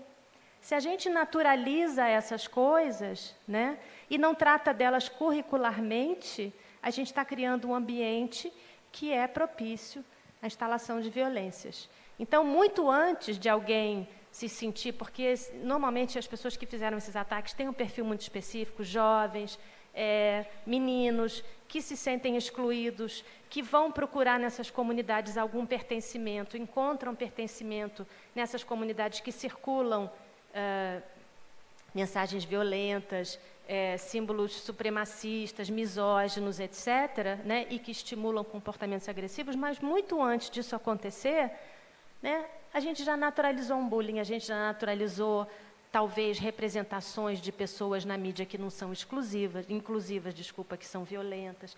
Então, quando acontece uma infração, por menor que seja, né, eu contei para a Ana uma coisa que aconteceu com meu filho. Nós somos judeus. Um coleguinha do meu filho fez uma saudação nazista para ele na escola. E aí eu fiquei muito zangada, fui à escola, né, o garoto não tinha noção do que ele estava fazendo. Então, assim, ele foi disciplinado, a família foi chamada, ele foi suspenso, mas enquanto você trata isso apenas disciplinarmente, você está colocando isso na conta do indivíduo. E essa conta é nossa, enquanto sociedade. E isso tem que ser tratado curricularmente.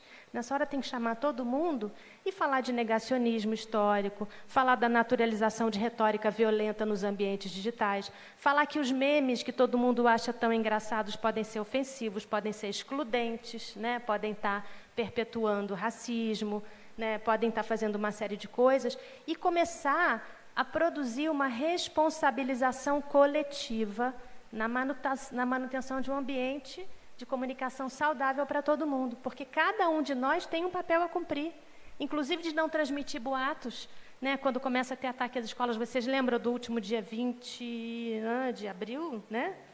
Que as escolas não abriram, muita gente ficou com medo.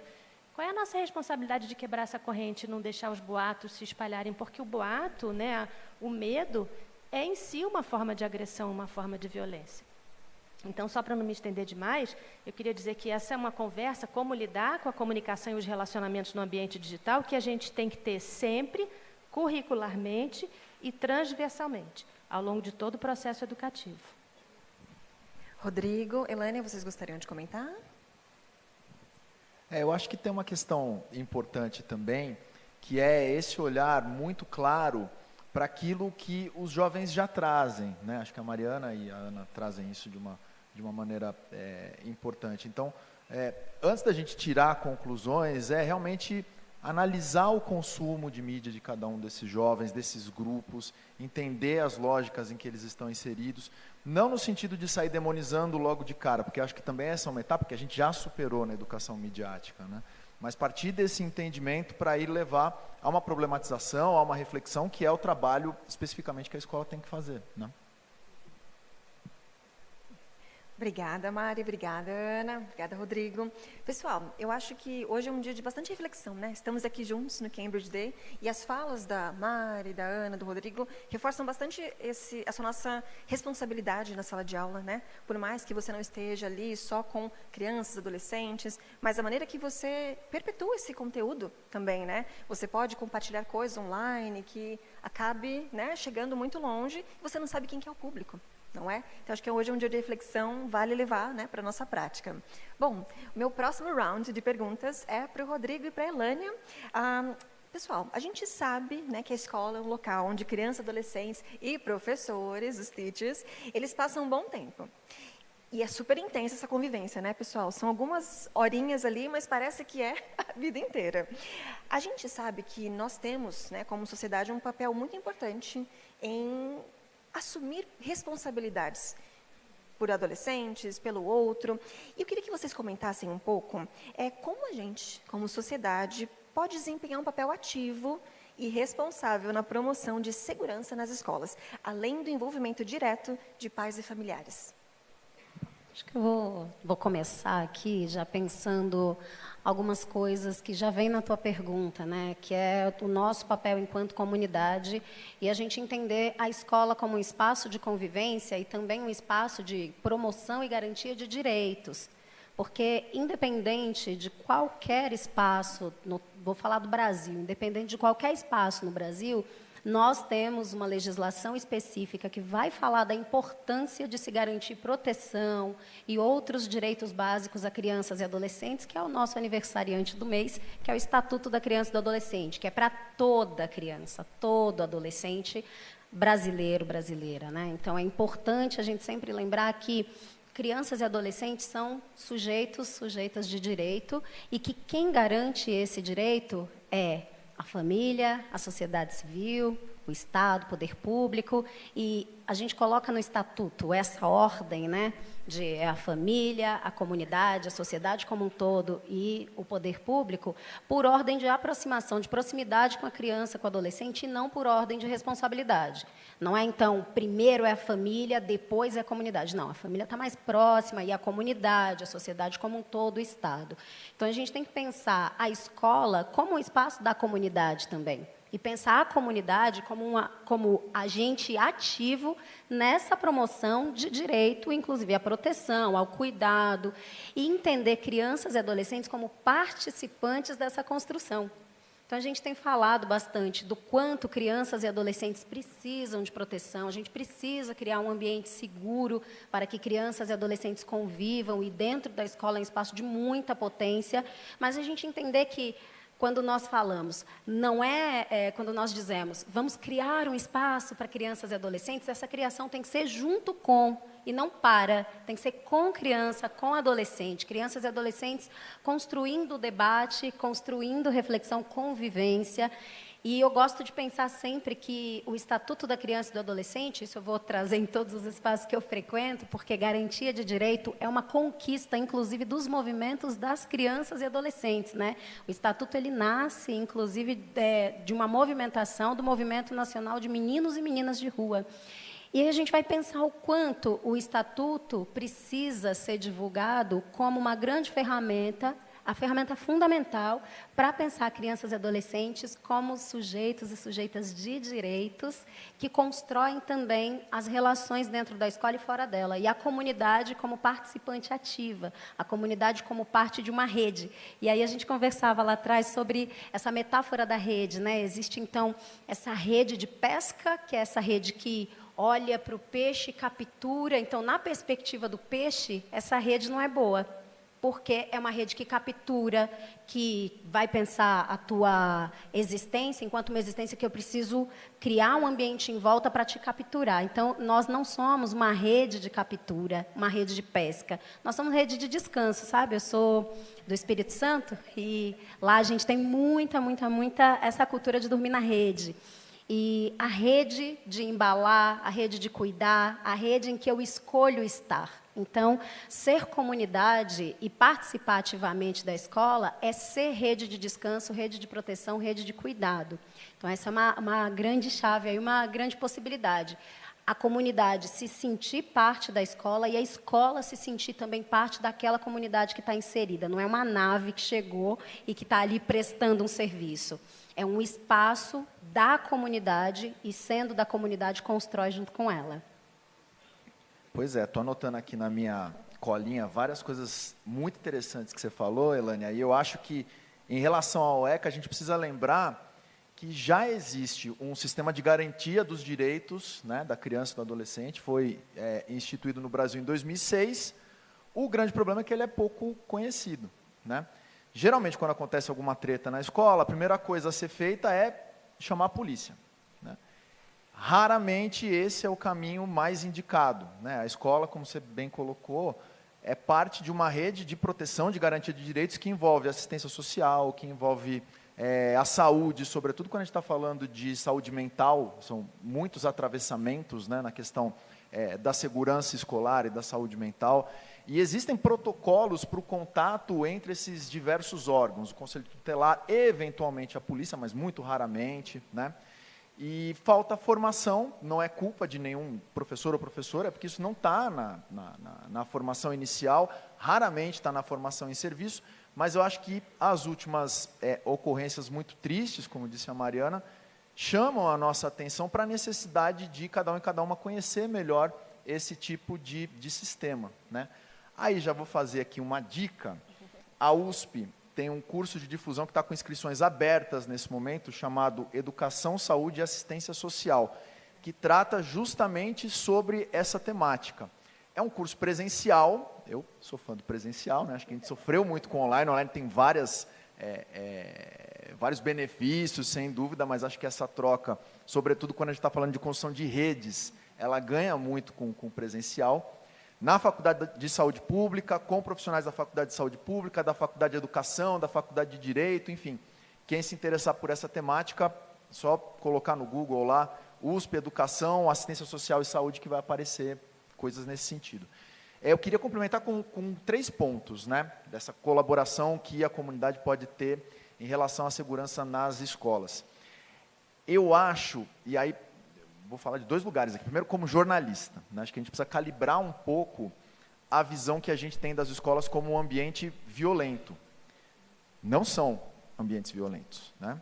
Está aí o Anuário Brasileiro da Segurança Pública, divulgado ontem, para mostrar que, por exemplo, em relação a violências sexuais, o grande foco de violência sexual é a casa, certo? São os familiares mais próximos. A escola é um porto seguro nesse sentido. É um lugar onde, além de haver baixíssima ocorrência desse tipo de violência, é o lugar onde as crianças e adolescentes se dão conta dessa violência e encontram, eventualmente, canais e caminhos para poder denunciá-las, né?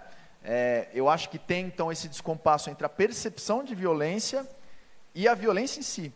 Tem um documentário antigo, mas que eu acho fantástico, sobre cultura do medo, que se chama Tiros em Columbine. Possivelmente vocês já viram esse documentário, do Michael Moore, e eu acho que ele nos leva a refletir sempre sobre essa questão de como a nossa percepção, às vezes, pode ser descalibrada, e aí, fazendo o meia-culpa, muitas vezes pelo efeito, né, que a gente chama de copycat, de imitação, né, o efeito contágio propagado pela mídia, né.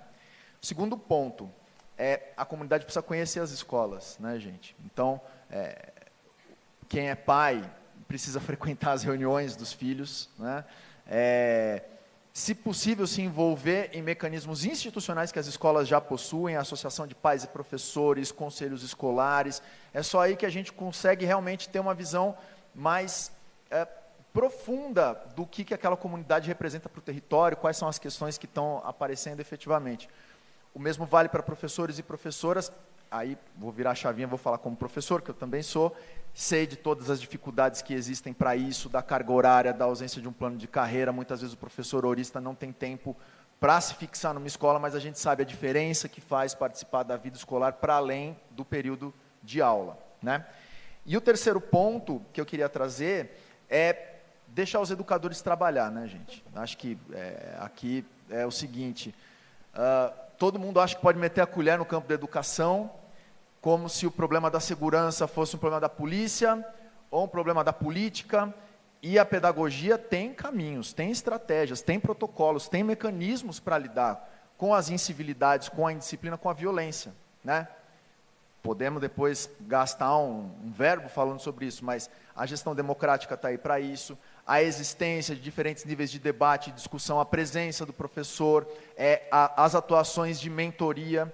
Então, acho que também tem uma postura política, que não é partidária, mas que é política de professores e professoras, de dizer assim, deixa comigo, né? Daqui para dentro a gente sabe trabalhar. Então, acho que tem essa reivindicação mesmo de um saber específico de professores e de gestores escolares para lidar com essa questão da indisciplina, da incivilidade e da violência. Mari, Ana, vocês gostariam de comentar? Eu vou fazer um comentário, porque o Rodrigo deixou uma dica, e eu vou deixar uma dica também. Mas só queria fazer uma parte que os professores sabem trabalhar e os alunos também sabem se pronunciar, né? Se a gente der espaço a eles e possibilidade de criação e discussão dos seus próprios problemas e das suas próprias realidades, eles vão produzir coisas muito importantes. Mas eu queria deixar uma dica, voltando um pouquinho para a educação midiática. A Ilânia falou de redes e peixes. Eu me lembrei de uma história que eu adoro, um provérbio que eu nem sei de onde que veio, porque eu já pesquisei e não consegui encontrar, que é: o peixe não sabe que está no mar. E a gente se encontra hoje em dia nessa situação em relação ao ambiente digital. A gente está nele o tempo todo, ele media as nossas relações de convivência pessoal, de trabalho, de comércio, de aprendizado, de namoro, né? E a gente não sabe, a gente tem uma postura assim, um pouco inconsciente em relação a esse ambiente. E isso faz muita diferença. Eu não sei se faz diferença na nossa percepção de mundo. Eu não sei se vocês lembram daquele caso muito triste de um imigrante congolês que foi brutalmente assassinado no Rio de Janeiro no ano passado, Moise, né? Essas vidas, a gente tem uma percepção, às vezes, construída na sociedade, que elas valem menos, e a gente precisa entender os fenômenos midiáticos e culturais que nos levam a achar que elas valem menos, né? E eu dei uma aula sobre busca recentemente, uma dica de um professor meu, e ele falou o seguinte: repara que se você procurar Mogadishu, que é a capital da Somália, com a grafia em inglês, Mogadishu, você vai encontrar, em qualquer buscador, no Google, você vai encontrar imagens de uma terra arrasada, em guerra, muita violência, muita destruição. E você forma esse imaginário das pessoas que moram naquele lugar que já não tem jeito mesmo, aquilo ali são vidas que já estão perdidas. Se você procurar com a grafia deles, Mukdishu, como eles escrevem, vocês podem fazer esse teste hoje quando chegarem em casa. Vocês vão encontrar imagens de uma cidade bonita à beira-mar, com prédios, com jardins, com pessoas indo trabalhar, né? E essas coisas formam o nosso imaginário. Então, eu queria deixar a dica para vocês. A educação midiática tem muito a ver com construir mais ativamente essa percepção de mundo, entender mais que mar é esse no qual a gente está nadando. Nós estamos lançando na segunda-feira o quarto da nossa série de e-books, se chama 5 coisas que a educação midiática pode fazer pela convivência e pela paz nas escolas e na sociedade. A gente tem um sobre liberdade de expressão, um sobre democracia, um sobre educação antirracista. Todos os nossos materiais são gratuitos e abertos, estão lá no educamedia.org.br e vocês podem procurar, e esse último livrinho vai estar lá segunda-feira. Tá? Ana? Posso complementar? Ainda Pode. dá tempo? Eu acho que só complementando o que todo mundo já trouxe aqui, quando a gente vê alguma questão com violência acontecendo, eu acho que tudo isso se complementa no sentido de que um ato de violência, às vezes, não acontece só num lugar e tem efeitos só naquele lugar e só com aquelas pessoas que está acontecendo. Eles têm efeitos que perpassam outras pessoas também e que, infelizmente, né, vai reforçar aquele sentimento de insegurança, independente do ambiente que você está. E aí eu acho que é natural até que as pessoas, a gente usa uma metáfora lá, com a minha chefe, na verdade, usa essa metáfora, eu vou fazer uso dela, eu pedi a permissão dela para isso, porque é como se todo mundo começasse a levantar muros para se proteger. Porque se eu estou me sentindo insegura, eu vou tentar me defender de alguma forma, eu vou tentar me isolar, por mais que isso não seja a melhor estratégia, eu vou tentar voltar para aquele condomínio onde eu me sinto mais segura e então começar a elaborar isso para voltar para o mundo e voltar a construir aqueles vínculos de confiança que eu tinha antes. Então, quando a gente fala de violência, é interessante pensar nisso como esse ecossistema que vai desde o nível do estudante até o nível da política pública, porque isso tem um custo para a sociedade que não fica só no pessoal.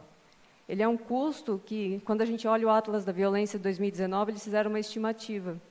com base no PIB de 2016, esse custo, mas era de mais ou menos 5,9% do nosso PIB naquele momento. Isso equivalia a 373 bilhões de reais. É um custo muito alto e, infelizmente, ele não é só econômico. Ele é um custo que vai acabar ficando no pessoal, no político, no econômico, no social e no psicológico também.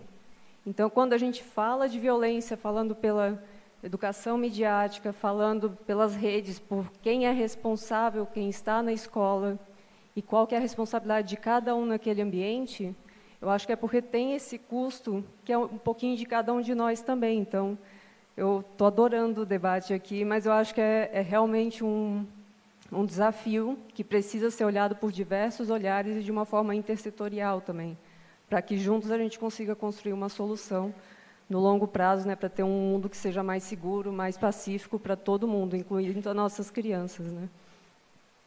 Muito obrigada, pessoal. Ai, o papo tá ótimo, né? Mas já está quase acabando. Eu queria dar um desafio para vocês agora. Posso? Rodrigo. Rodrigo olhou assim, um desafio? Já é um desafio estar aqui. Pessoal, eu queria que vocês deixassem um recado final para o pessoal que está assistindo a gente em casa, para a nossa audiência maravilhosa aqui. 30 segundos, Rodrigo, 30 segundos para cada um. O que você falaria para o pessoal? Qual que é a reflexão que você deixa? Olha, todo dia de manhã, quando eu acordo, eu peço assim, Deus, não me deixe virar uma pessoa cínica. Porque quem está no cinismo ou quem está na depressão acha que as coisas não têm solução. De fato, eu acho que é um momento difícil para ser educador, é um momento muito desafiador, é um momento em que a gente precisa, às vezes, ter o papel de psicólogo, de juiz, de professor, né? Até por isso o olhar em rede é importante, para deixar o professor ser professor. Exigir que tenha psicólogo na escola, exigir que a polícia faça a ronda escolar direitinho ali, não dentro da escola, fora da escola para garantir a integridade do território e assim por diante.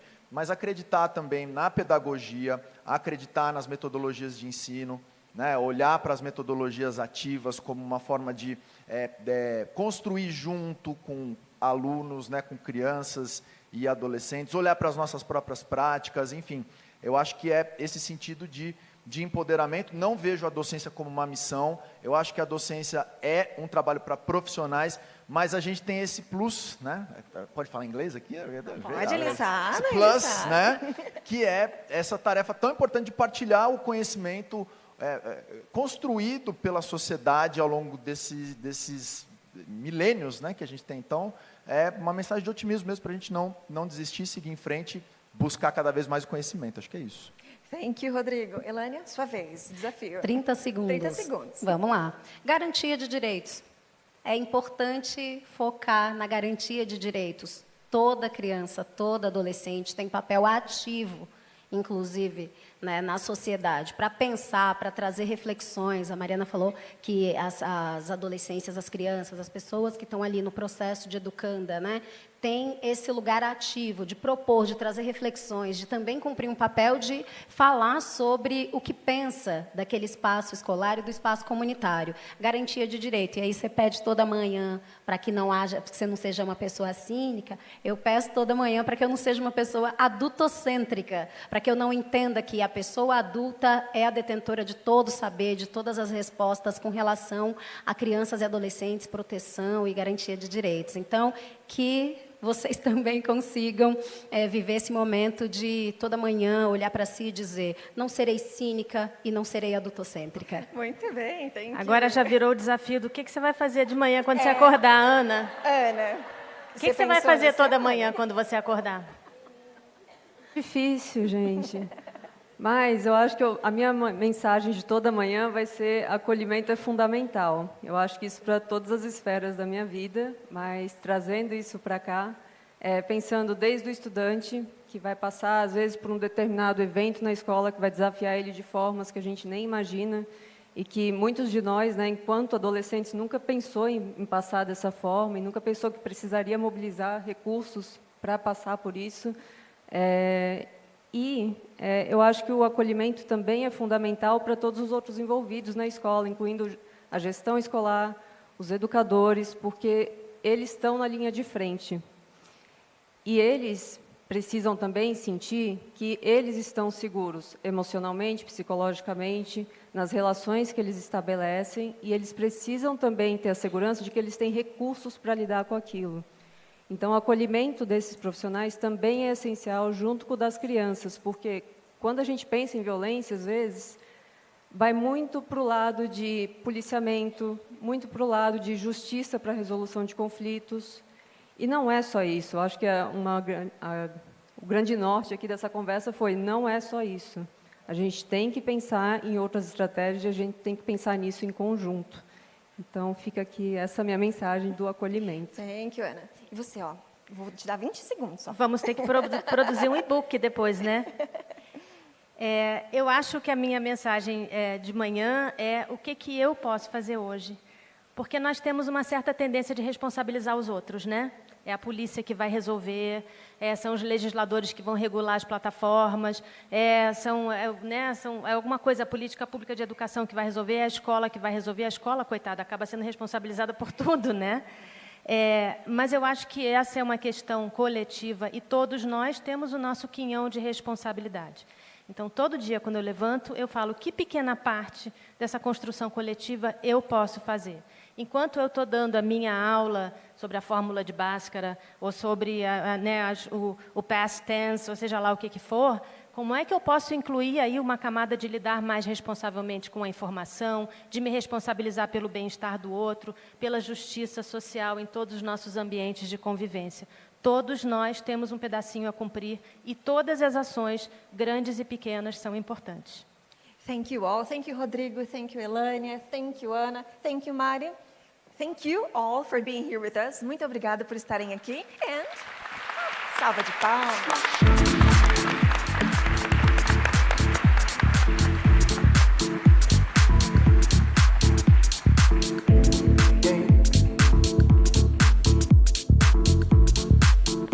Muito obrigada.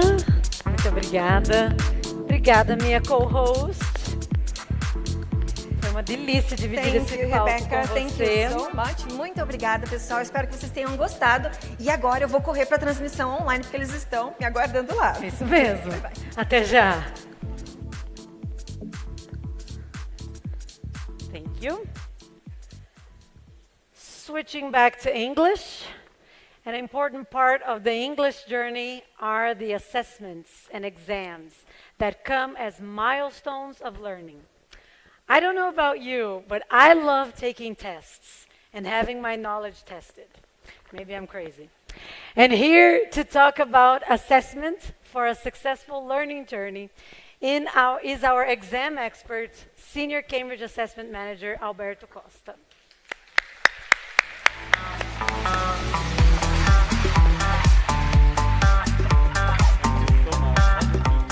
Just the green. Okay, fantastic. Hello everyone, good afternoon. Thank you very much for being here, and thanks everyone who's at home watching us from many parts of the country and many parts of the world as well.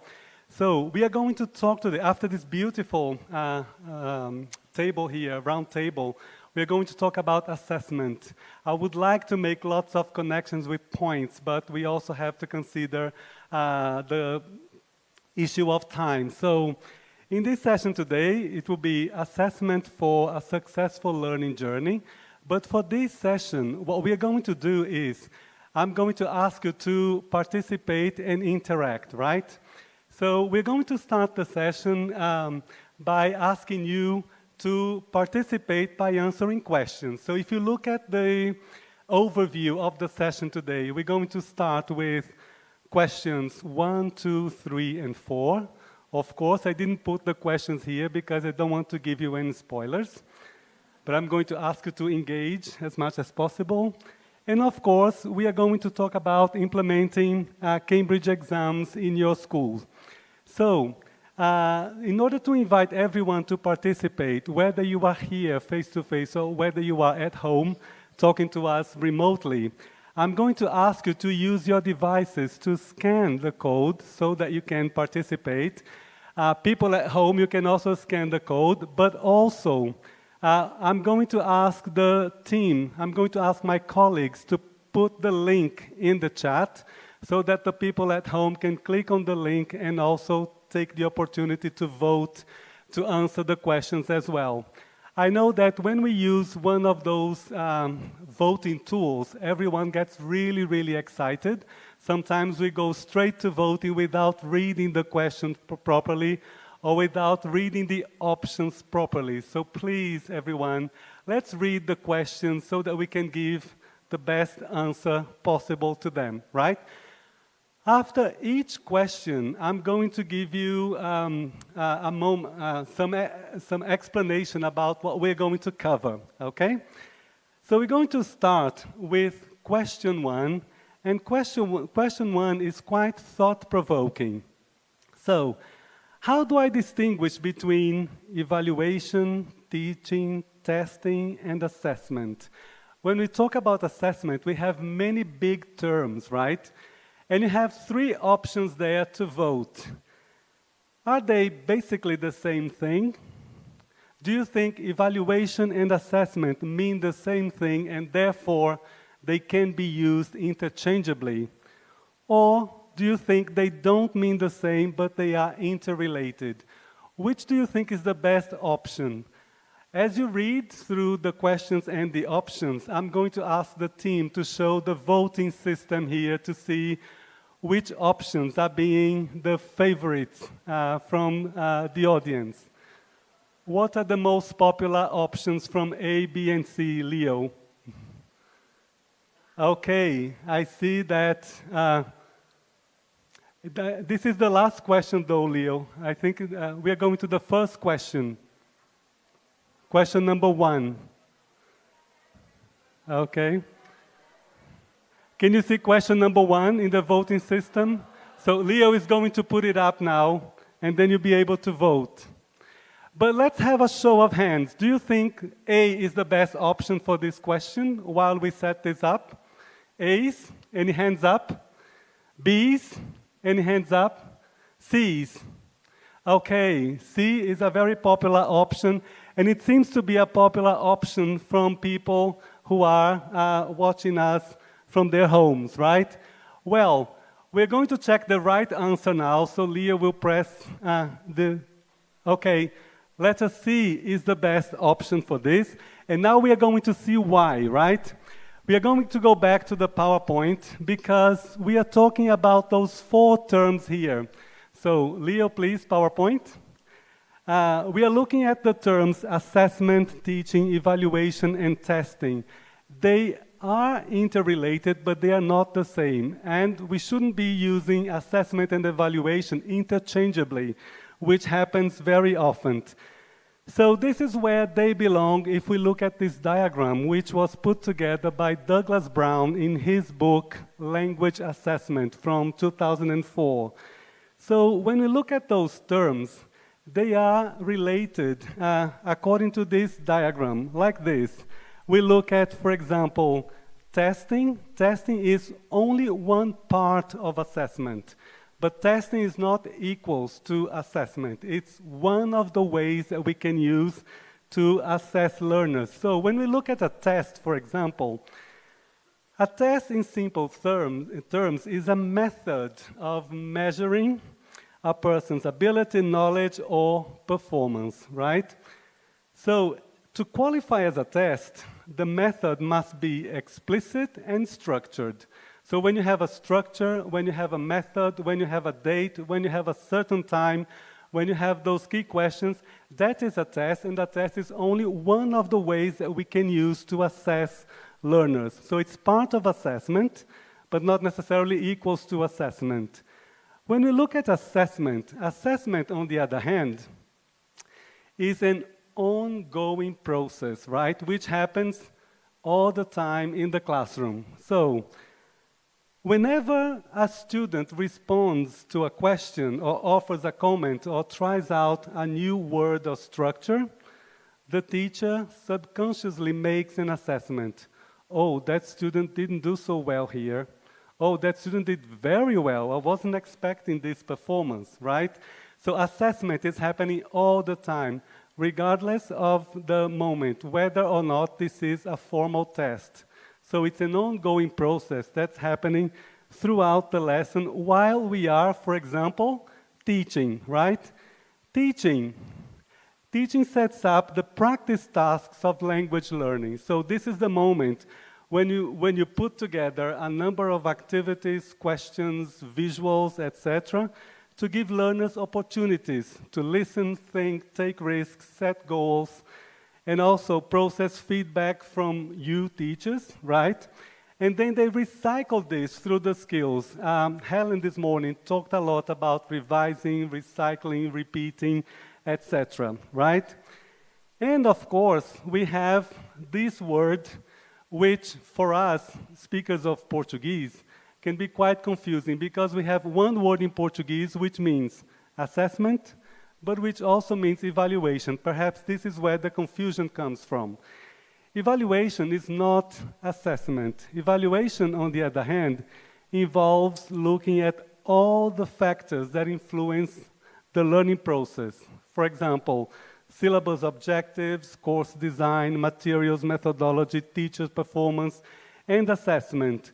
When you look at your students' results as a group, and then you realize that, for example, your students didn't do so well in this item or that item, perhaps you might want to consider looking at that assessment instrument. That's a moment of evaluation. You are evaluating the quality of your assessment.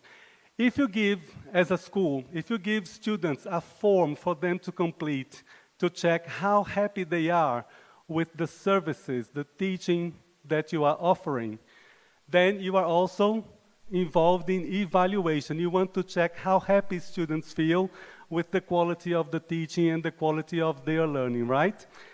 So in order to expand our discussion on those 4 items here, 4 terms, I'm going to give you the situation, situation 1. There will be 4 situations, right? And this is a quiz. Look at this situation here. Students are working in groups, and then they are doing this discussion here. They are involved in discussing mobile apps. They were given a list, and then they have to decide which mobile apps are the most useful for them and put them in order.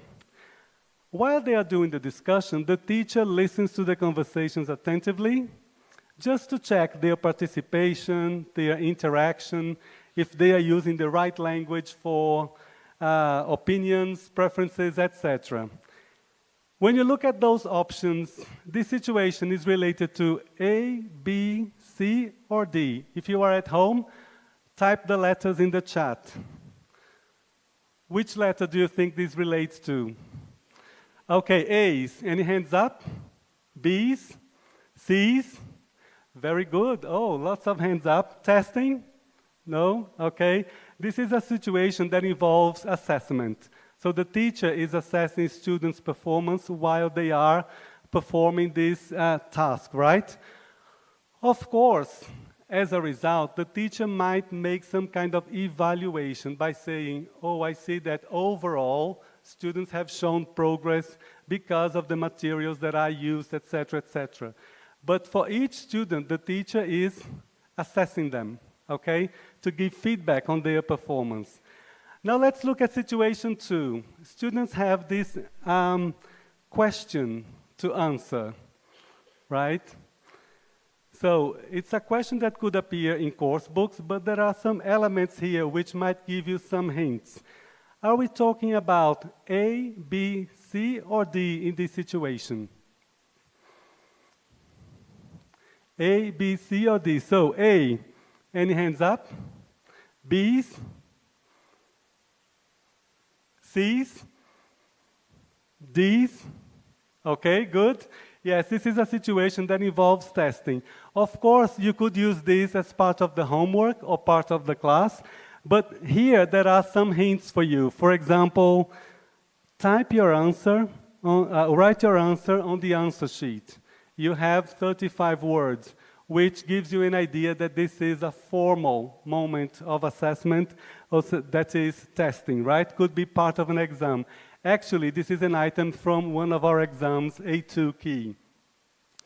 Let's look at this situation now. You want to find out whether students have made progress during a period. So you look at these grade distributions across time. Is this A, B, C, or D? If you are at home, type your answers in the chat. Letter A, hands up. B's, C's, D's. Okay, very good. We are talking about evaluation. So we are evaluating students' progress across time, and then we make decisions about whether to change the material, whether to improve or add this or that pedagogical practice or activity. Now, last situation. Here is a page from a course book. The course book is open world. And there is this task here, number 1. When you look at the task in detail, the task says, read the statements about writing an article and decide which statements are true or false. And here are the statements for you. Now, is this A, B, C, or D? Do you think? A's, B's, okay, lots of hands up. C's, D's, okay. Well, this is something that we do when we teach students, but it could also be assessment, couldn't it? If your students have already been introduced to writing an article, you might use this as a revision. Or you might use this as diagnostic assessment, but because it's part of a course book page, it's something that is happening in the classroom. So you may not be testing them per se, but you might be diagnosing how much they know, and that is an element of assessment. If they're doing this for the first time, it's a moment for you to teach students how to write an article in the case of this situation, right? So just to kind of clarify each of those terms which are used rather interchangeably. Now we are going to look at question 2, right? Question 2 is about this. And again, you are going to use your devices to vote. For question 2, as a teacher, you want your students to perform well in the exams. So, to what extent will this affect the way you teach? So, as you read through the options, go and vote for the best option. Do you think this will not influence the way you teach? Do you think this will influence somehow the way you teach? Or do you think this will affect the way you teach negatively? So here we can see the votes coming through. So please cast your vote in the app. We see that letter B is very popular, and there are more votes for letters C and A, right? Well, when we look at this question here, this means that, now we're going to go back to the PowerPoint. Check the right answer, please, Leo. Check the right answer. The right answer here will be letter B. This will impact the way you teach somehow. But now we are going to look at this kind of impact in more depth. This is called washback effect, which I suppose you may have heard before, right? Washback effect, in other words, is the possible effect of tests on learning and teaching.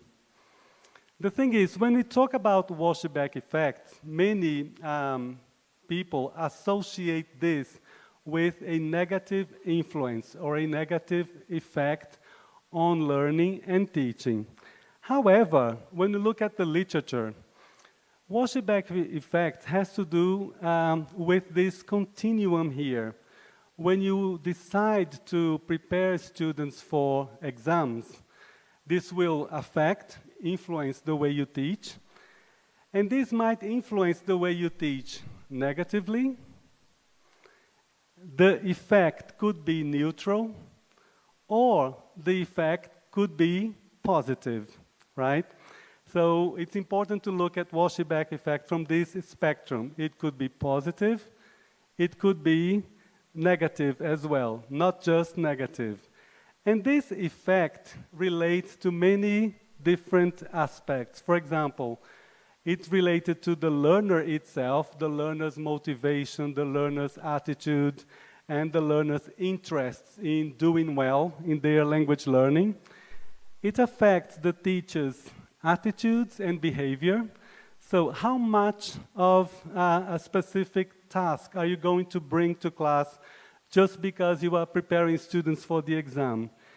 It affects the classroom environment as well, how students perceive the focus of the course. And of course, it will affect the choice of teaching and learning materials. Of course, what do we want at the end of the day? We want this washback to be positive, right? So when we look at, for example, the Cambridge exams, they have the focus on the 4 skills. So we are not just focusing on, for example, students learning 100 grammar items or mastering 2,000 words.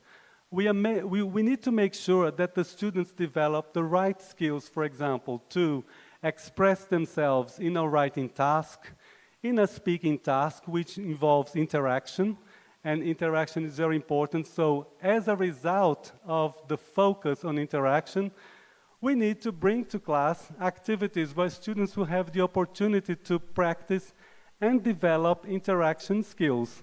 For example, they need to be able to discuss things together with their partners, and they need to do so using language that is appropriate, language that involves good discussions. So when we look at an exam that focuses on the 4 skills, what's the effect in the classroom and on teaching and learning?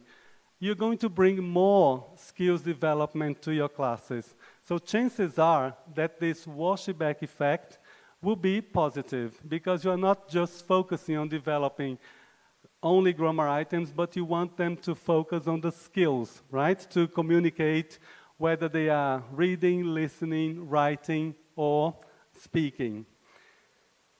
Speaking of the Cambridge exams, I have here question 3 for you. Question 3, again, get your devices to vote. Question 3 is about this. If I start preparing my students for the Cambridge exams, are there sample tests available? What do you think the answer is to this?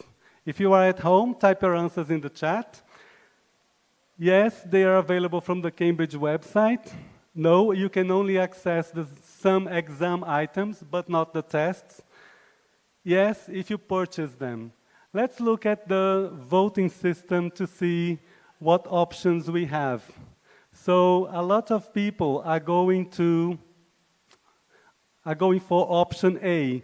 Yes, they are available from the website.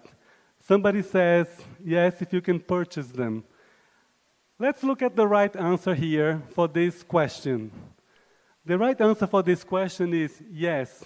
Cambridge is perhaps the only examining board that makes so many materials available from the website. If you go to the Cambridge website, there is a section called Exam Preparation. And in this section, Exam Preparation, you are going to see a lot of materials available. You will see from the slide that there is a QR code that will take you to this section of the website. So I'm going to ask Leo to project the PowerPoint again so that we can access the QR code. So the sample tests that you can see on the website, they are segmented according to exam. And when you scan this QR code and click on the exam of your choice, you'll be able to download sample tests for the exams. And they are full sample tests, not just some exam items, yeah? So that you can download. The listening materials will come with the audio file for you to practice. They will also bring the answer key as well as the criteria for the assessment. But it's not only about having the sample papers available. When you go to the website, there is a section where you can find teachers' resources. And one of them is the mock test toolkit. Actually, this should be said in the plural because there are 2 mock test toolkits, one for young learners and the other one for teenage and adult learners.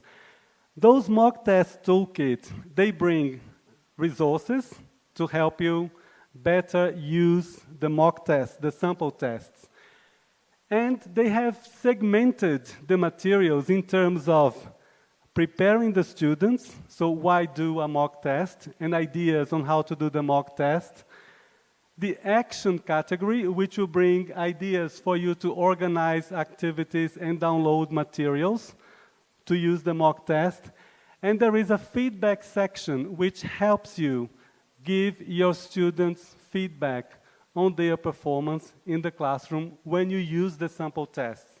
You can download, for example, sample report cards for you to be able to give your students feedback after they sit the sample test. So there's a lot of materials there, and it's very, very useful if you are preparing students for the Cambridge exams. So I highly recommend going to the mock test toolkit for those resources, right? And we have now question 4, the last question, so get your devices ready. For this question, we are going to ask you here, you want to implement the Cambridge exams in your school, but you don't know where to start. What are the first steps? So look at the options so that you can see the first steps. And we are going to the voting system to see what the votes are like over here and from people at home. So which option do you think we should go to? A, B, or C? I can see that the graph keeps oscillating, so more of A, more of B, but then B is has more options here. Leo, can you show the right answers, please? Yes. If you want to implement the Cambridge exams in your school, in case you don't do this yet, you need to contact an authorized center. So I'm going to go back to the slide to show who are the people involved in this exams operation. So when we look at the slide, there are 3, say, entities here. One of them is Cambridge University Press and Assessment. So the team in Cambridge is in charge of putting the test together. We have a big group of specialists who design the Cambridge exams, right? So they prepare the exams, they send the exams to the countries, and then the authorized centers, wherever they are the entities or the institutions in charge of connecting with the school so that the exams can be given, can be made accessible to your learners, right? And then we have a third entity here, which is the prep center.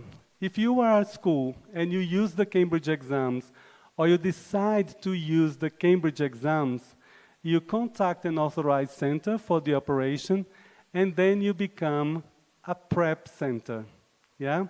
So when you become a preparation center, you will then be able to implement the exams. But I would like to go back to question number 1, when we discussed testing, assessment, evaluation, and teaching.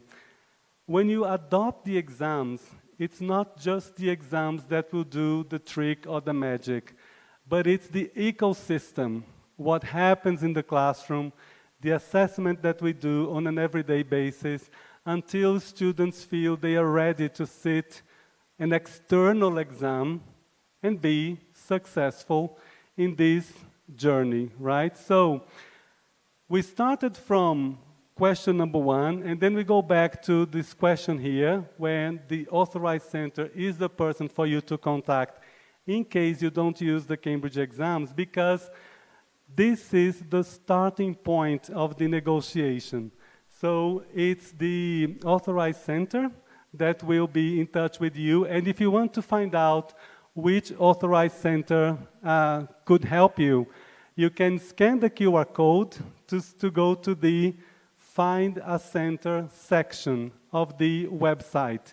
So if you are at home, wherever you are, scan the QR code and then you can find an authorized center available to help you.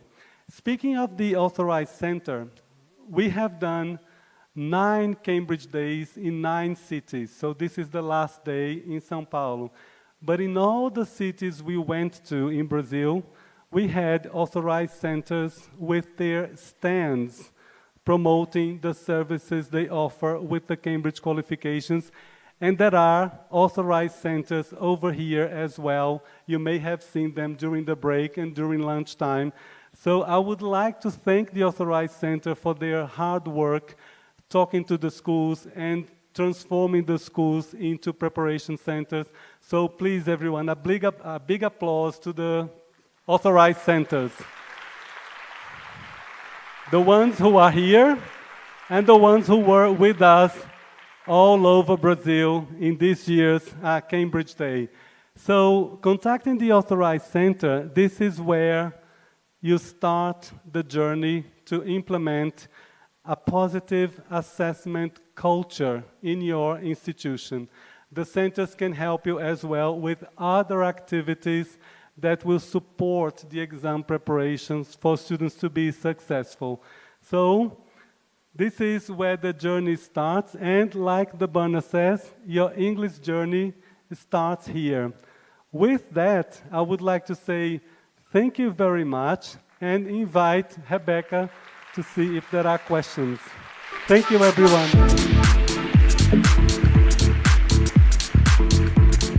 Thank you. You can keep that. You can keep that. You're going to answer some questions. Can we take questions from the audience? Yeah? Does anybody have a question from the audience? We haven't taken any questions from the audience yet. Do you have any questions from the audience? Or maybe questions from the chat? Yeah, let's check at the chat.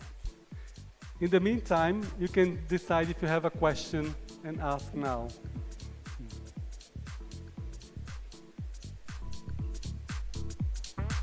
There we go. Okay. So we have no questions from here yet? All right. So from online... Someone has a question at the end of the room, I think. Is there? I saw a hand up over there. Anyway. No? Okay, let's check out the online. So Paulo Ribeiro says, do you guys think a private online teacher can implement the Cambridge exams? That's a very good question. A private online teacher can, by all means, prepare students for the Cambridge exams, right? The private teacher can contact the Cambridge staff around the country to find out about which materials they could use, for example. But in order for their students to sit the Cambridge exam, they need to take the student to a prep center or an authorized center so that the students can register to sit the official exam. So they would need to go to an authorized center in order to do the exam. Perfect. We have a question from Clarissa from Porto Alegre, and she says, what would be the difference between evaluating and diagnosing? That's a very good question. Well, Clarice, right? Clarissa. Clarissa. Well, Clarissa, you can, when you do diagnostic activities, they tend to be assessment, right? They tend to be informal assessment because you want to see the gaps. You want to see what you can do to fill certain gaps as a result of your diagnosis. You could be using an activity from the book. You could be using a handout, something that you brought to check how much students know about something. That is assessment. After that, as an evaluation, you might want to decide whether or not your syllabus is providing the students with enough materials and practice to fill those gaps. and then you might want to restructure something in your syllabus to help the students and avoid this gap in the future. Okay, that's important to do that, differentiate those two things, right? Then Elaine Benetti Sanchez, doesn't say where she's from, says, how often must a student be tested? Well, that would depend on the school system and the number of assessment moments the school offers the students, formal assessment moments, right? But I would say when you think about language assessment and language exams, I think students could use the exams because they are level-based and because those levels are kind of universal because they are based on the Common European Framework of Reference. Students could make use of those levels to establish personal goals. So I need to be at level A2 as soon as possible. So what is my goal? How much time do I have now? And how much time will it take me to get to level A2 according to the syllabus in my school where I study, etc. So instead of thinking of how often, think of personal goals. And then you can take each exam at a time that is convenient for you. Lovely. José Luis Ribeiro says, is there a minimum of students a school should have to become a prep center? Well, this is a very good question, and I recommend that you talk to your authorized center. So you can contact an authorized center, so the authorized center can explain the operation and how many students will be the minimum for them to establish the exam operation in a school. So for an exam session to happen, there needs to be a minimum of 4 students. But maybe only 4 students may not be enough for a school to take the exams, an authorized center to take the exams to a school. So it would be good to discuss this with the authorized center. And there's a follow-up question there. A school can be, from Luana, a school can be a preparation center and not one which, not an implement center. What's the difference? Yeah. Preparation center, and is there a difference between preparation center and implementation center? No, there are only 2 differences. The authorized centers, which are already established in Brazil, and the preparation center. So a school can become a preparation center only once they have this conversation with an authorized center. Do we have any other questions from the... Yes, we do?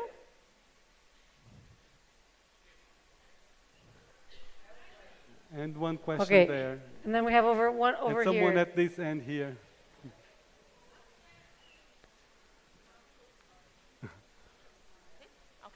How long is the test valid? So is it permanent or just for some years? Just a simple thing. A very good question. Do you remember the test that I showed in the little escadinha, the little staircase? Those levels, they are level-based, those exams, they are level-based, and they don't expire, right? So you can take them and they don't expire. Just to give you an idea, I took my proficiency exam X many decades ago, and I never took another one. Last year, he took it last year. I won't tell you how many decades, because I don't count years anymore, I count decades, so. And there was a question there, okay.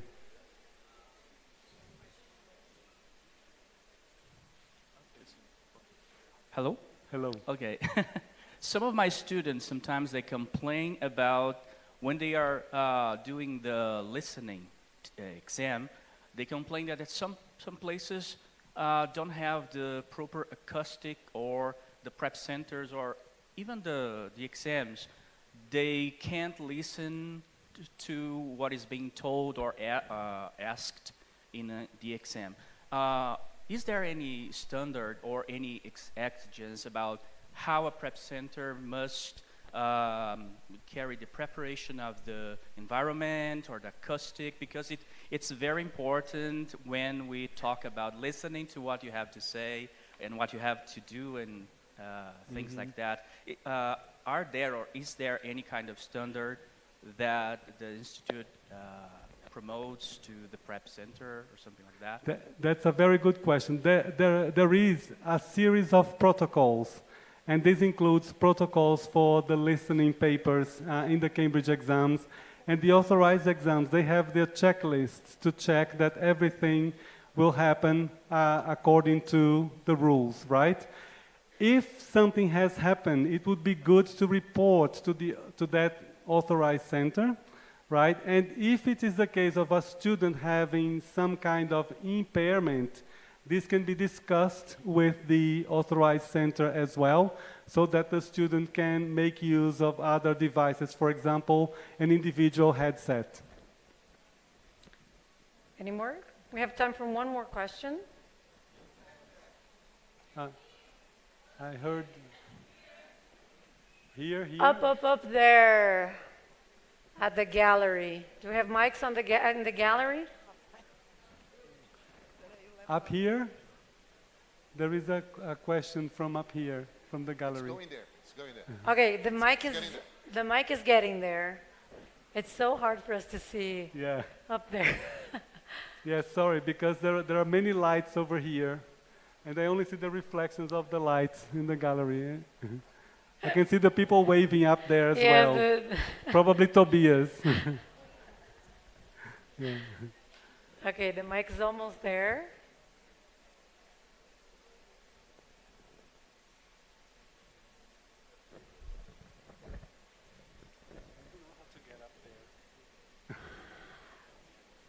There's stairs.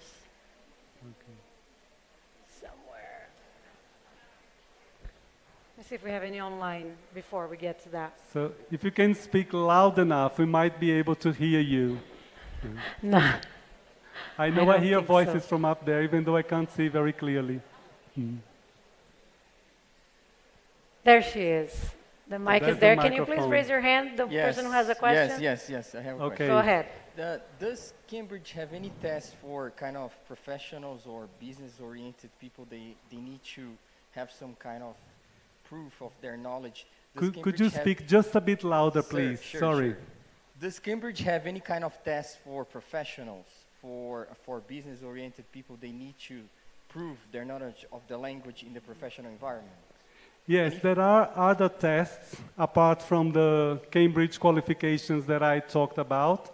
For example, there's Lingua Skill for Business, and there are tests for specific professionals in the area of health, for example.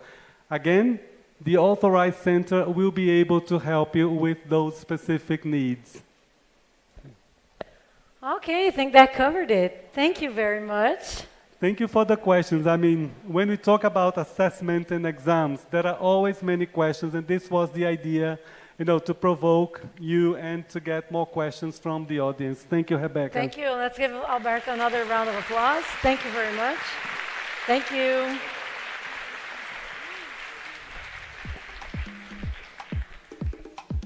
Okay, we'll now have our last break of the day. And if you're watching us online, we have a special program for you. So I'll see you in a bit. And for...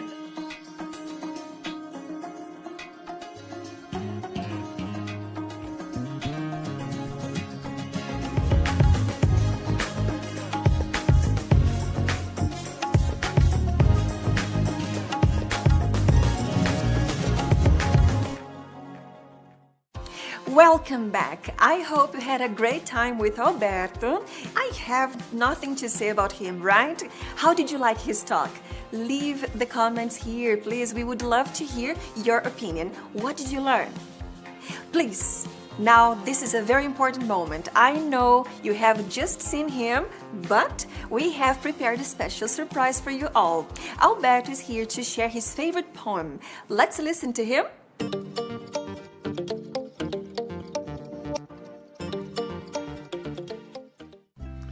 I can travel the past and take what I need to see me through the years. What my father learned and his father before him will be there for my eyes and ears. I can walk through the forest of the trees of knowledge and listen to the lessons of the leaves. I can enter rooms where there are rooms within rooms, wrapped in a shawl that learning weaves. I can open doors and take from the shelves all the books I've longed to hold. I can ask all the questions, the whys and the wheres, as the mysteries of life unfold, like a link in a chain from the past to the future. Because there are certain things that once you have, no one can take away. No wave can wash away. No wind can blow away. No tide can turn away. No fire can burn away, and no time can wear away. This is one of those moments from the film Evento. Thank you, Alberto. That was so moving. Thank you so much for enlightening us with this beautiful poem. And as promised, guess what? Guess who I have here? We've got Fabio's students. So we're curious to know your names and where you live, where you study.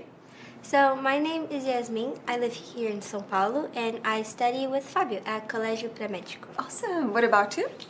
My name is Sarah. I'm 13 years old and I study in the same school like with Fabio in Pré-Médico. Just between us, do you like Fabio? Yes. I'm sure you do. So then what do you like the most about his classes? The funny way he teaches, like the jokes and the way he makes the class not being so, boring.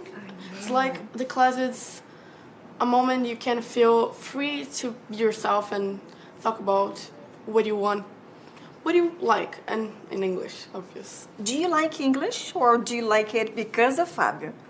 I like English, but I also like it because of Fabio. Awesome. I really like learning English. It's something that have been funny in my life, but I like Fabio too. He makes funnier. Yes, definitely. And have you taken any exam, any proficiency test? Yes, last year both of us took the test. The patch. Yes, we took the same test. I took it for B2 and I got the C1 level. Wow, that's awesome. And yeah, you? I took the B1. It was scary, but I took the B1 test. I got the B1 certificate. Did you feel a bit scared as well? A little bit, yes. But I think it's normal to feel scared when you're taking a test, especially a big exam like that one. Yeah. But it was really nice. Do you think that classes with Fabio prepared you to take the test? Yes. Oh, yeah. We took a simulated test with Fabio. It was great to practice and understand how the exam goes. Like you feel more comfortable taking the test when you have gotten a simulate. Do you remember the exam day? Yeah. Yes. Really. You said, oh, yeah. How did you feel on that day? First, I was really, really scared. I was like, I can't do this. But when I saw my friends there, she was there. Other friend of us were there, and that made me feel more comfortable. I won't say easy because it's not easy, but it was pretty okay to do it. I was nervous because I hadn't slept really well because we had to wake up early and I get kind of nervous when I have tests. But I had talked with Fabio actually the day before and he was like, no, it's okay, you're good, you can do this. And I was like, oh, okay. So I was a little calmer and my parents helped me too. So it was good. I was nervous, but stable at the same time. And did you have any specific routine? So I'm going to study listening today. I'm going to study reading today. Did you have that? Yeah, Fabio, like a few days before, he gave us like a few pages that had writing exercises, listening, and reading exercises. So there was one day where I would do one of them, another one I would do the other one.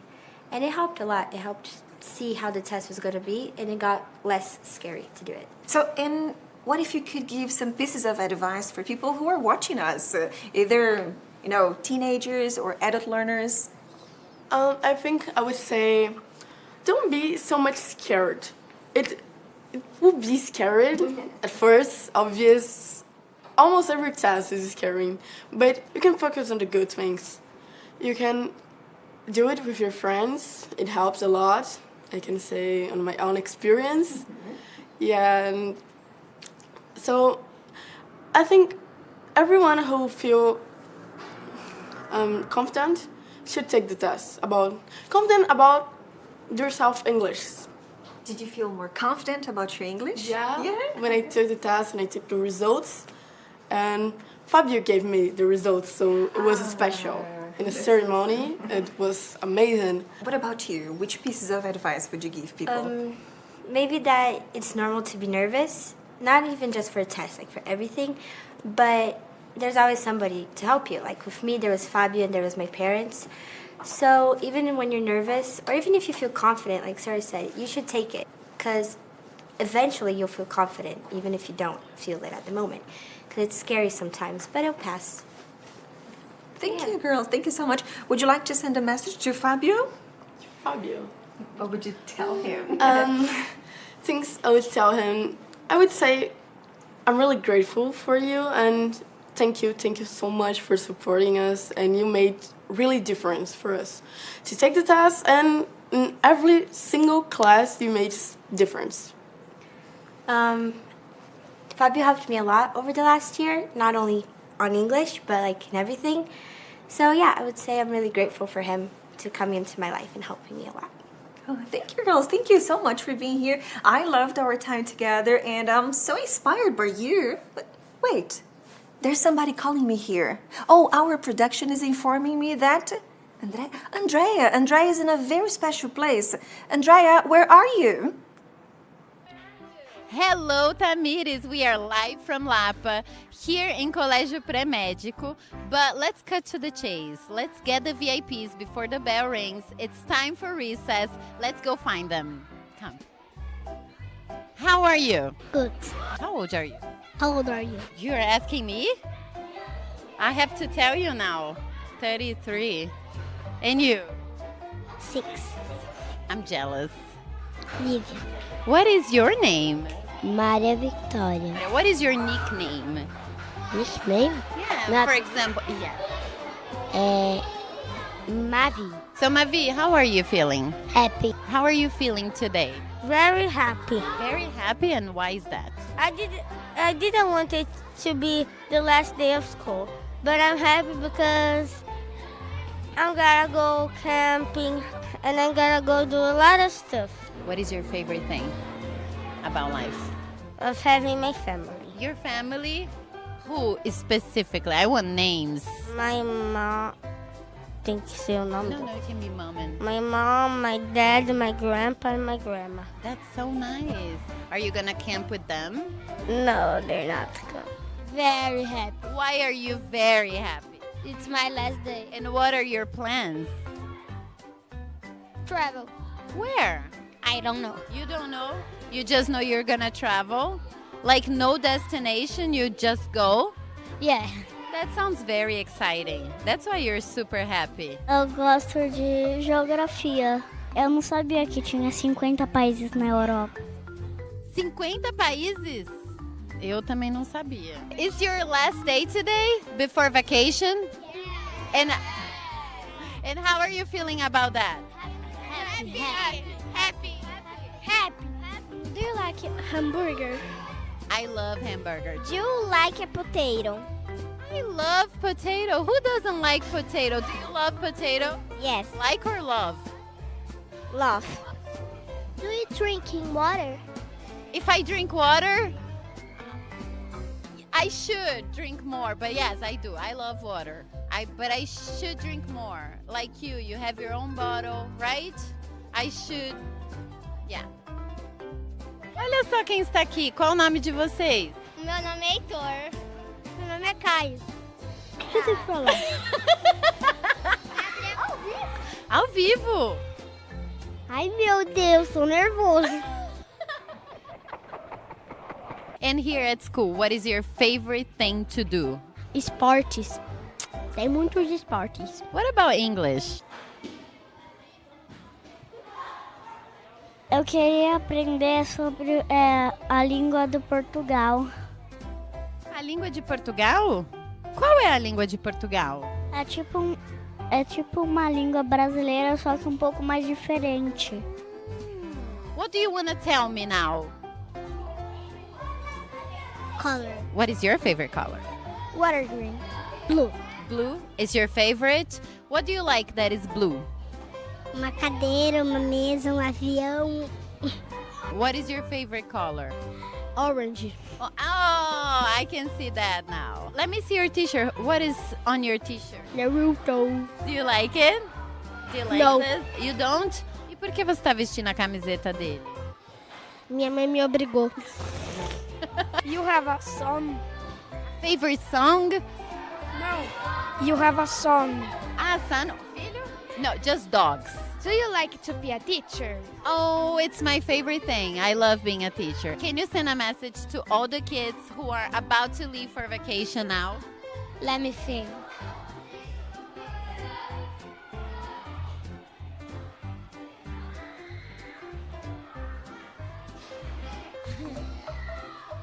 Study. During vacation? Yeah. Oh, study, guys. Estudem mais pra voltar bem nas férias, né? A message to all kids watching. Que elas são demais. Oh, that's so sweet. Aprendi na aula de inglês, é waka waka, waka waka, I'm not there's galewas. Africa, jungle,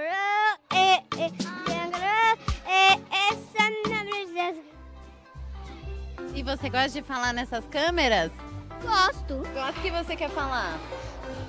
Falar de barbudo. Quem é essa pessoa? Who is this person? É. Who? É who. Thank you, Andrea. Thank you so much for bringing this joy to our afternoon. Well, I hope that you liked the kids because I love them all. And speaking of kids, I have a very special guest. But for this conversation, we're going to switch to Portuguese. Olá, Marília, tudo bem? Tudo. Estamos aqui com uma convidada super especial. Nós vamos falar um pouquinho sobre parcerias inspiradoras e de sucesso. E a Marília é de uma parceria muito importante, que é do Instituto Ayrton Senna. Marília, fala oi pro pessoal, se apresenta. Olá, pessoal. Um prazer estar aqui com vocês, falar do Instituto e dessa parceria maravilhosa. A gente que fica muito honrado de ter você aqui. Marília, uma coisa importante a gente começar a falar, né? Alguns professores que estão, né, assistindo a gente, talvez eles nem eram, né, nascidos no auge da carreira do Ayrton Senna. Você pode contar pra gente um pouquinho sobre a trajetória do Instituto? Sim, claro. Bom, o Instituto, ele nasce, né, como uma materialização do sonho do Ayrton Senna de causar impacto e de gerar transformação na sociedade brasileira. E o Ayrton acreditava que isso só poderia ser possível através da educação e através da transformação das crianças, né, com as crianças. Então, o Ayrton manifestou esse desejo de fazer algo pelo Brasil e pela educação das crianças, né, para a família, mais especificamente para a Viviane Senna, que é a irmã dele. E a Viviane levou esse projeto como uma missão, um legado do Ayrton após o acidente. Então, foi assim que nasceu o Instituto, desse sonho do Ayrton de principalmente dar oportunidades para as crianças, oportunidades que ele teve, que ele só teve também através da educação, que ele queria trazer isso para as crianças e para a sociedade brasileira. E, Marília, conta pra gente, quais são as principais frentes do Instituto? O Instituto é uma organização muito focada em inovação para a educação. Então, o Instituto busca trazer o que tem de mais inovador, de ponta na educação no mundo, trazer para a educação pública brasileira. E a gente faz isso, né, através de 3 frentes principais. A primeira é a inovação, né, e pesquisas científicas. Então, a gente tem uma área, um laboratório de dados que produz essas pesquisas e que faz parcerias com universidades e etc. para buscar o que tem de mais inovador. Depois, a gente tem uma frente de advocacy, que é justamente trazer outras pessoas, né, para se juntarem a essa causa, que é tão importante para a gente, que é a educação. E uma terceira frente, que é a frente de disseminação, onde o objetivo é, de fato, levar esse conhecimento produzido pelo Instituto para dentro da sala de aula. Então, através de parcerias que a gente faz com as redes públicas de educação. Nossa, a gente fica bem curioso de saber, né? Tem uma pergunta que eu preparei aqui pra gente, que é sobre esse trabalho bem sólido que é em relação às competências, né, socioemocionais. E me conta um pouquinho, como que acontece isso na comunidade escolar? O principal objetivo do Instituto, desde o seu início, como lá no sonho do Ayrton, né, era a transformação muito ampla da sociedade, o Instituto atua de uma forma a poder chegar e gerar esse trabalho em escala. Então, muito no início, né, acho que a gente trabalhou em escolas específicas e foi entendendo como isso poderia ganhar escala. E a forma que o Instituto encontrou de fazer isso é através das parcerias públicas. Então, o nosso objetivo é transformar a educação e toda essa inovação em política pública. Então, a gente faz isso através de parcerias com as secretarias de educação estaduais e municipais.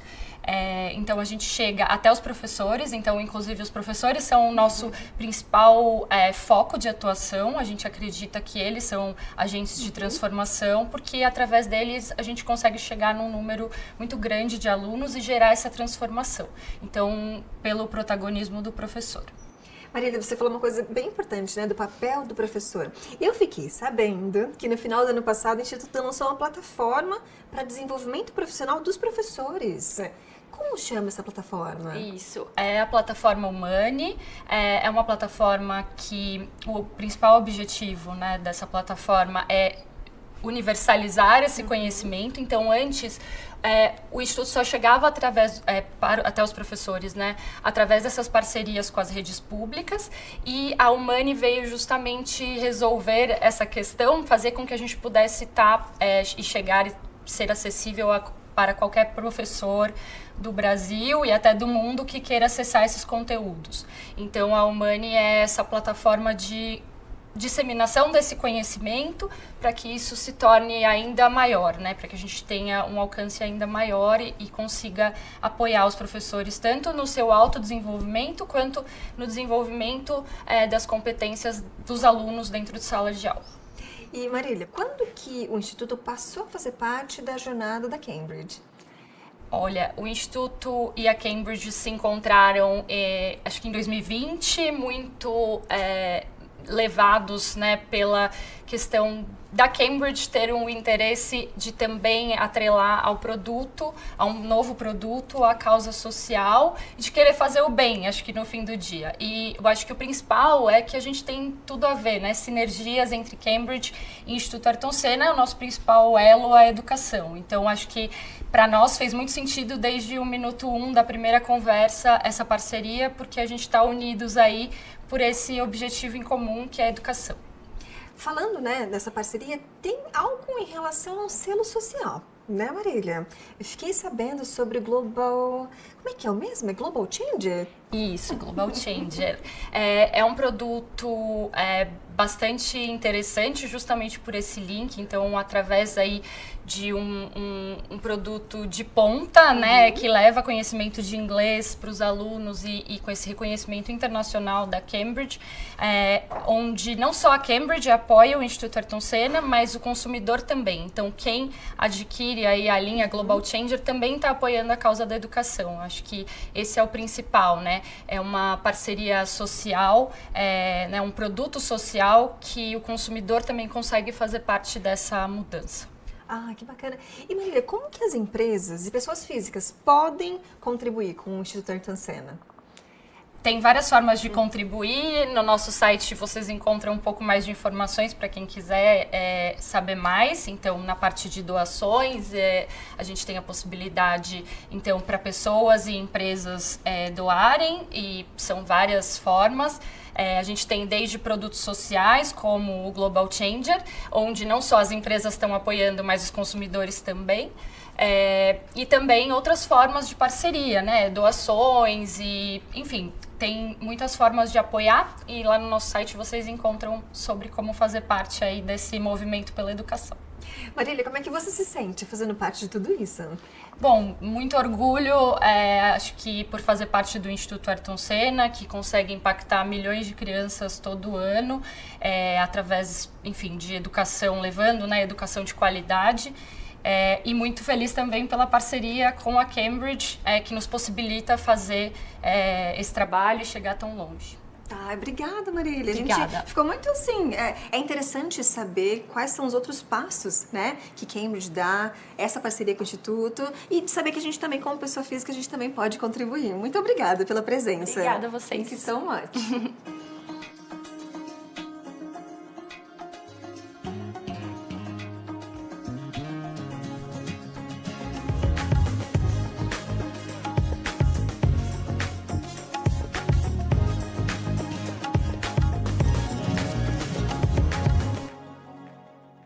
E continuando nosso bate-papo sobre parcerias inspiradoras, nós temos aqui uma convidada super mega especial. O nome dela é Andrea. Welcome, Andrea, seja bem-vinda. Obrigada, obrigada pelo convite, é um prazer estar aqui. Estamos muito felizes que você está aqui, Andrea. E tem uma coisa importante, Cambridge tem uma responsabilidade social muito grande e a gente queria saber um pouquinho mais sobre o Cambridge Social. Conta pra gente. Conto sim. A Cambridge é bem engajada na parte social, né? A gente tenta trazer através de alguns projetos nossos para algum acalento para a comunidade, para a redondeza onde que a gente atua, né?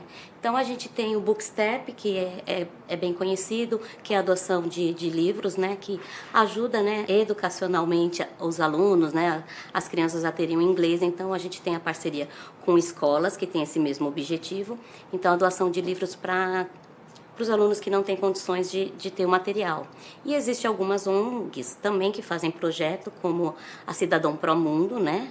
Bem conhecida, através as aulas são através dos livros da Cambridge, doadas. Tem o projeto do IBEU junto à Prefeitura do Rio de Janeiro. Temos um projeto social bem longe, lá no Pará, que é o Centro de Desenvolvimento Regional em Altamira, e que eles dão aula para as crianças e adolescentes. Então, é bem legal esse projeto, né? E tem a parceria com o Instituto Ayrton Senna, que vocês já sabem, através do nosso Global Change. Ah, que bacana. Andréia, você falou sobre doação de livros. Estou curiosa agora. Você sabe mais ou menos quantos livros já foram doados? Olha, esses projetos já são 20 anos que a gente está trabalhando e já foram mais de 100 mil livros doados. Nossa, bastante, né? Bastante coisa. Ah, é muito gratificante fazer parte disso, né, Andréia? É sim, muito. Andréia, então conta pra mim. Você falou 20 anos aí. Isso. A gente quer saber, quando que você começou a fazer parte da trajetória da Cambridge? Um pouco antes dos 20, já faz tempo que eu tô na Cambridge, mas na parte social, já todos esses projetos, né, que já são há 20 anos, eu tô desde o comecinho. Ah, que bacana. Andréia, você falou sobre projetos, né? Você falou sobre Booksteps. Isso. Quais outros projetos você pode contar pra gente? Então, a gente tem o bem conhecido agora do Cambridge Day, que é o Food for Thought, que é a doação de alimentos, né? A gente tem uma desigualdade social muito grande aqui no Brasil, né? Muitas crianças, principalmente as crianças, né? Com essa parte de alimentação, né? Então, tem muitas instituições que visam, né? Que focam nessa parte de amenizar a fome, né? E a gente faz, então, parceria com essas instituições. Então, toda vez que tem um Cambridge Day, como esse que vocês estão participando agora, a gente convida os parceiros, né? Os professores que vêm no evento trazer 1 quilo de alimento não perecível. E esse alimento é doado na cidade onde está tendo o evento, para alguma instituição que trabalha com isso. Então, o evento em Fortaleza, a doação é para Fortaleza, São Paulo, em São Paulo, e já foram, nesses últimos 20 anos, 45 toneladas de doações de alimentos doados. Tá, que bacana, André. Tá vendo? Ó, o pessoal que foi, né, ali no presencial ajudou bastante. Sim. Que bacana, que bacana. Sim. André, tem algum projeto que você tem mais, né, carinho, mais queridinho? Sempre tem, né? Eu acho que todos são importantes, né? Mas tem um que eu acho que eu tô mais envolvida, né?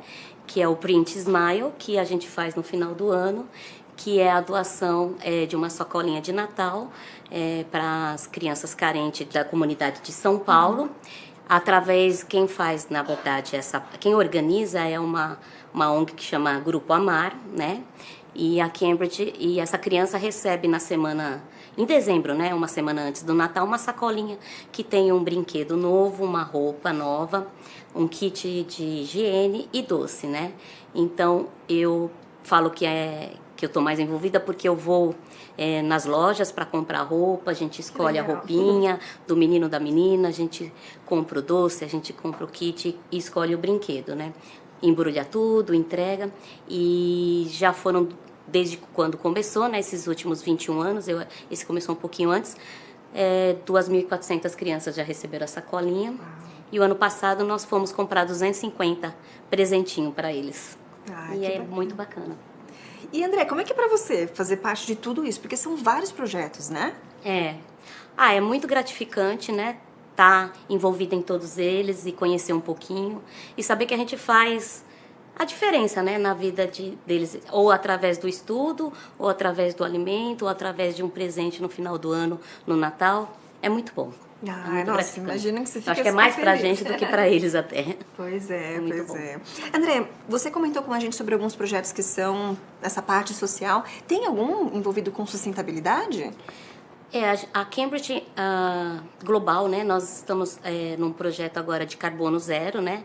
Então, esse primeiro Cambridge Day, uma empresa vai calcular a pegada de carbono, vai ver quanto que...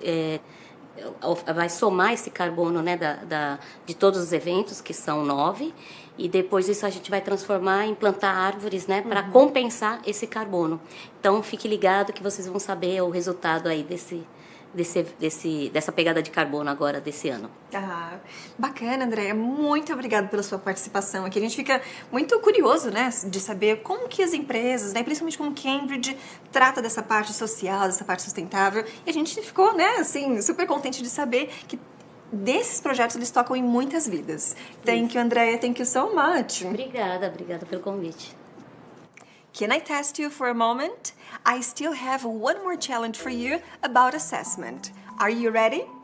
Now, I'd like you to pay attention to the next phrase. And the conception about assessment is only for grading purposes. I'd like you to take a moment and tell me if you agree or disagree and why. Can you take a moment to do that?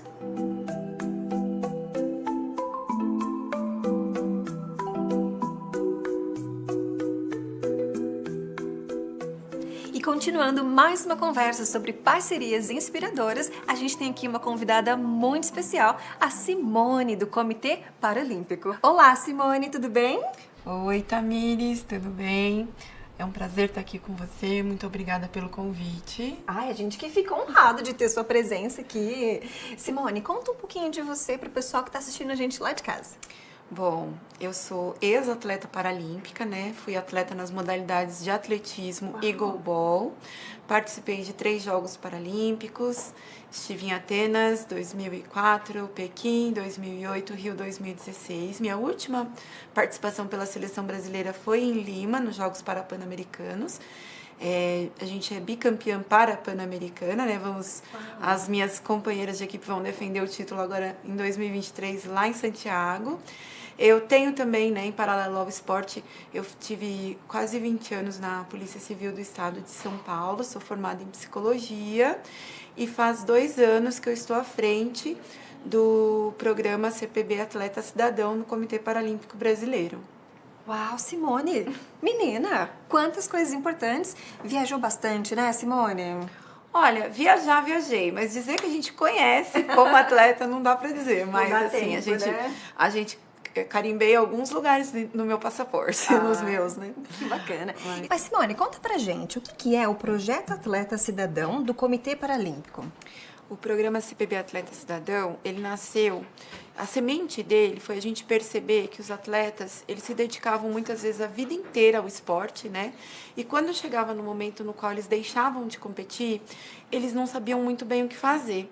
E aí a carreira do atleta é uma carreira curta, se você for comparar o tempo de vida, né? A expectativa de vida que nós temos. Então a gente percebeu que era necessário preparar esse atleta, ainda enquanto atleta, né, que ele fosse percebendo que ele teria que dar continuidade no momento que ele deixasse de ser atleta na vida social e produtiva dele. Então, nós temos uma série de atividades que vão auxiliar o atleta, porque você tem que coordenar, muitas vezes, estudo, com treinos, com competições.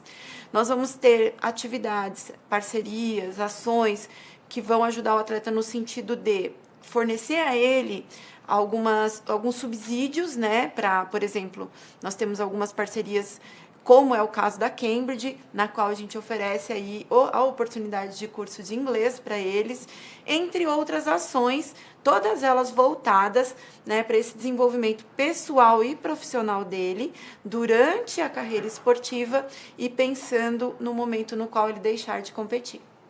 Que bacana. Simone, conta um pouquinho para mim, como que os atletas eles são selecionados, né, para essas aulas de inglês? Dentro do programa CPB Atleta Cidadão, a gente considera que toda pessoa, porque assim, o Comitê Paralímpico Brasileiro congrega atletas paralímpicos, são pessoas com deficiência. E na nossa missão, a gente entende que a gente tem, além da questão do esporte, né, da base ao alto rendimento, a gente tem por função, por missão, incluir a pessoa com deficiência na sociedade. Então, a partir do momento que o atleta ele entra no certame de competições, ele já está apto a participar das ações oferecidas pelo programa CPB Atleta Cidadão. Entretanto, né, todas as ações que nós venhamos a desenvolver, elas vão apresentar critérios de seleção. Principalmente, né, voltada aí à sua pergunta, que é o curso de inglês, nós vamos partir do pressuposto para quem esse curso de inglês ele vai ser mais necessário, né? A gente entende que o inglês ele é necessário, ele é universalmente necessário para todas as pessoas, né? Então, o atleta que está em competições internacionais, o atleta que dedica, né, que está nas seleções, que vai para Jogos Mundiais, para Jogos Paralímpicos ou Jogos Parapan-Americanos, que está em contato, quer seja por uma necessidade de viagem, quer seja mesmo às vezes por uma necessidade de competição, por uma arbitragem, que na sua maioria é feita, né, no idioma inglês. Então, a gente entende que esse atleta, no momento da seleção, ele tem prioridade. Entretanto, não é só a ele que se destinam as oportunidades. Caso elas não sejam preenchidas pelo atleta que se encontra nesse grau de atividade, elas podem ser aproveitadas por outros atletas que ainda não galgaram competições internacionais. Simone, você falou sobre viagens, que às vezes os atletas precisam estar, né, em campos internacionais, precisam entender o inglês. Quão importante é o inglês na vida do atleta? O atleta que participa de competição internacional, que participa de ações internacionais, é extremamente importante, porque, como eu falei, né, a gente sabe que o inglês ele não é uma língua oficialmente universal, mas em todos os lugares a alternativa à fala é o inglês, o idioma local é o inglês. Então, por exemplo, um atleta ele vai passar por um exame de antidoping, né? Um momento no qual ele está extremamente vulnerável, extremamente exposto, é um momento muito difícil para todos os atletas, né? Alguns, com certeza, encaram isso de uma maneira melhor do que outros, mas normalmente é um momento delicado. Então, você dominar aquilo que as pessoas estão falando com você é extremamente importante, senão seria um fator a mais de estresse. Você estar ali, no momento da largada, para um tiro de uma prova de atletismo, ou para um tiro na piscina, ou uma arbitragem de jogo falando com você, e você não entender o que eles estão falando com você, você pensa, a pessoa já está estressada ali pela competição e ainda não está entendendo nada que está ao redor dela, o fator estressante ele aumenta muito. Então, a pessoa... pegar, né, desde comer, você vai precisar conversar para pedir o que você vai comer. Você precisa, no aeroporto, muitas vezes, embora o atleta nunca viaja sozinho, mas quanto mais autonomia ele tiver, mais tranquilidade, mais serenidade, mais condição de se dedicar de maneira integral para a competição ele vai ter. Quando você vai para uma competição, você entra em contato com culturas do mundo inteiro. Então, você está lá nos Jogos Paralímpicos, você vai encontrar gente da Ásia, da África, da Oceania, do mundo inteiro. Se você consegue se comunicar com essas pessoas, o ganho cultural, o ganho experiencial, de bagagem que você tem é muito maior, né? São relações, assim, muitas vezes até de intercâmbio, ali não só naquele momento, mas oportunidades que surgem, porque se você consegue travar um diálogo com alguém, né, com uma instituição ou com alguma pessoa, suas oportunidades, elas se expandem de forma muito significativa. Então, os ganhos são imensuráveis. Ah, a gente imagina. Porque a gente já está indo aí para o terceiro semestre, segundo semestre de 2023 vai ser o nosso terceiro semestre. Então, já tem turmas em andamento e turmas que vêm surgindo. Então, a gente passa toda a relação, a Cambridge libera o acesso a esse material e a gente tem uma professora, né, 2 professoras hoje estão com a gente, a teacher Raquel e a teacher Valéria. E essas professoras, elas dão as aulas síncronas, né, pela plataforma Teams, que é a plataforma oficial lá do Comitê Paralímpico. Então, os alunos acessam da onde eles estão, então, porque nós temos o público do Comitê Paralímpico é nacional. Então, essa possibilidade da aula síncrona, ela permite que os atletas do Brasil inteiro participem. Então, os atletas acessam as aulas, que é onde é explicado os conteúdos, e daí os professores direcionam as atividades que devem ser realizadas na plataforma da Cambridge. E isso permite para a gente oferecer, né, um curso de extrema qualidade, com a aula, porque a gente, né, poderia ter só a aula, mas a gente sabe que o mistério, o segredo, né, o plus para um bom aprendizado de inglês é a exposição. Então, a Cambridge permite essa exposição com toda a qualidade Cambridge de ser. Né? Tá. Como que é para você, Simone, fazer parte de tudo isso? Eu fico muito feliz. Esporte é minha vida. Entrei no esporte ainda muito nova. E eu sei o quanto o esporte pode transformar vidas, né? E o quanto essas pessoas, assim, a pessoa com deficiência, né? E eu me incluo, eu sou uma pessoa com deficiência, nós temos muitos nãos na vida, né? E é muito legal a gente poder oferecer sims, né? E a gente perceber que quando o ser humano ele tem uma oportunidade, o poder de crescimento, de desenvolvimento dele é infinito. E o quão ele pode impactar e ajudar o desenvolvimento das pessoas que estão à volta dele. Então, eu sou muito grata, né? Eu creio muito em Deus, eu diria que eu sou muito grata a Deus por essa oportunidade de alguma maneira, poder trazer impactos positivos. É lógico, com o meu trabalho na vida das pessoas que podem se beneficiar dele. Simone, muito obrigada pela sua presença aqui hoje. Eu que agradeço a oportunidade de estar aqui falando um pouquinho sobre a nossa parceria, sobre o nosso programa, e agradeço imensamente a parceria com a Cambridge. E agradeço a todos que nos ouviram até agora, né? Thank you, Simone. And again, the time has come for me to switch back to English. I'm sure that you are taking so much from today. I want to ask you a favor. Do you remember we had some poetry pills? Yes, we have one more for you. Now we're going to have Anna.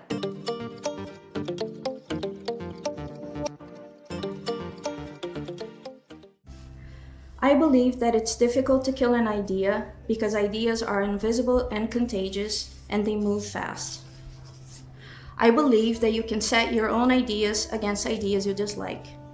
That you should be free to argue, explain, clarify, debate, offend, insult, rage, mock, sing, dramatize, and deny. I do not believe that burning, murdering, exploding people, smashing their heads with rocks to let the bad ideas out, drowning them, or even defeating them will work to contain ideas you do not like. Ideas spring up where you do not expect them, like weeds, and are as difficult to control. I believe that repressing ideas spreads ideas. I believe that people and books and newspapers are containers for ideas, but that burning people who hold the ideas will be as unsuccessful as firebombing the newspaper archives. It is already too late. It is always too late. The ideas are already out, hiding behind people's eyes, waiting in their thoughts. They can be whispered. They can be written on walls in the dead of night. They can be drawn. I believe that ideas do not have to be correct to exist. I believe that you have every right to be perfectly certain that images of God or prophet or human that you revere are sacred and undefilable. Just as I have the right to be certain of the sacredness of speech and of the sanctity of the right to mock, comment, to argue, and to utter. I believe I have the right to think and say the wrong things. I believe your remedy for that should be to argue with me or to ignore me, and that I should have the same remedy for the wrong things that I believe you think. I believe you have the absolute right to think things that I find offensive, stupid, preposterous, or dangerous, and that you have the right to speak, write, or distribute these things, and that I do not have the right to kill you, maim you, hurt you, or take away your liberty or property because I find your ideas threatening or insulting or downright disgusting. You probably think some of my ideas are pretty vile too. I believe that in the battle between guns and ideas, ideas will eventually win, because the ideas are invisible and they linger, and sometimes they can even be true. Eppur si muove, and yet it moves. This is by Neil Gaiman, and the book is Art Matters. Welcome back. Well, Anna has read such a beautiful poem. Neil Gaiman is always so inspiring. How did you like it? Have you ever read anything written by him? And, of course, I guess that you were waiting for this moment, aren't you? Let's get back to our quiz. Our quiz was asking you about assessment and if it was just for grading purposes. The time has come for us to check this misconception. If you have answered that assessment is not only for grading purposes, you are right. We are going to check that assessment. It is a very important tool, not only to provide students with results, but also to provide them with feedback. There are many moments in which you can assess your learners and do not provide a grade. If you are still thinking about assessing learners with grades, I invite you all to rethink this practice. Assessment can be something really helpful for learners and also for teachers. And now we would like to invite you all to a great talk by Caroline. She's going to talk about making a difference. And it's not over yet. We have a special attraction. We're going to be delighted with Charanga do França. I hope you all have a great time. And if you enjoy Carnival, you're gonna love it. Have fun!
Check this misconception.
Welcome back, everyone. What a wonderful day this has been so far. Moving on our program, if you're a Kids Box fan like I am, I'm sure you'll enjoy this next session. It is my pleasure and honor to welcome to the stage Caroline Nixon, teacher trainer and Cambridge materials author, with her talk, Making a Difference.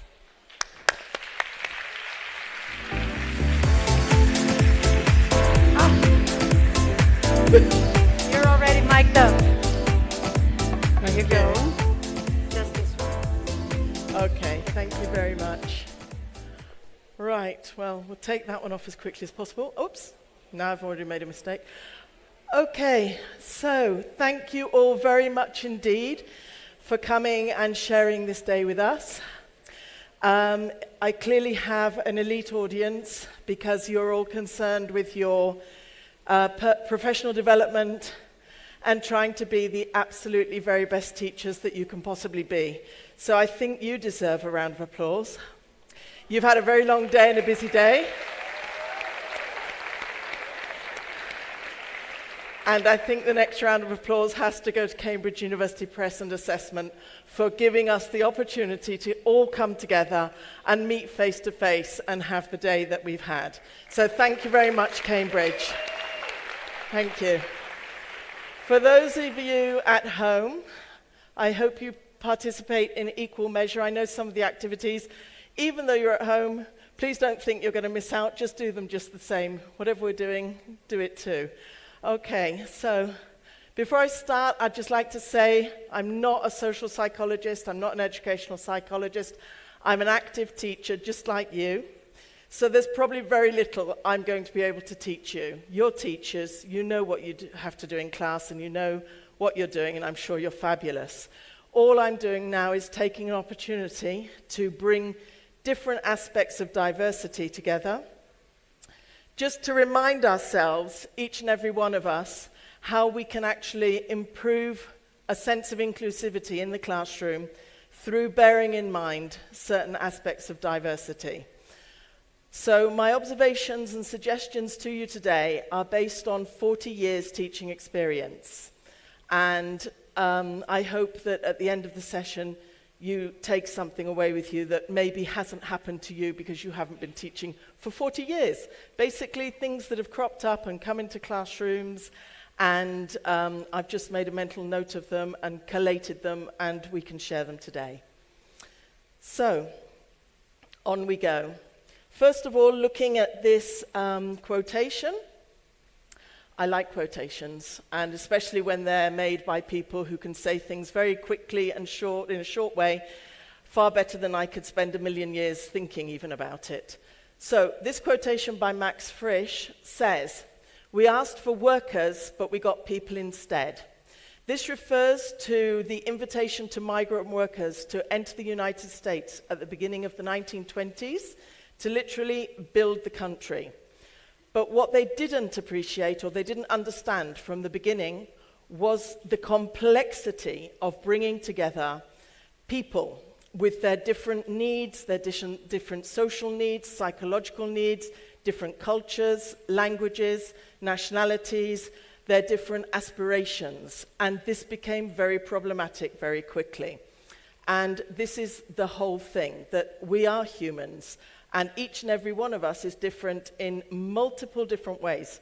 In fact, this subject is immensely complex to try and talk about it in just 50 minutes. So you'll probably find that I'm going a bit quickly, but we'll just look at some aspects. So if we adapt this quotation and say, we asked for pupils. So we asked for pupils. At the beginning of any academic year, we kind of have a mental image of what our new groups might be like, our new classes. We are managing our expectations. We're not looking for perfection. It's not perfect. It's not a perfect filing cabinet.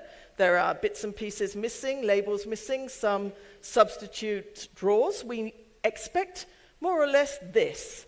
So we asked for pupils, but we got children instead. And this is more like the reality of any new class, that we have to mold and bend and work, and like kneading dough to make bread, we have to bring them all together, kids from all walks of life, different interests, different aspirations, different capabilities, and our job as a teacher is to try and make some sense out of this. Not to ask the children to be not different. They are different. We're all different. First, we are different. So within those differences, try and bring some sort of order together so that we can teach effectively and our pupils can learn effectively. So having said that, here we have our own community right now. All of us here, even those at the top, I can't see you. You're invisible people, but I know you're there, like Martians. Hello. So we are all a community. Right now, we're all a community. We're like a big, big tribe. And we're going to see just how much we have in common and how different we are through this activity. So what I'm going to do is I'm going to ask you all to stand up. But before I do, I need another little disclaimer. that we have an additional little difficulty today in that your seats fold. So, creative problem solving, instead of actually sitting down, I'm going to just ask you to perch your bottom on the folded seat without falling on the floor, if you can, please. I'm sure it's a great glutes exercise, and you will be much appreciative of it after the session. So, first of all, I'm going to ask you all to stand up, please. Stand up. Those of you at home, stand up too. You're also going to do it. Please take part just the same as all of us. Thank you. I'm going to make a statement, and if that statement is true for you, I would say sit down, but you're not actually going to sit down. I'll say perch. Okay? I'm going to say sit down, but what you're going to do is actually perch. So, perch, if the statement that I say is true for you. Then I'll say another statement. If that statement is true for you, stay perched. If the statement isn't true for you, stand up again. So in any given moment, the only people sitting should be those that the last statement said is true. Everybody clear? Yeah? You get the idea. Great. Sit down. No. Oh, I thought somebody was sitting down. Okay. Sit down if you aren't human. Great. We've all got that in common. There you go. One commonality, even the ones upstairs. Sit down if you aren't involved in the teaching of English on any level whatsoever. Two things in common. Okay, well that's good. That's a lot more than other communities have, believe me. Now it starts to get a bit more interesting. So, sit down if you play golf.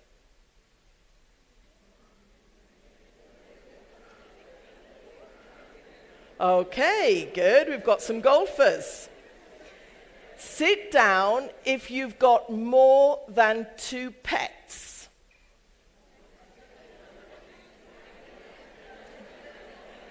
Okay. All right. That's I calculate about 20%. Sit down if you love cooking.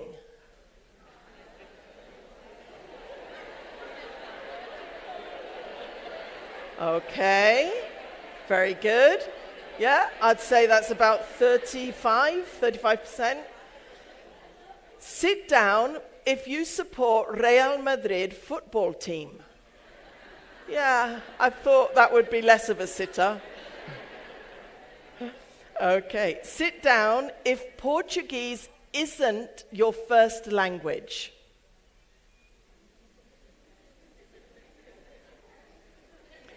Sit down if you've got green eyes.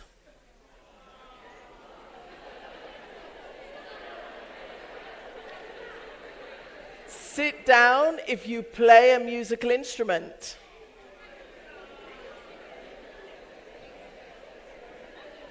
Okay. All right. Sit down if you're under 30.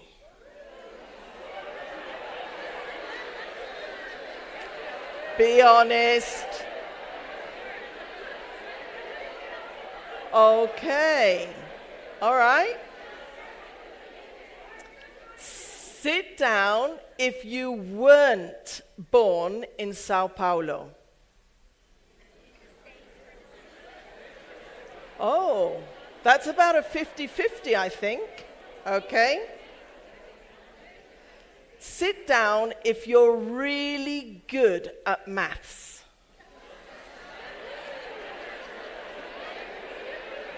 Yeah. That's the way it swings. Those of us who are interested in language generally don't take an interest in maths. Sit down if you enjoy reading.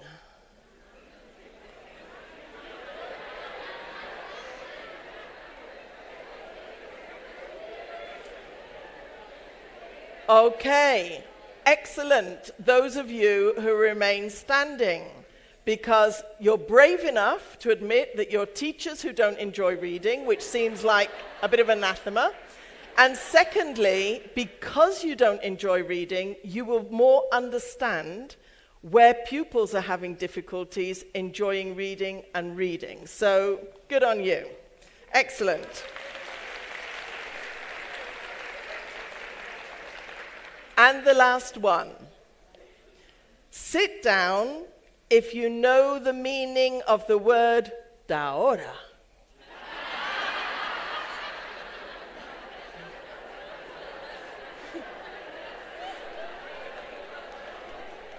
Okay.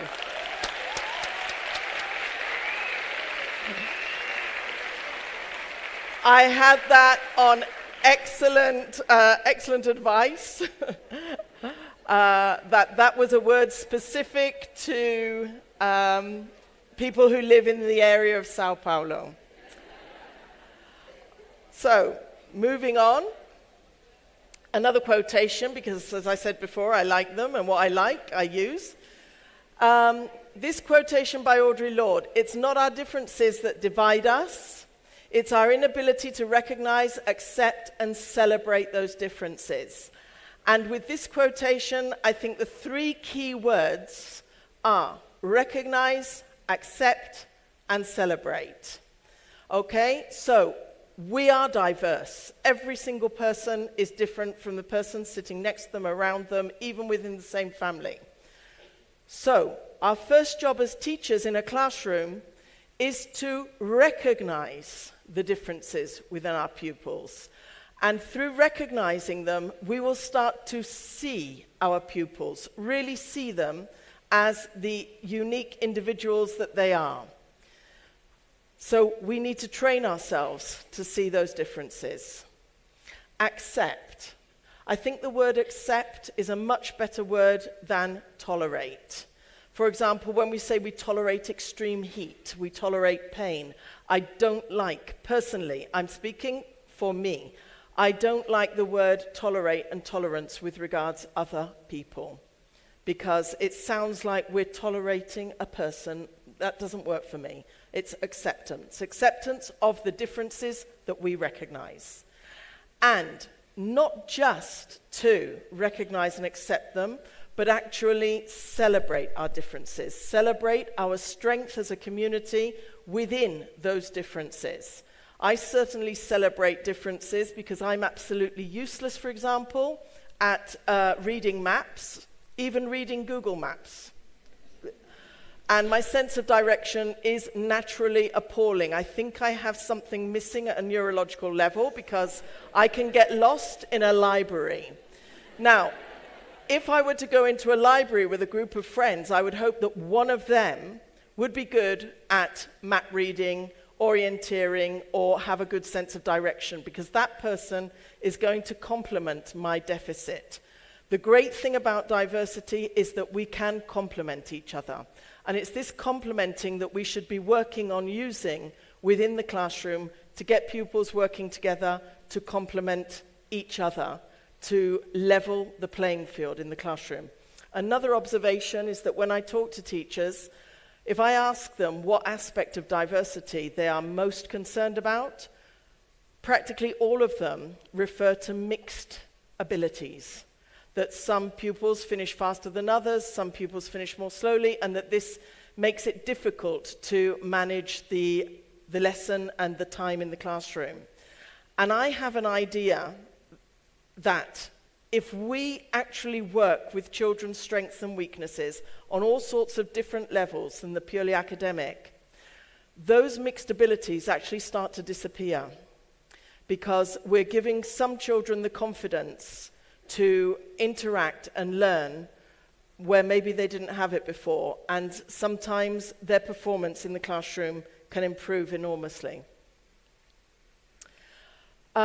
Just for me, as I was thinking about all the differences that I've met over the years, I've classified these three groups: physical differences, psychological differences, and social differences.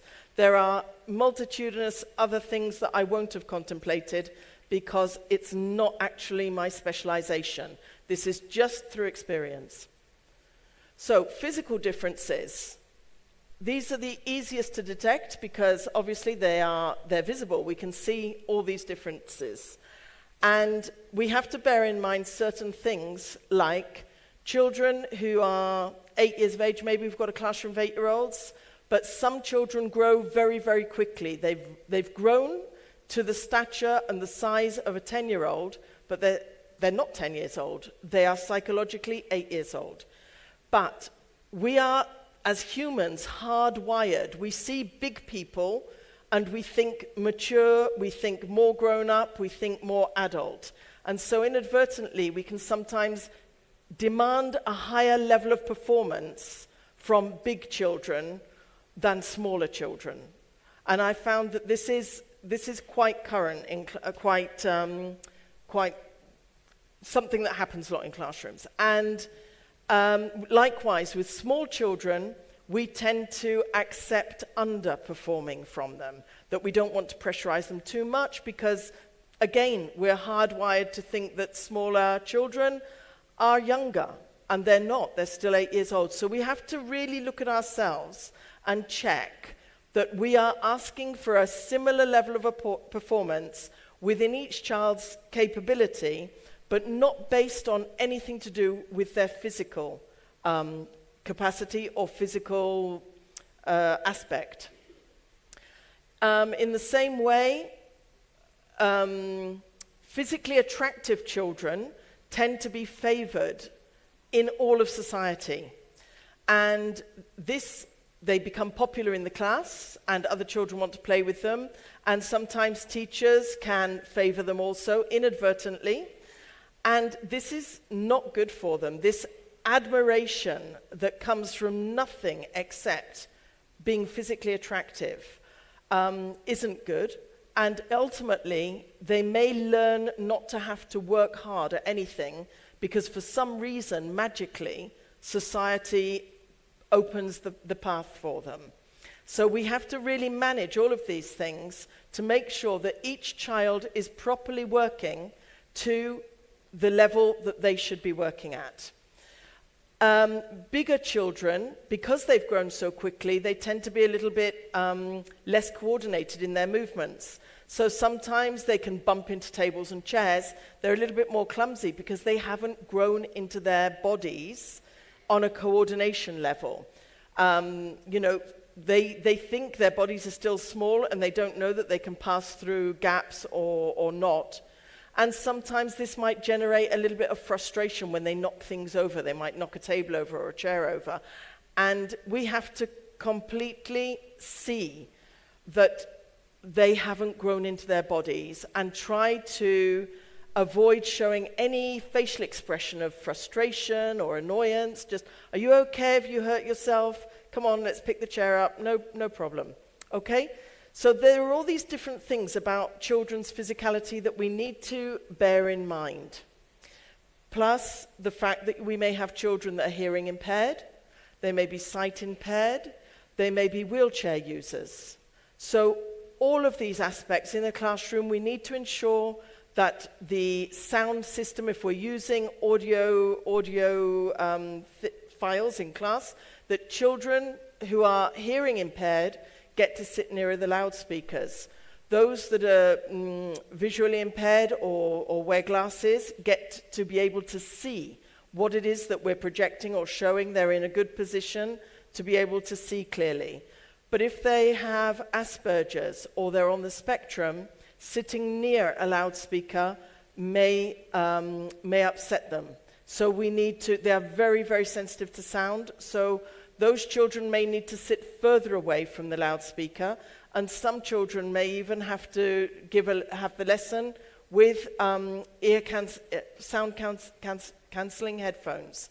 So we just need, not all of these children are going to come into your class in one single academic year. I'm talking about children that have come into my classes over the series of my career, which is 40 years. But at each step, there has been something of this that I have had to consider. So when we're using visuals in the classroom, to ensure that we are making an inclusive atmosphere, not only in the classroom, But in society in general, children tend to be in a classroom in a little bit of a bubble, but in society, there are wheelchair users. There are children of different social groups. So make sure that the visuals that we use in the classroom, if we're cutting out pictures from magazines to make posters or flashcards, then make sure that we do show a cross-section of today's modern society, that gender roles are shown, that there are women firefighters, there are women pilots, there are women members of military groups, that gender roles are shown, that it's perfectly acceptable to see a man pushing a pram down the street, holding a baby, and taking care of children, because this is the modern society that we are forging outside the classroom. And so we should be reflecting that inside the classroom too. And through an attitude of inclusivity ourselves, we are trying to foment a similar attitude within our children, and through songs and stories, then try to send a message of inclusivity. So let's just have a little break with a song.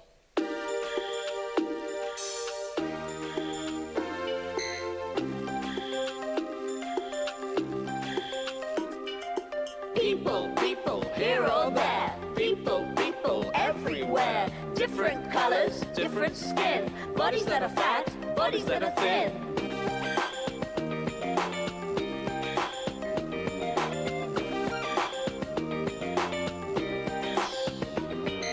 Some are weak, some are strong, with hair that's short or hair that's long. Straight, curly, dark or fair. Different people, different hair.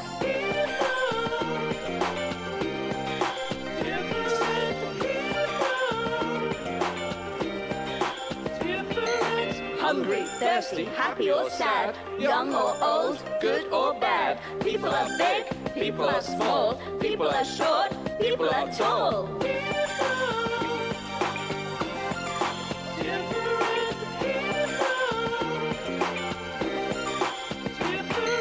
Funny, naughty, angry or tired, clever, beautiful, loud or quiet. People, people, here or there, people, people, everywhere.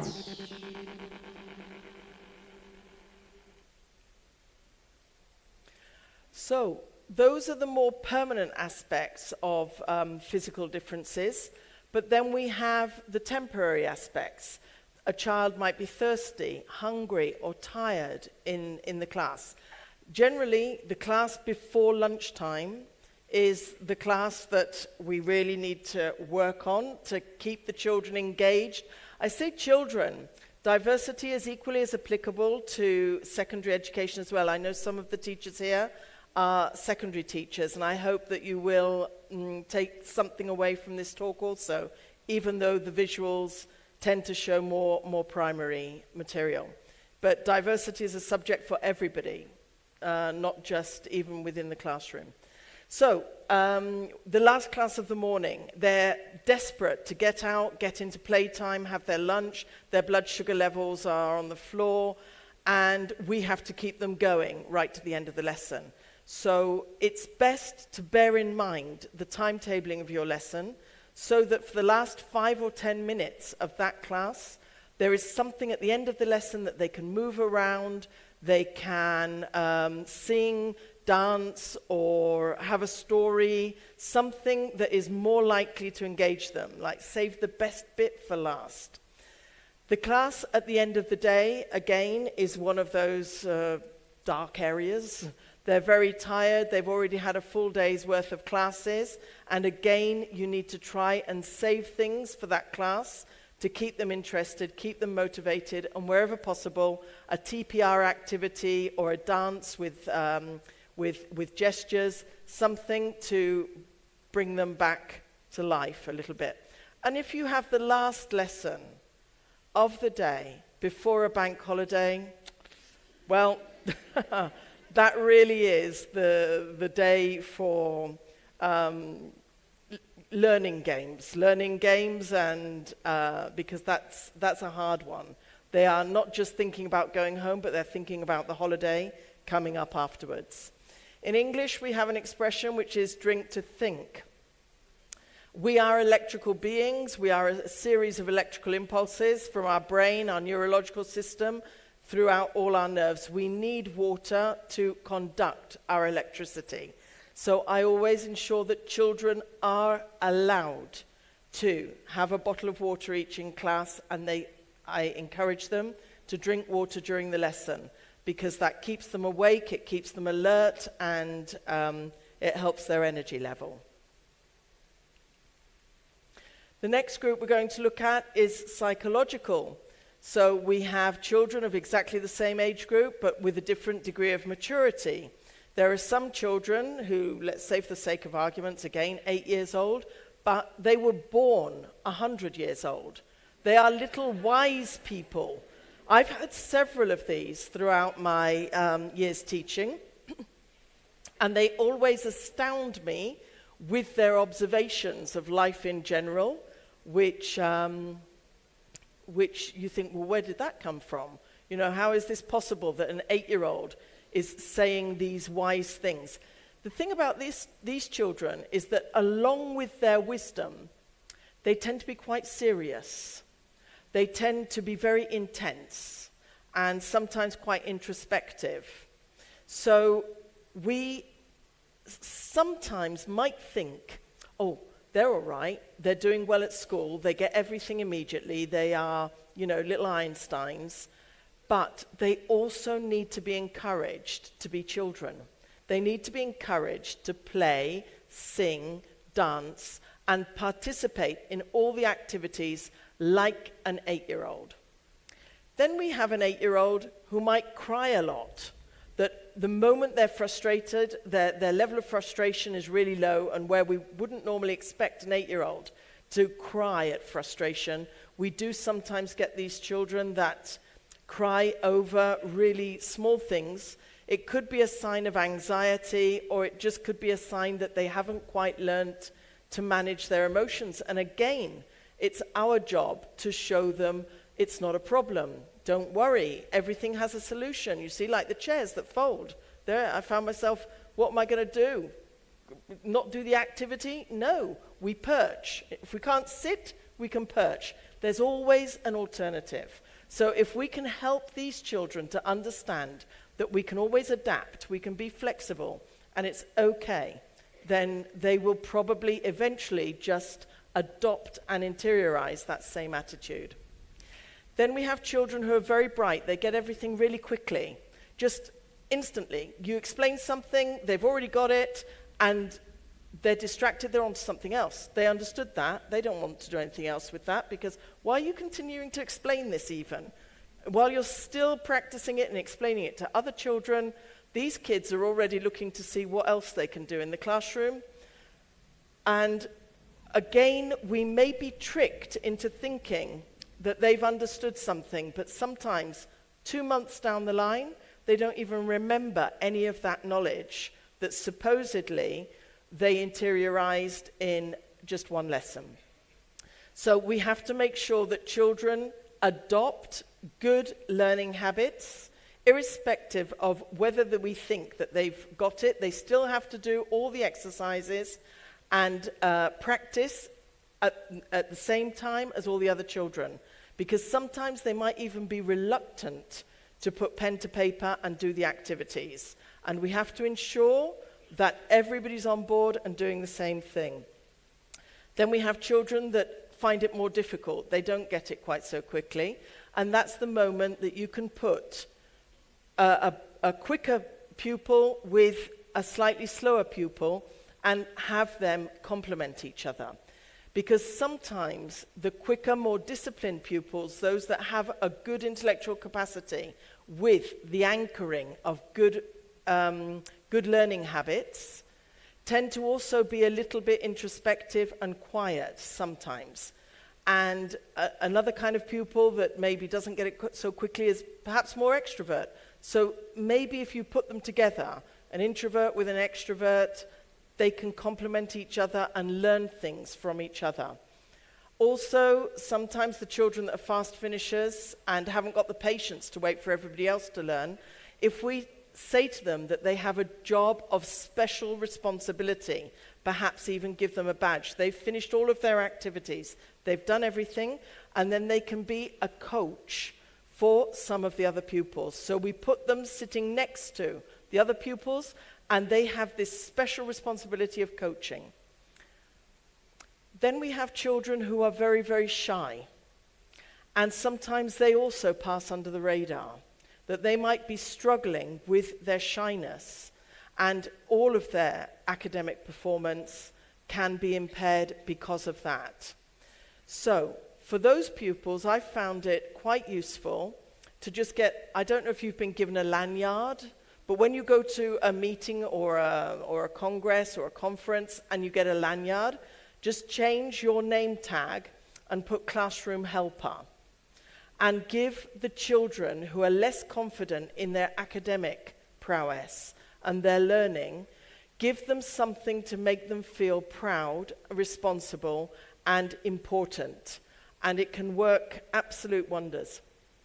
Then, of course, for everybody, you have personal preferences. Well, I don't even like English. Why do I have to be here 3 hours a week or 2 hours a week or however many hours? I don't want to be doing this. I want to be doing maths, science. I like maths and science. I like football. I want to be outside playing football. I don't want to be doing this. So we have to try and trick them. We have to try and make them think that they're doing things that aren't English, but while we're using English. For example, more visuals. So here we have, look at them, muddy, sporty activity, and the child that likes sport, and their key thing is sport, football, whatever. They just see the picture. Oh, that looks interesting. This is something about sport. This might be something that would interest me. The competitive children see the cup and the rosettes. Wow, competition. That looks interesting. The mathematics-based children see numbers. So try and integrate activities that trick your pupils into thinking that they're not learning English while they are. Because here, what they have to do is put them into ordered numbers, so we're practicing ordinal numbers. But initially, they will be engaged by the visuals or the topic. Most children of this generation right now absolutely reject reading. I would say that now, if I had a group of 20 children, perhaps just 2 children in that group would say that they enjoy reading. Reading seems to be something now that nobody wants to do, perhaps. So again, we need to kind of trick them into reading. Here's an activity. It's quite an extended reading activity, but in the guise of a puzzle. It's a logical reasoning puzzle. They have to put the names and the position and the activity in the right groups. And to do that, they will need to read the information several times. And they'll be reading it for a clear objective, which is to complete the puzzle, and they will forget that they are reading, hopefully. So things like this, try and create a problem that they have to read to solve. So we have our 3 older characters. They come from diverse groups. As you can see, they're physically diverse. They come from diverse socioeconomic groups. And they have different skills and different preferences. They all each one likes something different. But they are best friends. And they play to their strengths. They complement each other. And this is what we're trying to show children through an ongoing story, how we can negotiate and deal with preferences and emotions through real children that they're going to see in a video story and throughout the book. And these children are working towards a blog competition. They have to write a blog every week or every month and present it to an inter-schools competition to win computers for their classmates. So they're using their differences and they're complementing each other to achieve a common goal.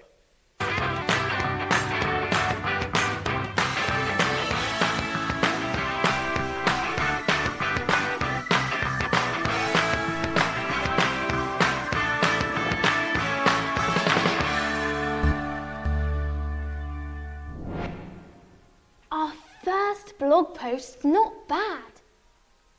This is a great photo, Mira. So, what shall we write about this week? Any ideas? I've got nothing.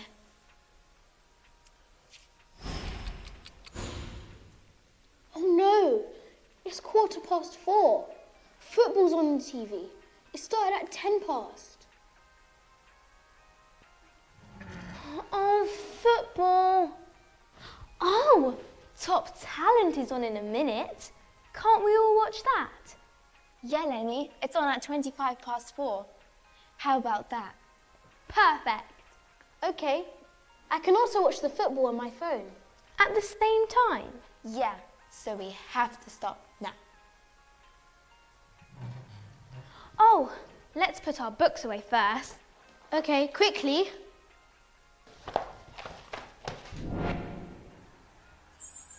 Phew, just in time. It's 4:20.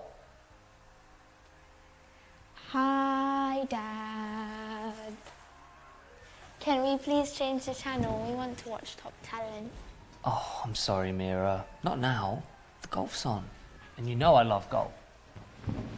What time does it finish, Mr. Sharma? Oh, don't worry. It finishes at 7:20. But we have to be home at 6:30. Well, we can watch it on catch-up another day. Yeah, okay. Now I've got a great idea for our next blog post. TV. Yes. We can't watch TV, but we can write about it. Shh, please. Sorry.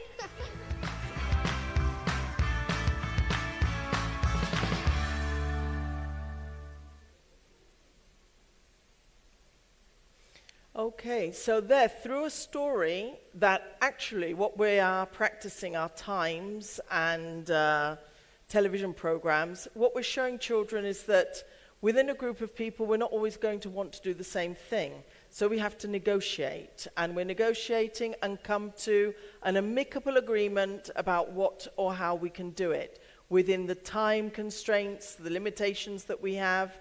So, for example, if, we can give them situations. Look, you want to play tennis and you want to go cycling and you're friends and you're organizing the afternoon activity.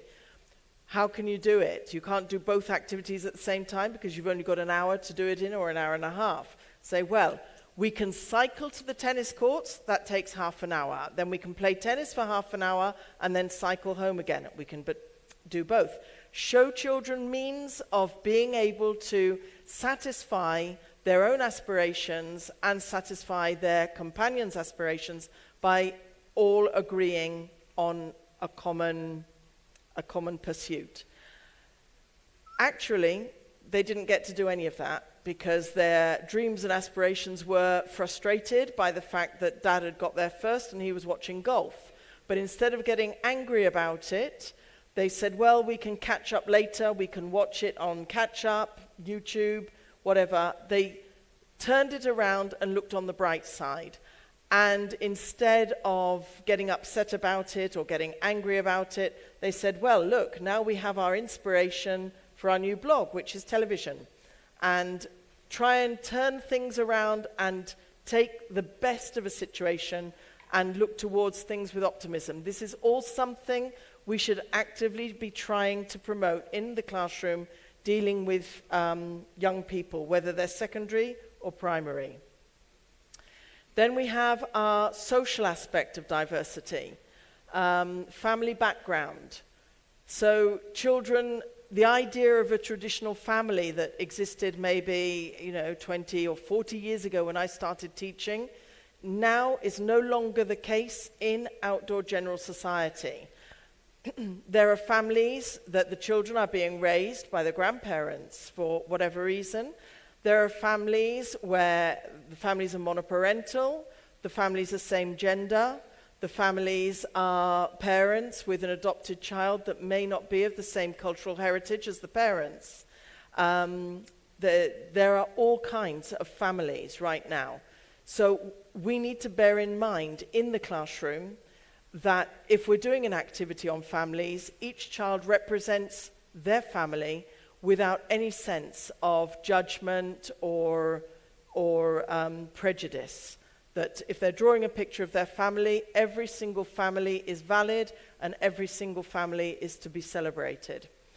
Some children may be wealthier in the classroom than others. Again, like the child who's clever or the child who's physically attractive, the dictates of our society around us tend to make a child that's got more access to sophisticated toys or things more popular in the classroom. So other children admire the child that has more things. And we have to really try and help to moderate that in the classroom so that we don't place emphasis and importance on things, personal possessions on the one hand, and the child that has more, they are subject to an enormous amount of admiration, and they also have to learn to manage that so that in the future they are well-rounded adults, and that all adults, all of our children, the objective for us as teachers is to try and help them to become well-rounded and emotionally mature adults for the future, apart from getting all of their exams and their academic progress. Children may come from a different religious or belief system. Each child may come from a different one. I've had several different belief systems in my classroom throughout the years. And for example, Muslim or Hindu, sometimes Hindu children can't eat meat at all. Muslim and Jewish children certainly can't eat pork. Jehovah's Witness children don't celebrate their birthdays. And so these are factors of their faith that we need to bear in mind if we know that we have children of these faith systems in the classroom. Because if there's an event that involves sharing of food or celebrating in school with food, we need to ensure that everybody is included, that everybody can eat something. And if they can't eat it because actually their religion says that it's a birthday party or it's their birthday and they can't celebrate it, we have to ensure that they don't go home with a sense of wrongdoing, that they're not in conflict with their family background because they have participated in a celebration at school. So we need to be very, very empathetic and tactful with our handling of children. And most importantly, we need to find out about our children. Sometimes you are given information about whether you have children in the classroom, for example, who are diabetic or celiac or have food allergies. You may have information with regards their religions or belief systems, but if not, just like the sit-down, stand-up activity, we couldn't possibly do that just to find out about each other. That's not the way we would do it. We would communicate, we'd ask, has anybody got a problem with food? Because we're going to have a party, and we can just simply ask and open the conversation in the classroom in a very natural way and with complete acceptance of each child's possible difficulty with the food. Political belief system. Children of 8, 9, 10, certainly primary children that I'm involved with mostly. I also teach secondary children.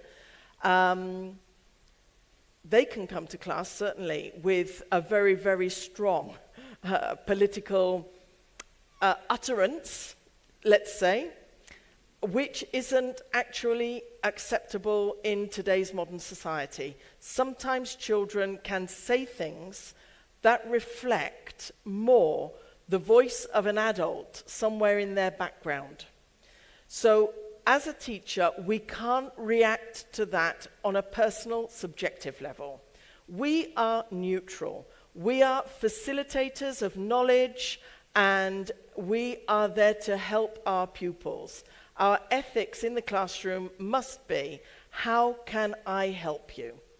So even if what the child says resonates badly with us and we find it offensive, we are adults, they're children. So we become neutral and we say, we don't say this. We don't say this in our community.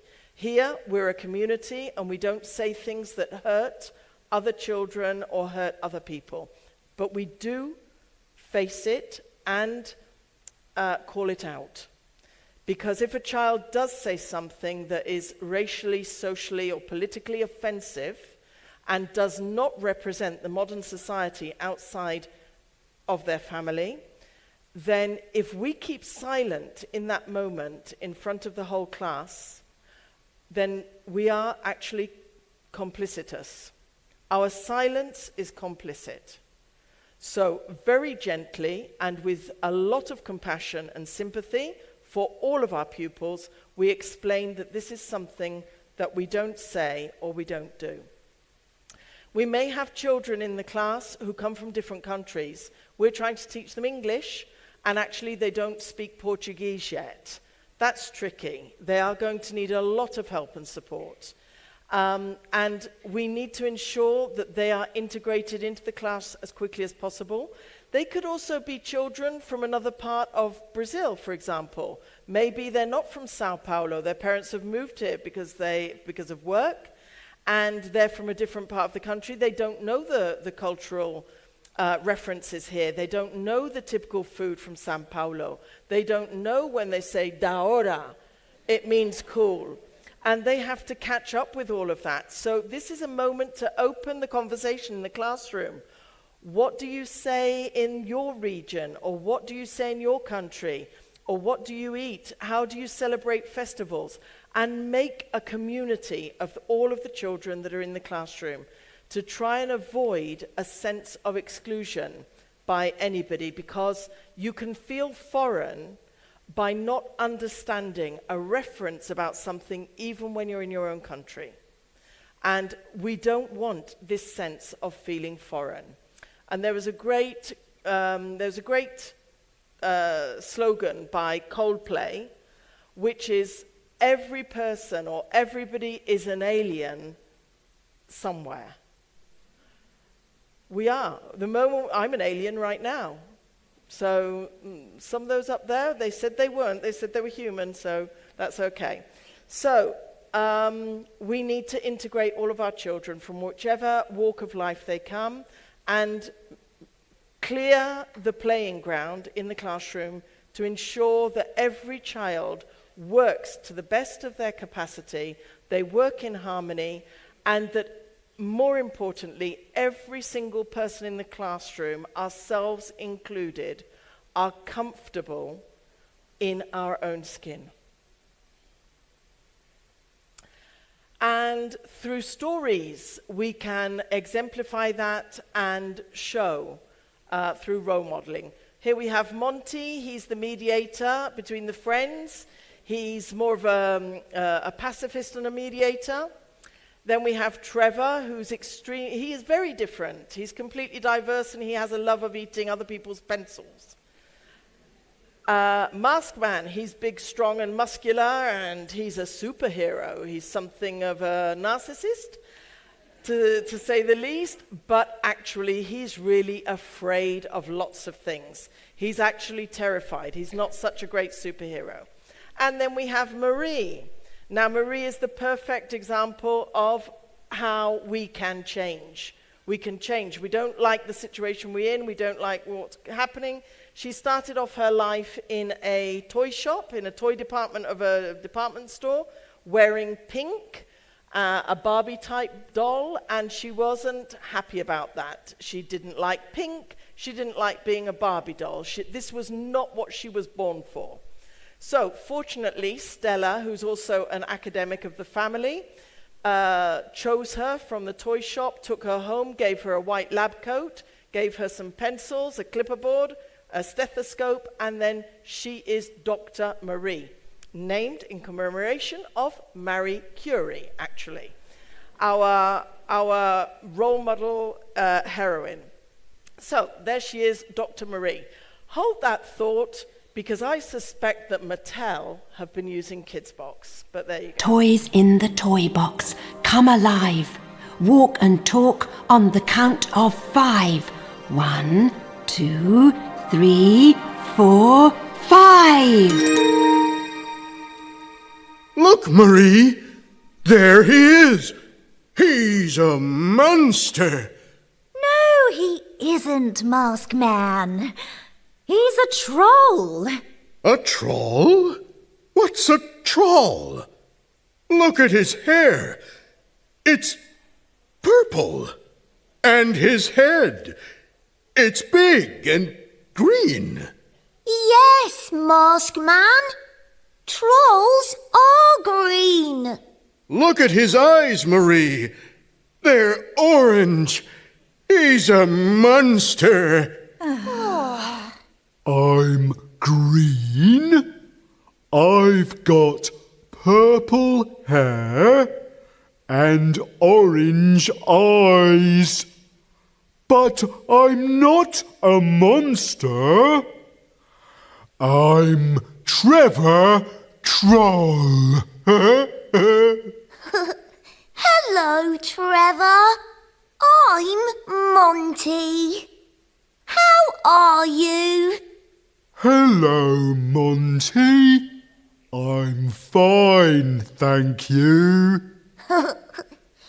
Trevor, this is Marie, and this is Mask Man. They're my friends. Hello. I'm Trevor. Hello, Trevor. How are you? Are you happy? Yes, I am. Now I've got 3 friends. Yes, we're your friends.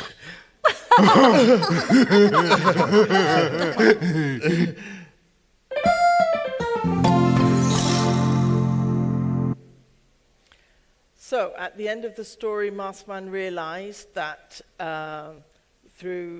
that he was being a bit ridiculous in rejecting somebody for purple hair and a green head, and was made to reflect about his position. And this is something that we use throughout the class. We can use stories, we can use songs to encourage children to adopt the same sense of inclusion that we are trying to perpetuate in the classroom.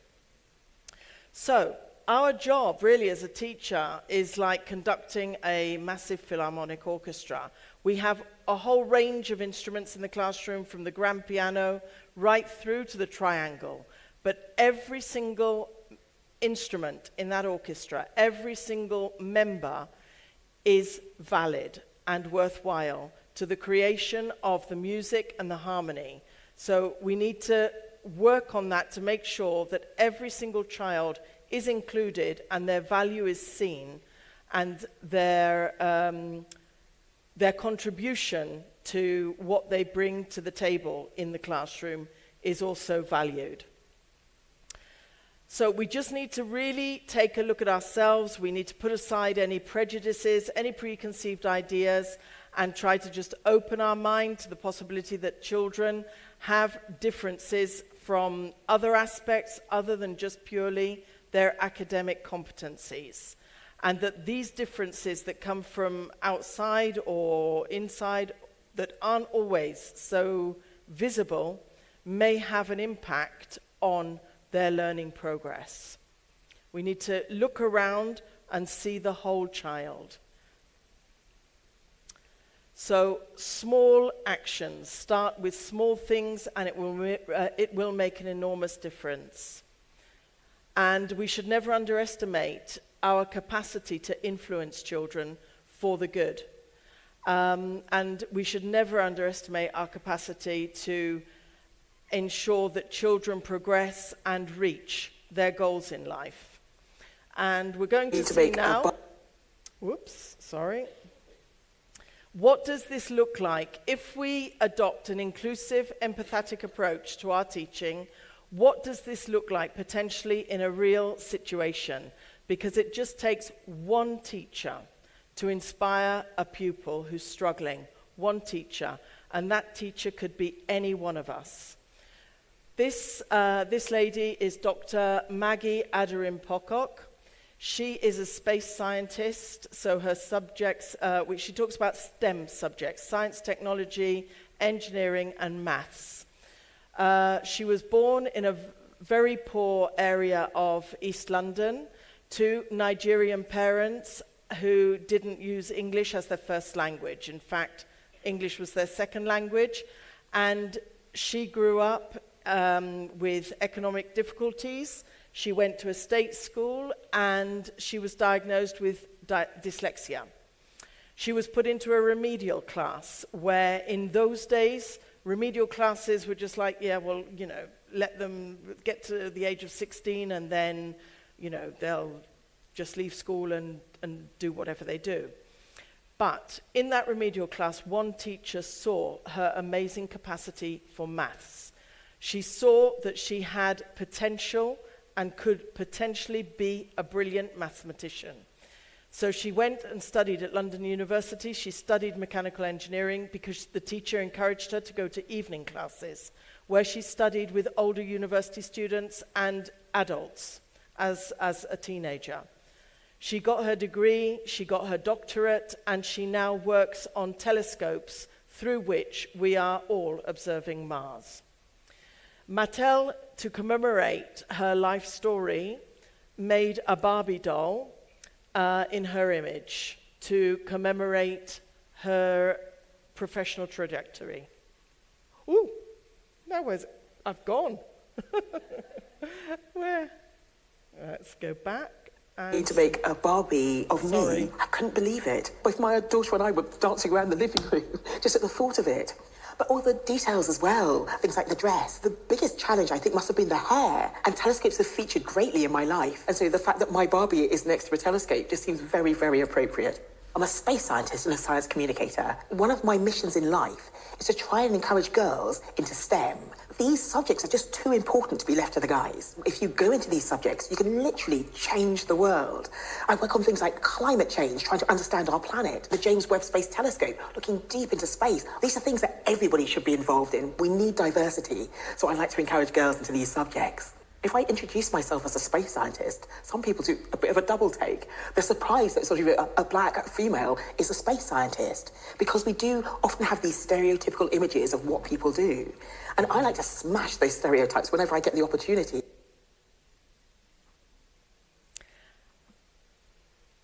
And so should we all. Smash those stereotypes. I think that's one of our fundamental objectives as teachers.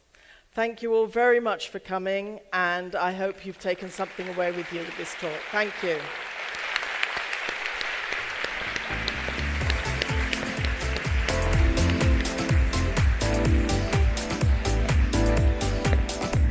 Thank you, Caroline. We have questions from the chat. Would you be able to answer those? Yes, well, yeah? I hope so. I don't know. We can stand over here as they set up for the musical performance. So, Elaine from Bauru, online, she says, what do you do when you have a student in class that is resistant and has difficulty participating in class activities? I think, first of all, you need to find out if there is any inherent reason why that child is resistant. Because, for example, a child may be dyslexic and nobody has noticed. It may have gone undetected, and they are ashamed of they know that they are different from other children, and their lack of capacity could be a source of embarrassment or shame to them. So first of all, rule out that there's any sort of psychological or difficulty on a psychological area where they would need extra tuition. If you've eliminated that, then you really need to work on discovering what it is that motivates the child, what they like, what they get them on their own level. If they say that they like tennis, then try and bring something about tennis into an activity that they may feel more engaged. But the answer to every question really is get to know your children. Ask them what they like. Find out their preferences. Find out their strengths and their weaknesses, always. That's amazing. I always say that there's no student wants to be difficult in class. No. It comes from something, no, exactly. and we need to discover what that something is. All children innately want to learn. Exactly. Children are curious from birth. Exactly. And then we have another question from Paulo Jamar from Rio de Janeiro. He says, how can we help students to respect differences in a very multicultural world? Well, I think by practicing what you preach, that living your own neutrality and teaching and working with children, treating them as equals within their diversity. It sounds like a contradiction in terms. Each child is different, but within their differences, they are a collective that must be treated equally. I don't know if I can explain that, but if they see through your example and through the materials that you're presenting them with, that this is the world, this is the case, and it's cool, it's da hora, then she's going to take this word back with her. Be positive about everything you show them. Show your own positivity. Isn't this great? Look at this. We've got all these differences, all these different things we can do. You're good at this and you're good at this. And if we work together as a team, we can do something really good. Yeah, that's amazing. Positivity, always. That's amazing. As Helen said in the beginning in her talk, she says, they need to see that our eyes are twinkling, that we are excited about teaching. Yes, yes. And they'll be excited about learning. Yes. That's amazing. And then we have another one from teacher Sol Salles. She asked, I would like to know about the classes with children, if we have to play, and sometimes we have to give grammar. Do we have to give grammar too? Like, play, always play, and the teacher should be the leader in play. We should be the first people up there dancing, leading by example, because children can be quite shy, and if we're inhibited and we're not going for it with all our joy, then they will be inhibited too. They are a pure reflection of what we present to them. So certainly play, and the two aren't irreconcilable. You can teach grammar through playing. Exactly. But on a subliminal level, you don't give them a grammar chart with the subject pronouns and the verbs. Grammar is language. You're using it all the time. So you use that, you integrate it at their level. Excellent. Well, thank you very much, Caroline. Thank you. Let's give Caroline another round of applause. Thank you very much. Thank you very much. Thank you.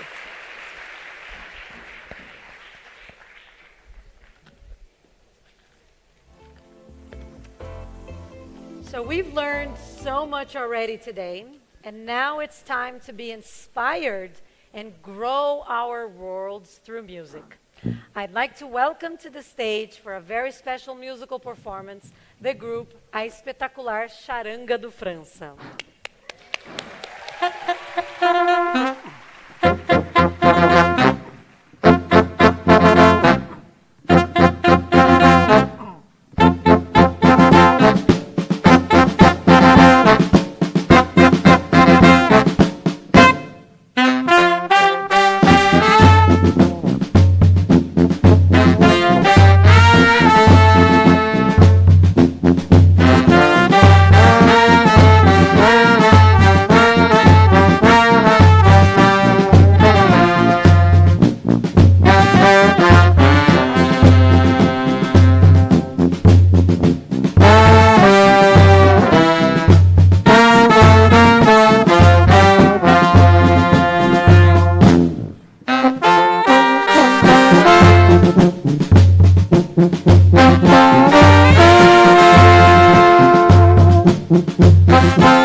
Thank you, thank you, thank you.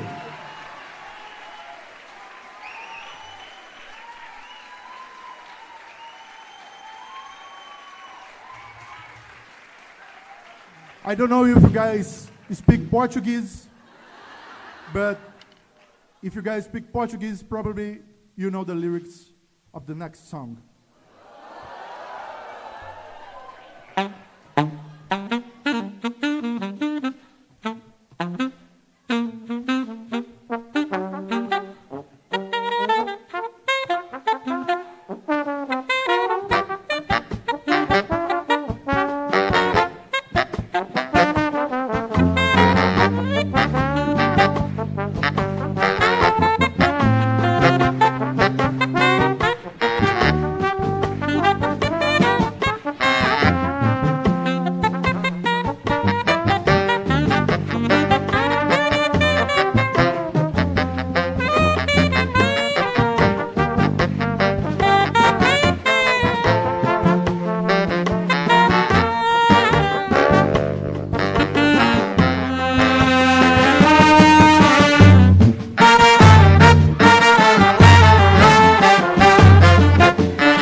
Thank you very much.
Muito obrigado, muito obrigado.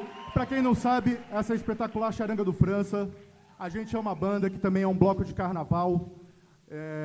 Talvez aqui alguém já tenha acompanhado o carnaval com a gente na rua. Para quem nunca foi, fica o convite para a próxima. A gente está sempre por aí, tem show com a banda, tem coisa na rua com o bloco. Fiquem ligados. A gente vai fazer a nossa saideirinha aqui. Que é para dar uma valorizada mesmo. Todo mundo vai sair daqui, o pessoal vai lá, vai seguir @ lá no Instagram, aquela coisa toda e tal, vai ficar ligado quando é o próximo show e vai todo mundo lá.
Beautiful.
mãe.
Obrigado!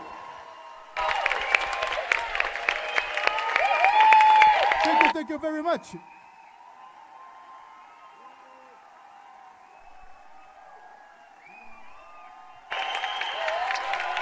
Muito obrigado, gente. Valeu. O sing, o não singa mais. Valeu.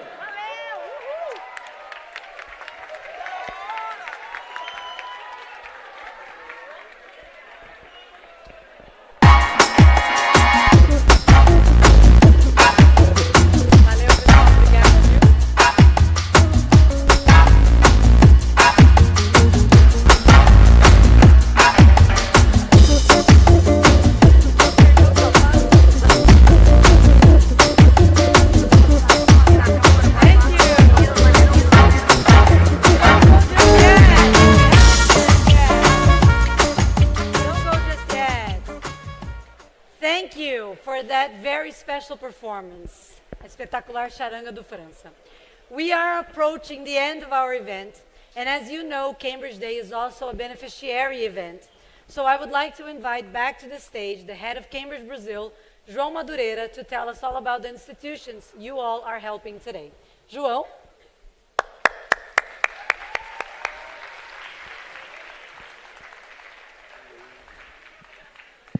Hello everyone, thank you very much.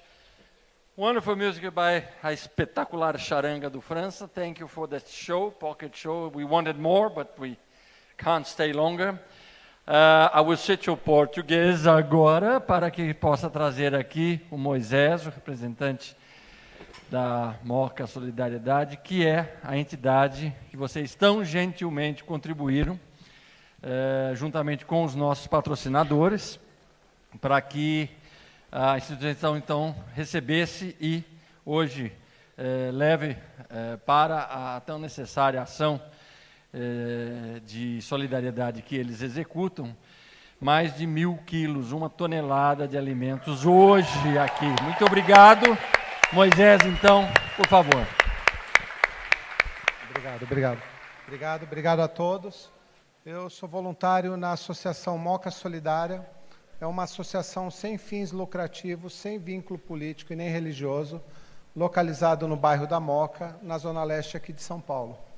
Nós hoje atendemos cerca de 4.000 moradores de rua com refeições, cerca de 400 famílias com cestas básicas, com leite, itens de higiene pessoal e todo tipo de doação. A Associação Moca Solidária, ela atende pessoas com as diferentes comorbidades, hidrocefalia, microcefalia, paralisia, espectro de Down, espectro de autismo. Então, é uma associação com uma ampla ação social, né, em todas as frentes que chegam aos nossos conhecimentos. Isso só é possível graças a um ato como esse, onde o corporativo, os seus participantes, seus colaboradores, eles acabam trazendo aí 1 tonelada de alimentos que serão automaticamente doados, distribuídos em diversas ações. A Associação Moca Solidária, ela também está presente aí, infelizmente, eu deixo aqui como aspas, nas calamidades públicas que vem acontecendo, principalmente no começo dos anos, né? Francisco Morato, Franco da Rocha, os desabamentos, o ano passado, Petrópolis, este ano, infelizmente, no litoral norte de São Paulo. Então, graças a essa generosidade, nós conseguimos atender e suprir essas demandas.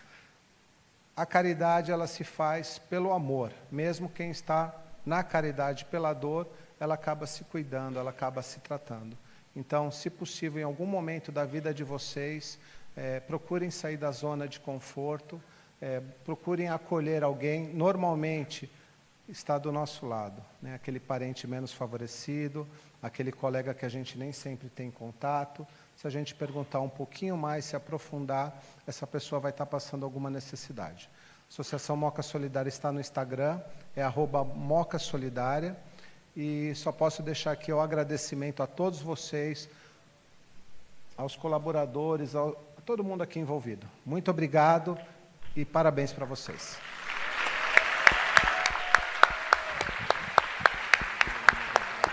Moisés, muito obrigado pela sua presença, dando total transparência, então, a essa ação. Lembrando que são vocês que estão fazendo esse ato solidário. A Cambridge aqui funciona como um canal só de chegada e saída, mas eu agradeço muito o engajamento de todos vocês.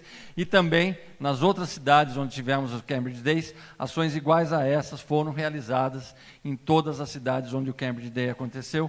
Aí sim, solidarizando com instituições de cada uma dessas cidades, Fortaleza, Recife, Salvador, Brasília, Rio, BH, Curitiba e Porto Alegre, também receberam as doações, não só de nossos patrocinadores, tá? E volto a dizer, os nossos patrocinadores aqui da área de exposição, todos vocês estiveram lá, também contribuíram com a sua doação, e aí, na realidade, foram 100 quilos cada um. Então, é um volume bastante significativo, como o Moisés me explicava, que faz um canal quase que direto. Esses alimentos ficam muito pouco tempo na prateleira, às vezes, como ele me explicava, horas, porque amanhã cedo ele já tem distribuições de cestas básicas e esses alimentos já serão selecionados e organizados para entrega quase que imediata. Então, é uma ação solidária que chega muito rápido, né? Então, mais uma vez, muito obrigado a todos vocês. É hora de devolver para a Rebeca e deixar que ela faça, então, esse fechamento. Mas, antes de tudo, e antes de mais nada, de novo, muito, muito obrigado. Espero ver todos vocês online, streaming, face-to-face, aqui e nas cidades em que nós estivermos presentes no próximo ano, com os nossos Cambridge Days 2024, os quais nós passamos a programar daqui a pouquinho, viu, Léo? Daqui uns 5 minutos a gente tem o briefing, né? Marcamos ali embaixo, 10 minutos, vai, para você descansar e tomar um copo d'água, já passamos a programar 2024. Obrigado especial, thank you, now making sure that everybody understands. Many, many thanks for the special appearance of our international guests that have traveled a long way to be here with us, not only today, but throughout the whole week in different cities, traveling basically every night and changing hotels and getting up on the wrong side of bed, not because of bad temper, but because they thought that they were in another bed the night before, and so got wrong on the wrong side of bed, meaning they didn't know where they were, but they were in the right place because our group made sure that they were in the right place at the right time. Thank you very much for making the distance, making the effort. A round of applause for our international speakers. And indeed for Alberto, who did not travel a long distance, but he was here and available. Made a special effort because he had a voice issue, but I think that everything went well. Also, I want to thank those of you who have traveled a long way.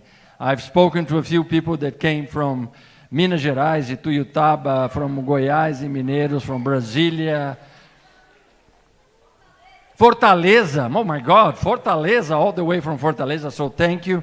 Next year we'll have the longest person or the longest trip to attend a Cambridge Day, the contest. Let's make sure we build that in. We'll give a special prize for those of you who traveled the longest or the whatever, the longest distance, the farthest distance. But anyway, thank you very much.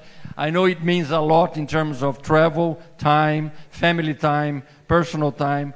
Most of you, or a lot of you, are on holidays because it's July in Brazil. So once again, thanks for making the time to come and spend this whole day with us. As always, I have said too much. Rebecca, back to you. Thank you all. See you next year. Thank you, João. Thank you. Special thank you to Rebecca. Forgot the most important person No, today. I'm not. I'm just here representing wonderful teachers. Thank you, João, for the amazing work you all do at Cambridge and Partners. Well, I guess this is a wrap on our event, but most certainly not on our learning and teaching journey. Cambridge Day has impacted my professional life in so many ways, and one of them was giving me inspiration and motivation to be a better teacher and come up with new ways to inspire and motivate my students in class. It's time to kick off a new semester, and we hope you have been energized enough to have a spectacular new term and count on Cambridge to walk side by side with you along the journey. Have a wonderful weekend, everyone. Until next year.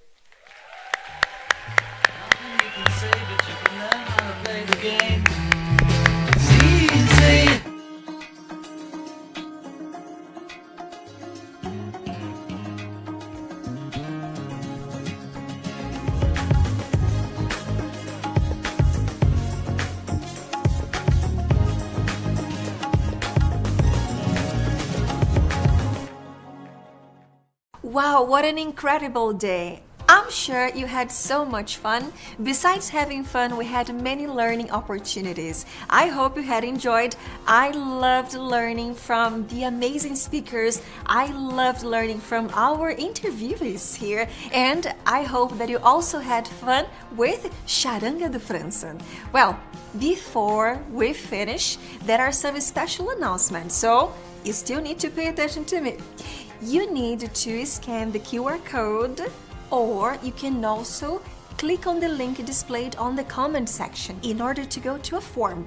I promise this is going to be short, but if you wanted to make sure you get your certificate, you have to take this step. I really loved being with you the whole day, and I hope to see you next year for another Cambridge Day. Cambridge Day, your English journey starts here.